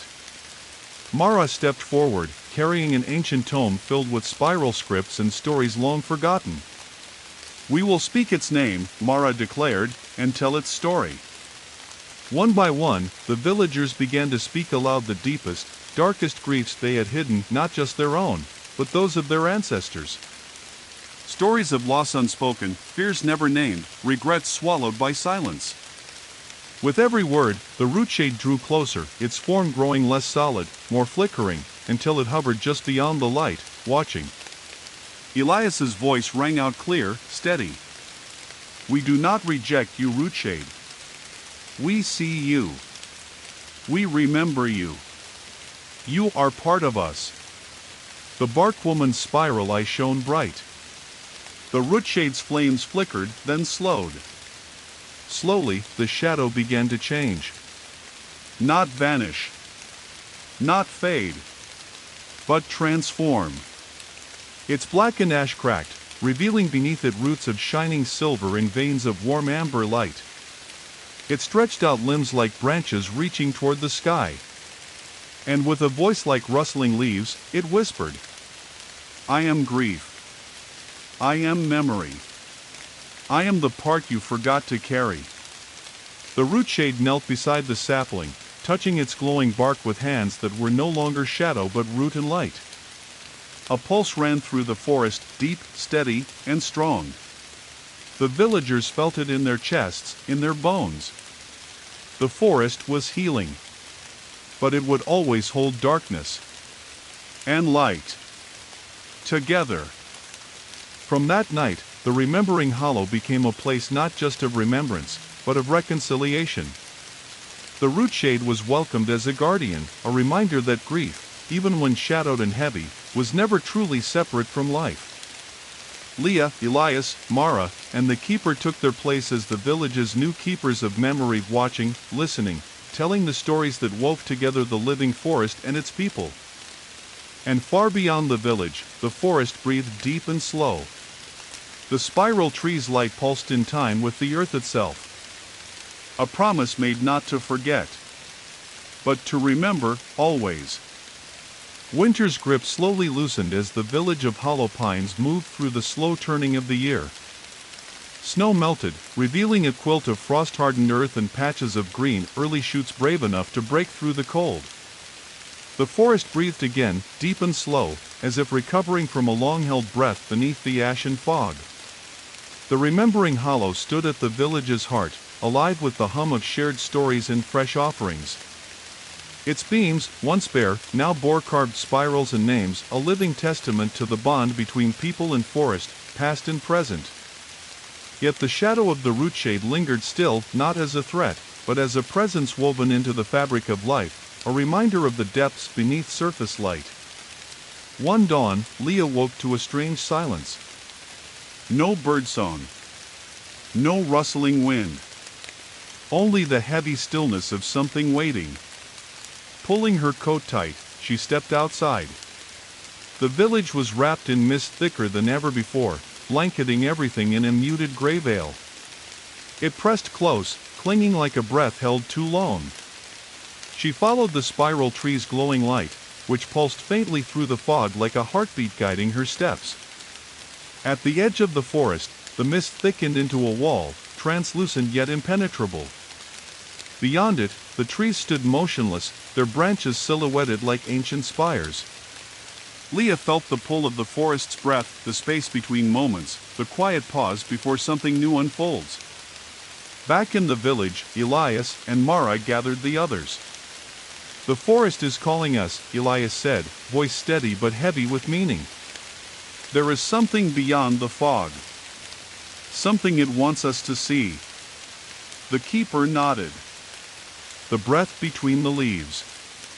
It's the space where memory and future meet. Where the old stories wait to be told anew. They prepared for the journey. Wrapped in cloaks, carrying tokens of remembrance and the fragile hope of the seed beneath the ash, the four stepped into the mist. Inside, the fog was thicker than any they had known, it soft, cold, and shifting like smoke. Time stretched thin. Sounds became echoes, voices distant yet clear. As they walked, the spirals etched into their skin by the forest's touch began to glow, illuminating a path through the shifting gray. Suddenly, the ground beneath them changed. Roots, massive and twisting, rose like pillars from the earth, forming an endless labyrinth. the air hummed with ancient power. At the labyrinth's heart stood a stone altar worn and cracked, covered in moss and glowing spirals. Upon it rested a simple bowl filled with water so clear it reflected not their faces, but scenes from the past. Leah stepped forward and gazed into the bowl. She saw the village centuries ago, small and wild. She saw the kiln's first fire, burning bright and hungry. She saw Leora, the child who had stepped into the flames, a spark of light in the darkness. Then the image shifted. A new face appeared, a woman wrapped in shadow and root, her eyes deep pools of sorrow. The bark woman. But different. More human. The woman's voice filled the chamber, soft and echoing. I am the breath between the leaves, she said. The moment when past and future breathe together. You have carried memory well, but now it is time to carry hope. Elias placed his hand on the altar. How do we carry hope when the forest still holds shadows? She smiled, faint and sad. Hope is not the absence of shadow, but the choice to walk within it. The bowl's water rippled, and from it rose a vision of the forest's future. A future where the sapling had grown tall and strong, its light weaving through every root and branch. Where the village and forest thrived not as separate beings, but as one living whole. Where the root shade stood guard, not as a threat, but as a guide. The four returned to Hollow Pines transformed. Not just in spirit, but in purpose. They became the breath keepers, tasked with holding the balance between grief and hope, shadow and light. And in the days that followed, the villagers began to tell new stories. Stories not just of loss, but of growth. Not just of fear, but of courage. Not just of endings, but of beginnings. Outside the remembering hollow, the spiral tree pulsed with steady light. And from its roots, new shoots emerged. Fragile. Bright. Alive. The day stretched longer as winter began its slow retreat, and the first tentative green pushed through the thawing earth of Hollow Pines. The forest was waking, a soft, deliberate stirring like breath exhaled after a long pause.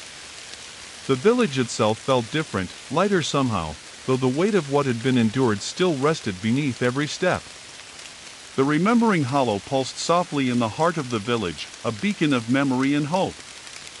Its circle had grown, with more benches carved from fallen timber and new tokens laid with reverence, a faded scarf, a child's small shoe, a shard of a broken lantern. But something was shifting beneath the surface, a whisper among the trees, a flicker in the shadows. Elias sat beside the spiral tree one evening, watching as the last light of day filtered through bare branches and touched the glowing moss. He felt a tension in the air, subtle yet undeniable, like the forest itself was holding its breath again. Leah approached, her steps quiet but urgent. There's something in the western glade, she said. The fog thickens there. The light flickers in strange ways. I think the forest is trying to tell us something. Mara and the keeper soon joined them, their faces grim. We must go, Mara said. Together. The path to the western glade wound through ancient trees whose roots tangled like sleeping serpents beneath the mossy earth. The deeper they walked, the thicker the fog grew, silver-gray tendrils weaving through branches and swirling around their ankles like restless spirits.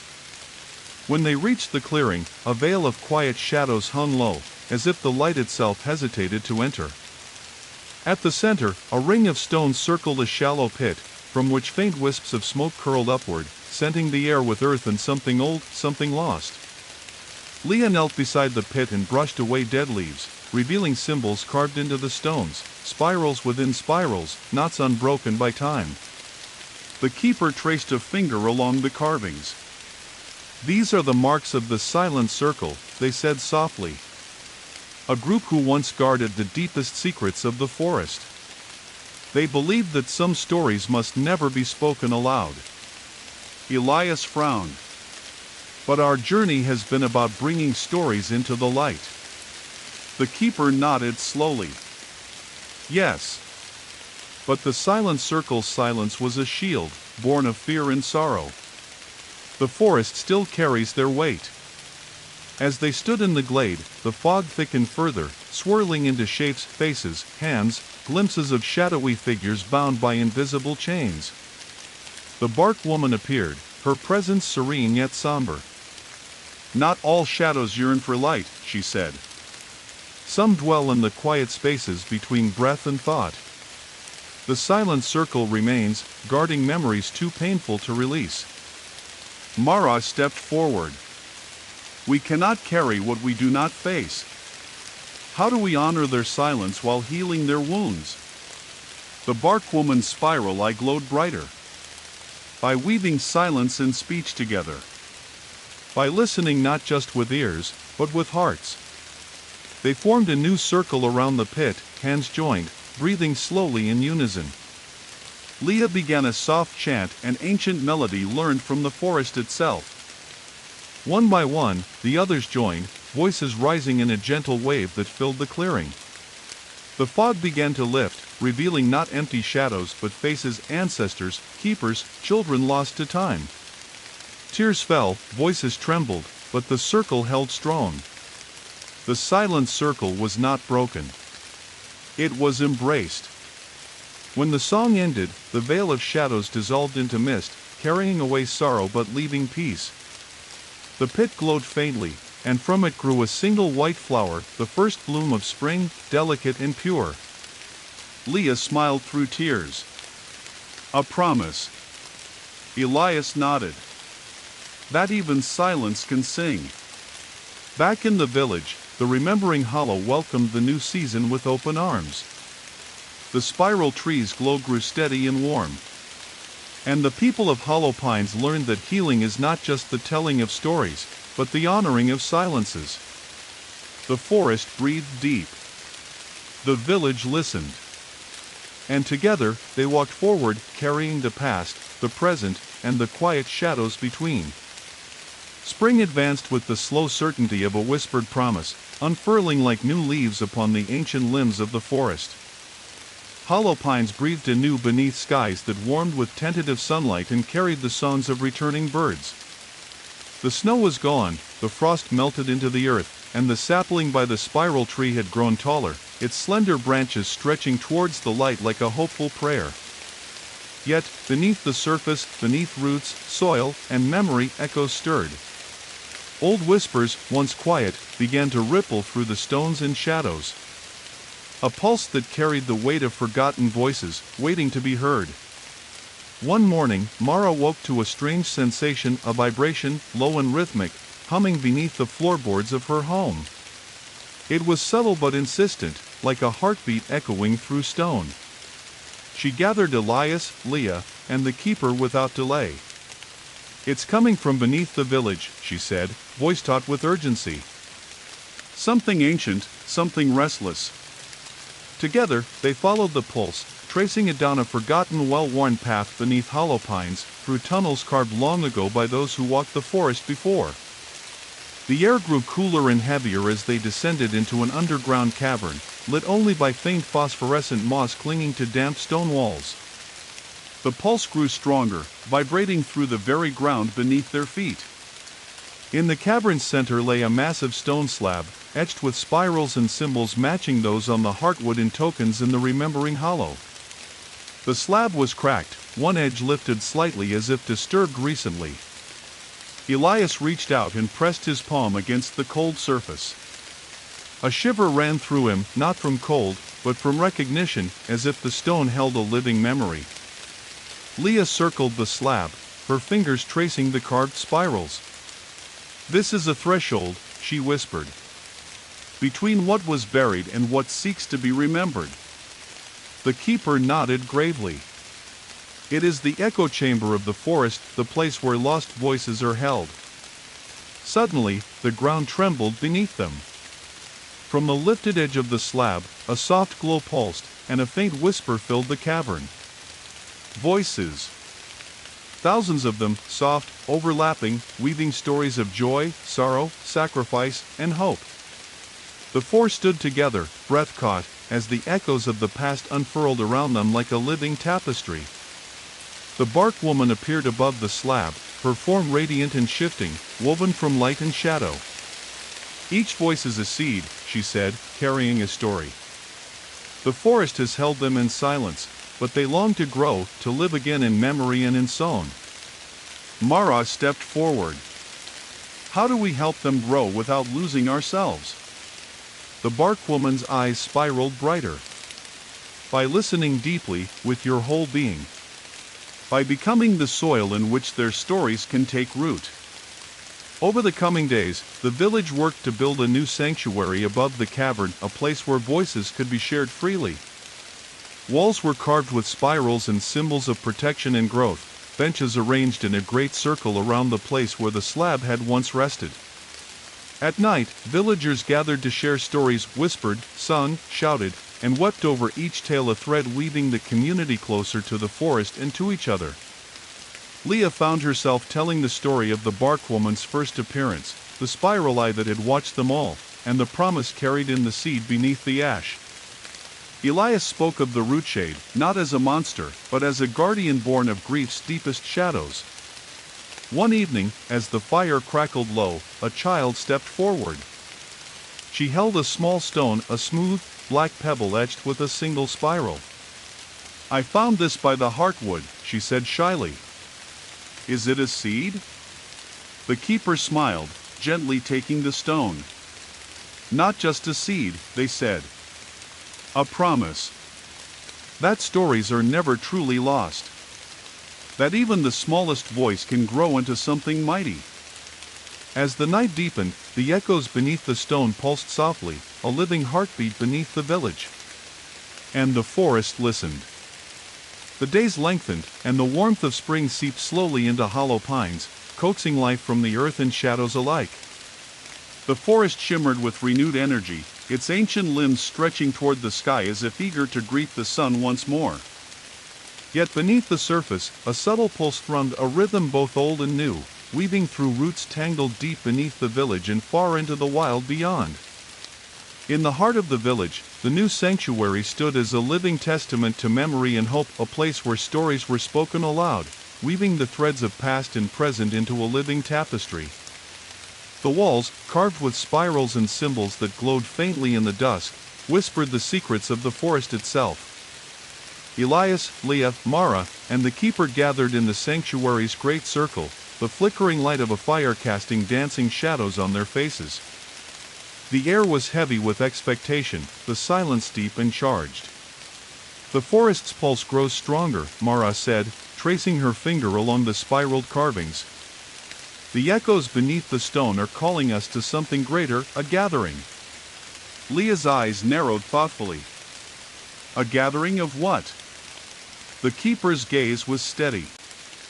"Not just of people, but of roots, of lives intertwined. The forest remembers everything, and now it seeks to weave us closer, to bind us together beyond the boundaries of flesh and soil." Elias nodded slowly. "Then we must prepare to answer the forest's call." Over the following days, word spread through hollow pines. Villagers came with offerings, seeds, stones, tokens of memory and love. They brought songs and stories, old and new, weaving them into the sanctuary's walls and fire. The root shade, once a shadow of sorrow, stood vigil at the forest's edge, a guardian born of grief and light, its flickering limbs a bridge between past and future. On the eve of the gathering, a mist rose from the earth, thick and shimmering with green and gold. It wrapped the village in a veil of quiet magic, as if the forest itself held its breath in anticipation. The gathering began beneath the spiral tree, where roots and branches intertwined to form a natural cathedral.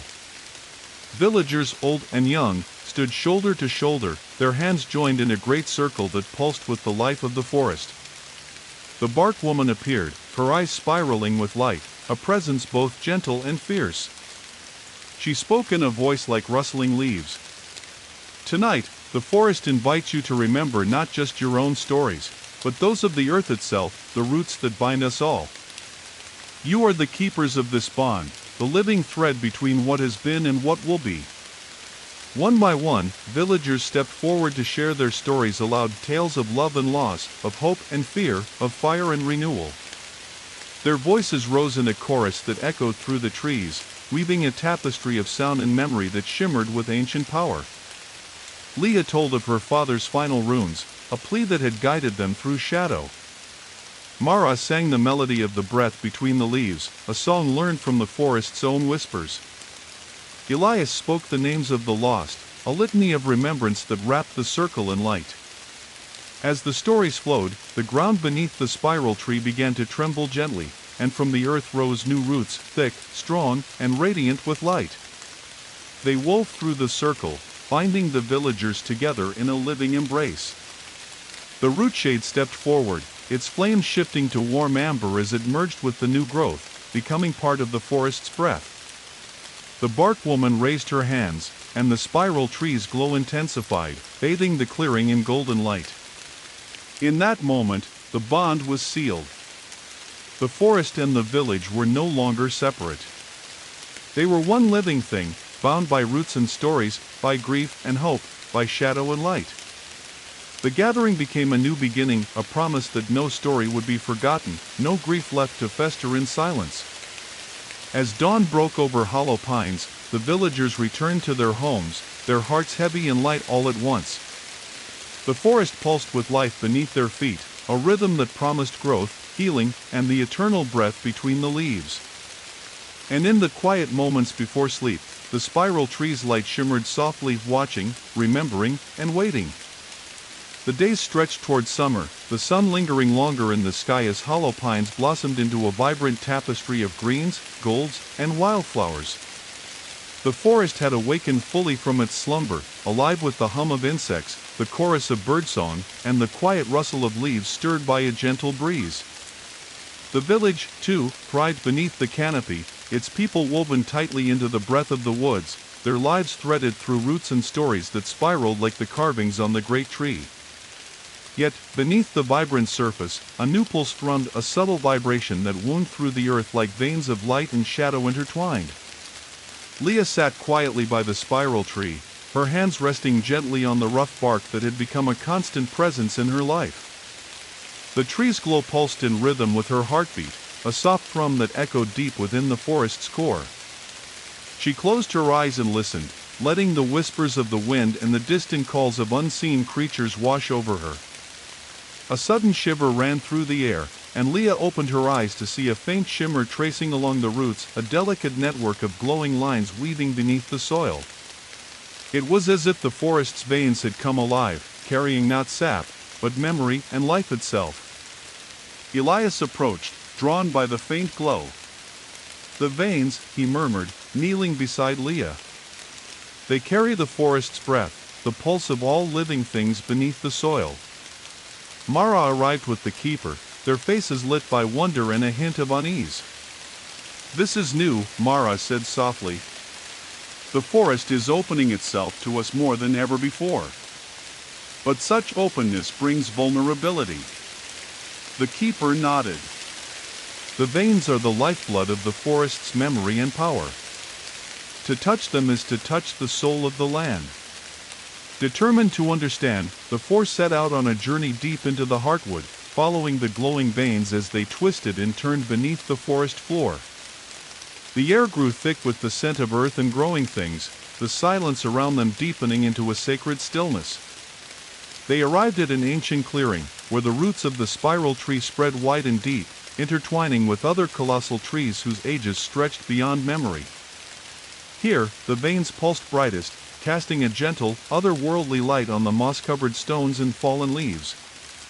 As they stood in the clearing, the bark woman appeared, her form woven from shimmering light and shadow, her spiral eye glowing with an intensity that matched the veins below. "Here lies the heart of the forest's memory," she said, her voice like a breeze through leaves. "The veins carry every story, every sorrow, every joy ever whispered beneath these boughs. But the forest's veins are fragile, and must be protected." Leah looked at the bark woman, her gaze steady. "How do we protect something so vast, so ancient?" The bark woman smiled, a mixture of warmth and sorrow. "By becoming part of it. by binding your own life to the forest's breath. One by one, the four knelt and placed their hands upon the glowing veins. A warm energy coursed through them, weaving into their skin, seeping into their bones. They felt the memories of the forest, the laughter of children long gone, the crackling of fires beneath starry skies, the silent tears shed in hidden groves. Visions flickered before their eyes, the kiln's first blaze, Leora stepping into the flames, the rootshade's sorrow transforming into light, the silent circle's song rising above the fog. Their hearts beat in time with the veins, their spirits entwined with the forest's own. When they withdrew their hands, the glow remained embedded now within their very beings. They were no longer merely villagers or keepers, they were the living veins of the forest, guardians of its memory and breath. Returning to Hollow Pines, they shared their gift with the others, teaching them to listen, to feel the forest's pulse beneath their feet, within their hearts. The village flourished in new ways, its people connected not just by story, but by the very lifeblood of the land itself. Yet, even as life blossomed, Leah knew the balance was delicate. The veins that brought light could also carry darkness. Shadows lurked in hidden corners, waiting for moments of weakness. The forest was alive, not just with growth, but with endless cycles of death and rebirth, light and shadow woven together in an eternal spiral. And as the sun dipped below the horizon, casting long shadows through the trees, the spiral tree's glow shone steady, a beacon in the twilight, a promise of life, memory, and the breath between the leaves. Even as Hollow Pines thrived in the quiet radiance of late spring, the spiral tree standing tall and rooted in memory, something ancient stirred in the farthest edge of the forest, beyond the known paths, beyond the glades where even fog dared not linger long. In that forgotten place, where the moss grew so thick it silenced all footsteps and the trees leaned in too closely, a memory awoke. Not a vision or whisper, but something that walked. The villagers felt it first in their dreams. Children cried out in their sleep, speaking names they never learned. Elders tossed restlessly, haunted by images of lanterns flickering beneath water, of footsteps vanishing into fire, of eyes in the trees. Leah awoke one night clutching her chest, the spiral mark on her palm hot, glowing faintly beneath her skin. The forest remembers, she whispered to herself in the darkness, and now it moves. Elias, too, was dreaming not of things past, but of things unfinished. He stood in his dream beneath the kiln ruins, watching Leora as she turned to him, eyes burning not with pain, but with warning. She opened her mouth, but no words came, only a low, throbbing hum that pulsed like the veins of the forest. Then came the footsteps. Slow. Deliberate. Not hers. He awoke with a start, sweat chilling his spine. That morning, the mist did not lift from the village. And by midday, the animals were gone. Not a crow in the sky. Not a squirrel in the trees. At the council fire, the villagers gathered with anxious hearts. The forest had never felt so silent. It's not the rootshade, the keeper said. Not grief. This is older. Older than the kiln? Mara asked. The keeper nodded. Older than any story we've remembered. Leah stood slowly. There's something walking the forest now. A memory the earth buried so deep we never knew to name it. Mara's eyes darkened. If we never named it, then it's never been told.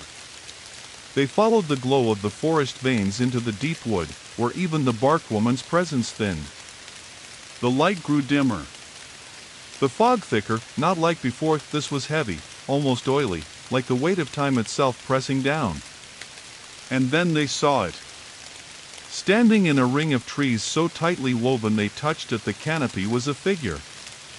No taller than a person. Wrapped in rotted cloth. Eyes like wet coal buried in moss. It did not breathe. Did not move. Yet the earth pulsed around it. A memory, yes. But one that had refused to fade. The spiral marks on their skin burned. It's not a spirit, Elias whispered. It's a story never ended.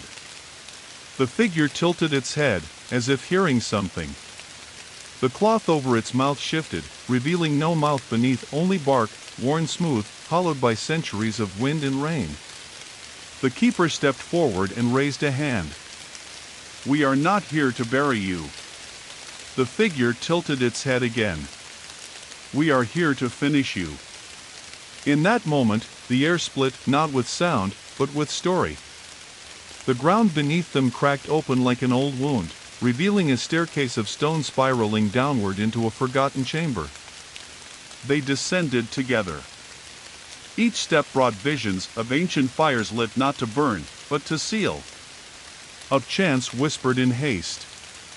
Of a body laid beneath stone not with reverence, but with fear. At the chamber's center lay a coffin made of woven roots, pulsing faintly with green light. They realized then, the figure was not the memory. It was the guardian of the memory. The story itself was buried below. Mara stepped forward, eyes wide. This is the forest's original scar. The coffin's vines slowly retracted as if recognizing them, revealing a withered form inside, neither man nor woman. Its limbs were twisted, its bones fused with bark and vine. In its chest glowed a spiral made of pure light. Leah gasped. It's the first rememberer. The keeper's voice trembled. The one who tried to hold all the forest's memories alone. Who was consumed by them. And then the form breathed. Not air, but memory. 1,000 voices spilled out in one breath, rising through the chamber like a wind made of whispers. Stories half told, names half remembered, lives lost in silence. Elias dropped to his knees. They didn't want to be forgotten. They wanted someone to carry them. Mara looked at the others. Not just 4 of us. All of us. They joined hands. Spoke aloud the names they knew. Sang the songs they had learned. Called out to the people waiting above, across hollow pines. The villagers came. One by one, they descended into the deep chamber. They sang.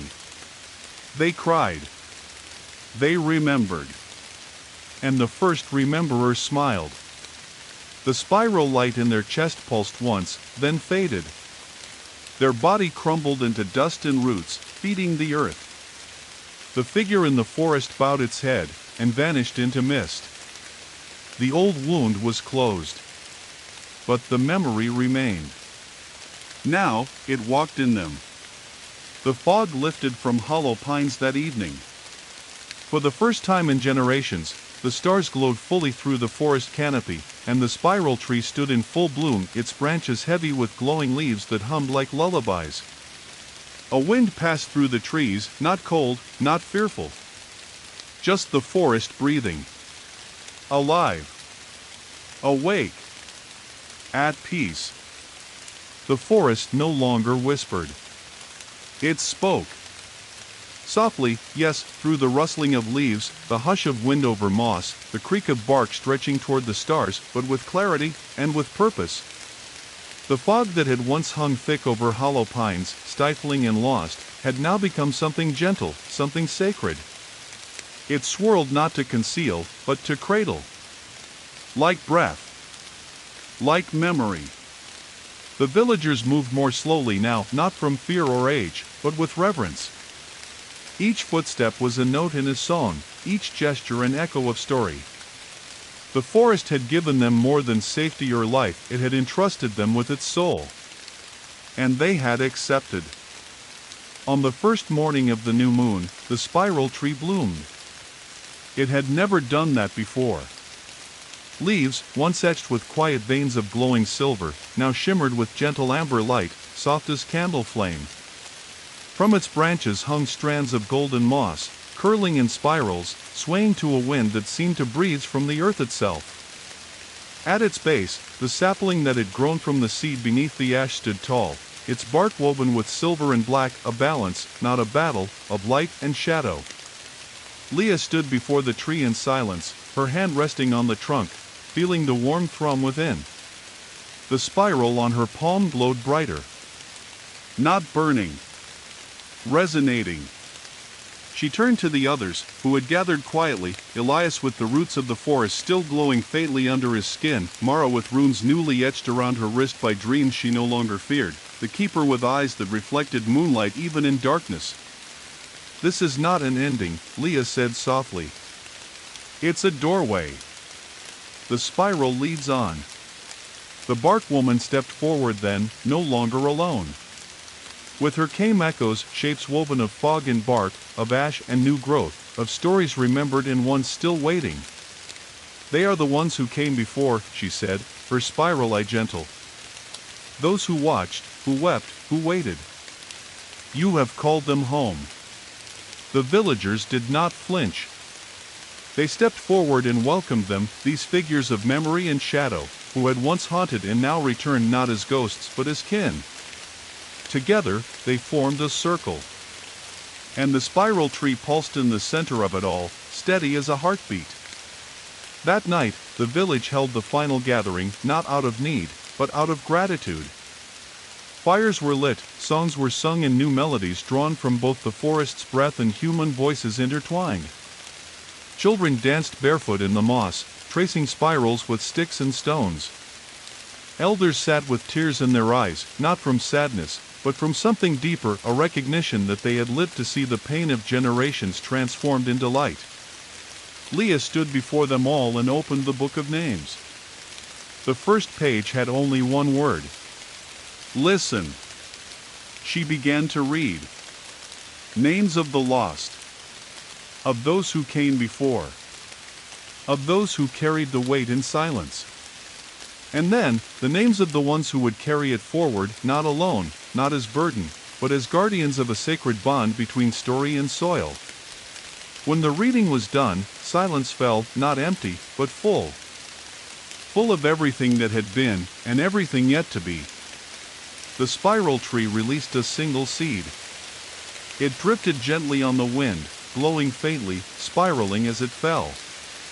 It landed in the open palm of the smallest child in the village. She smiled.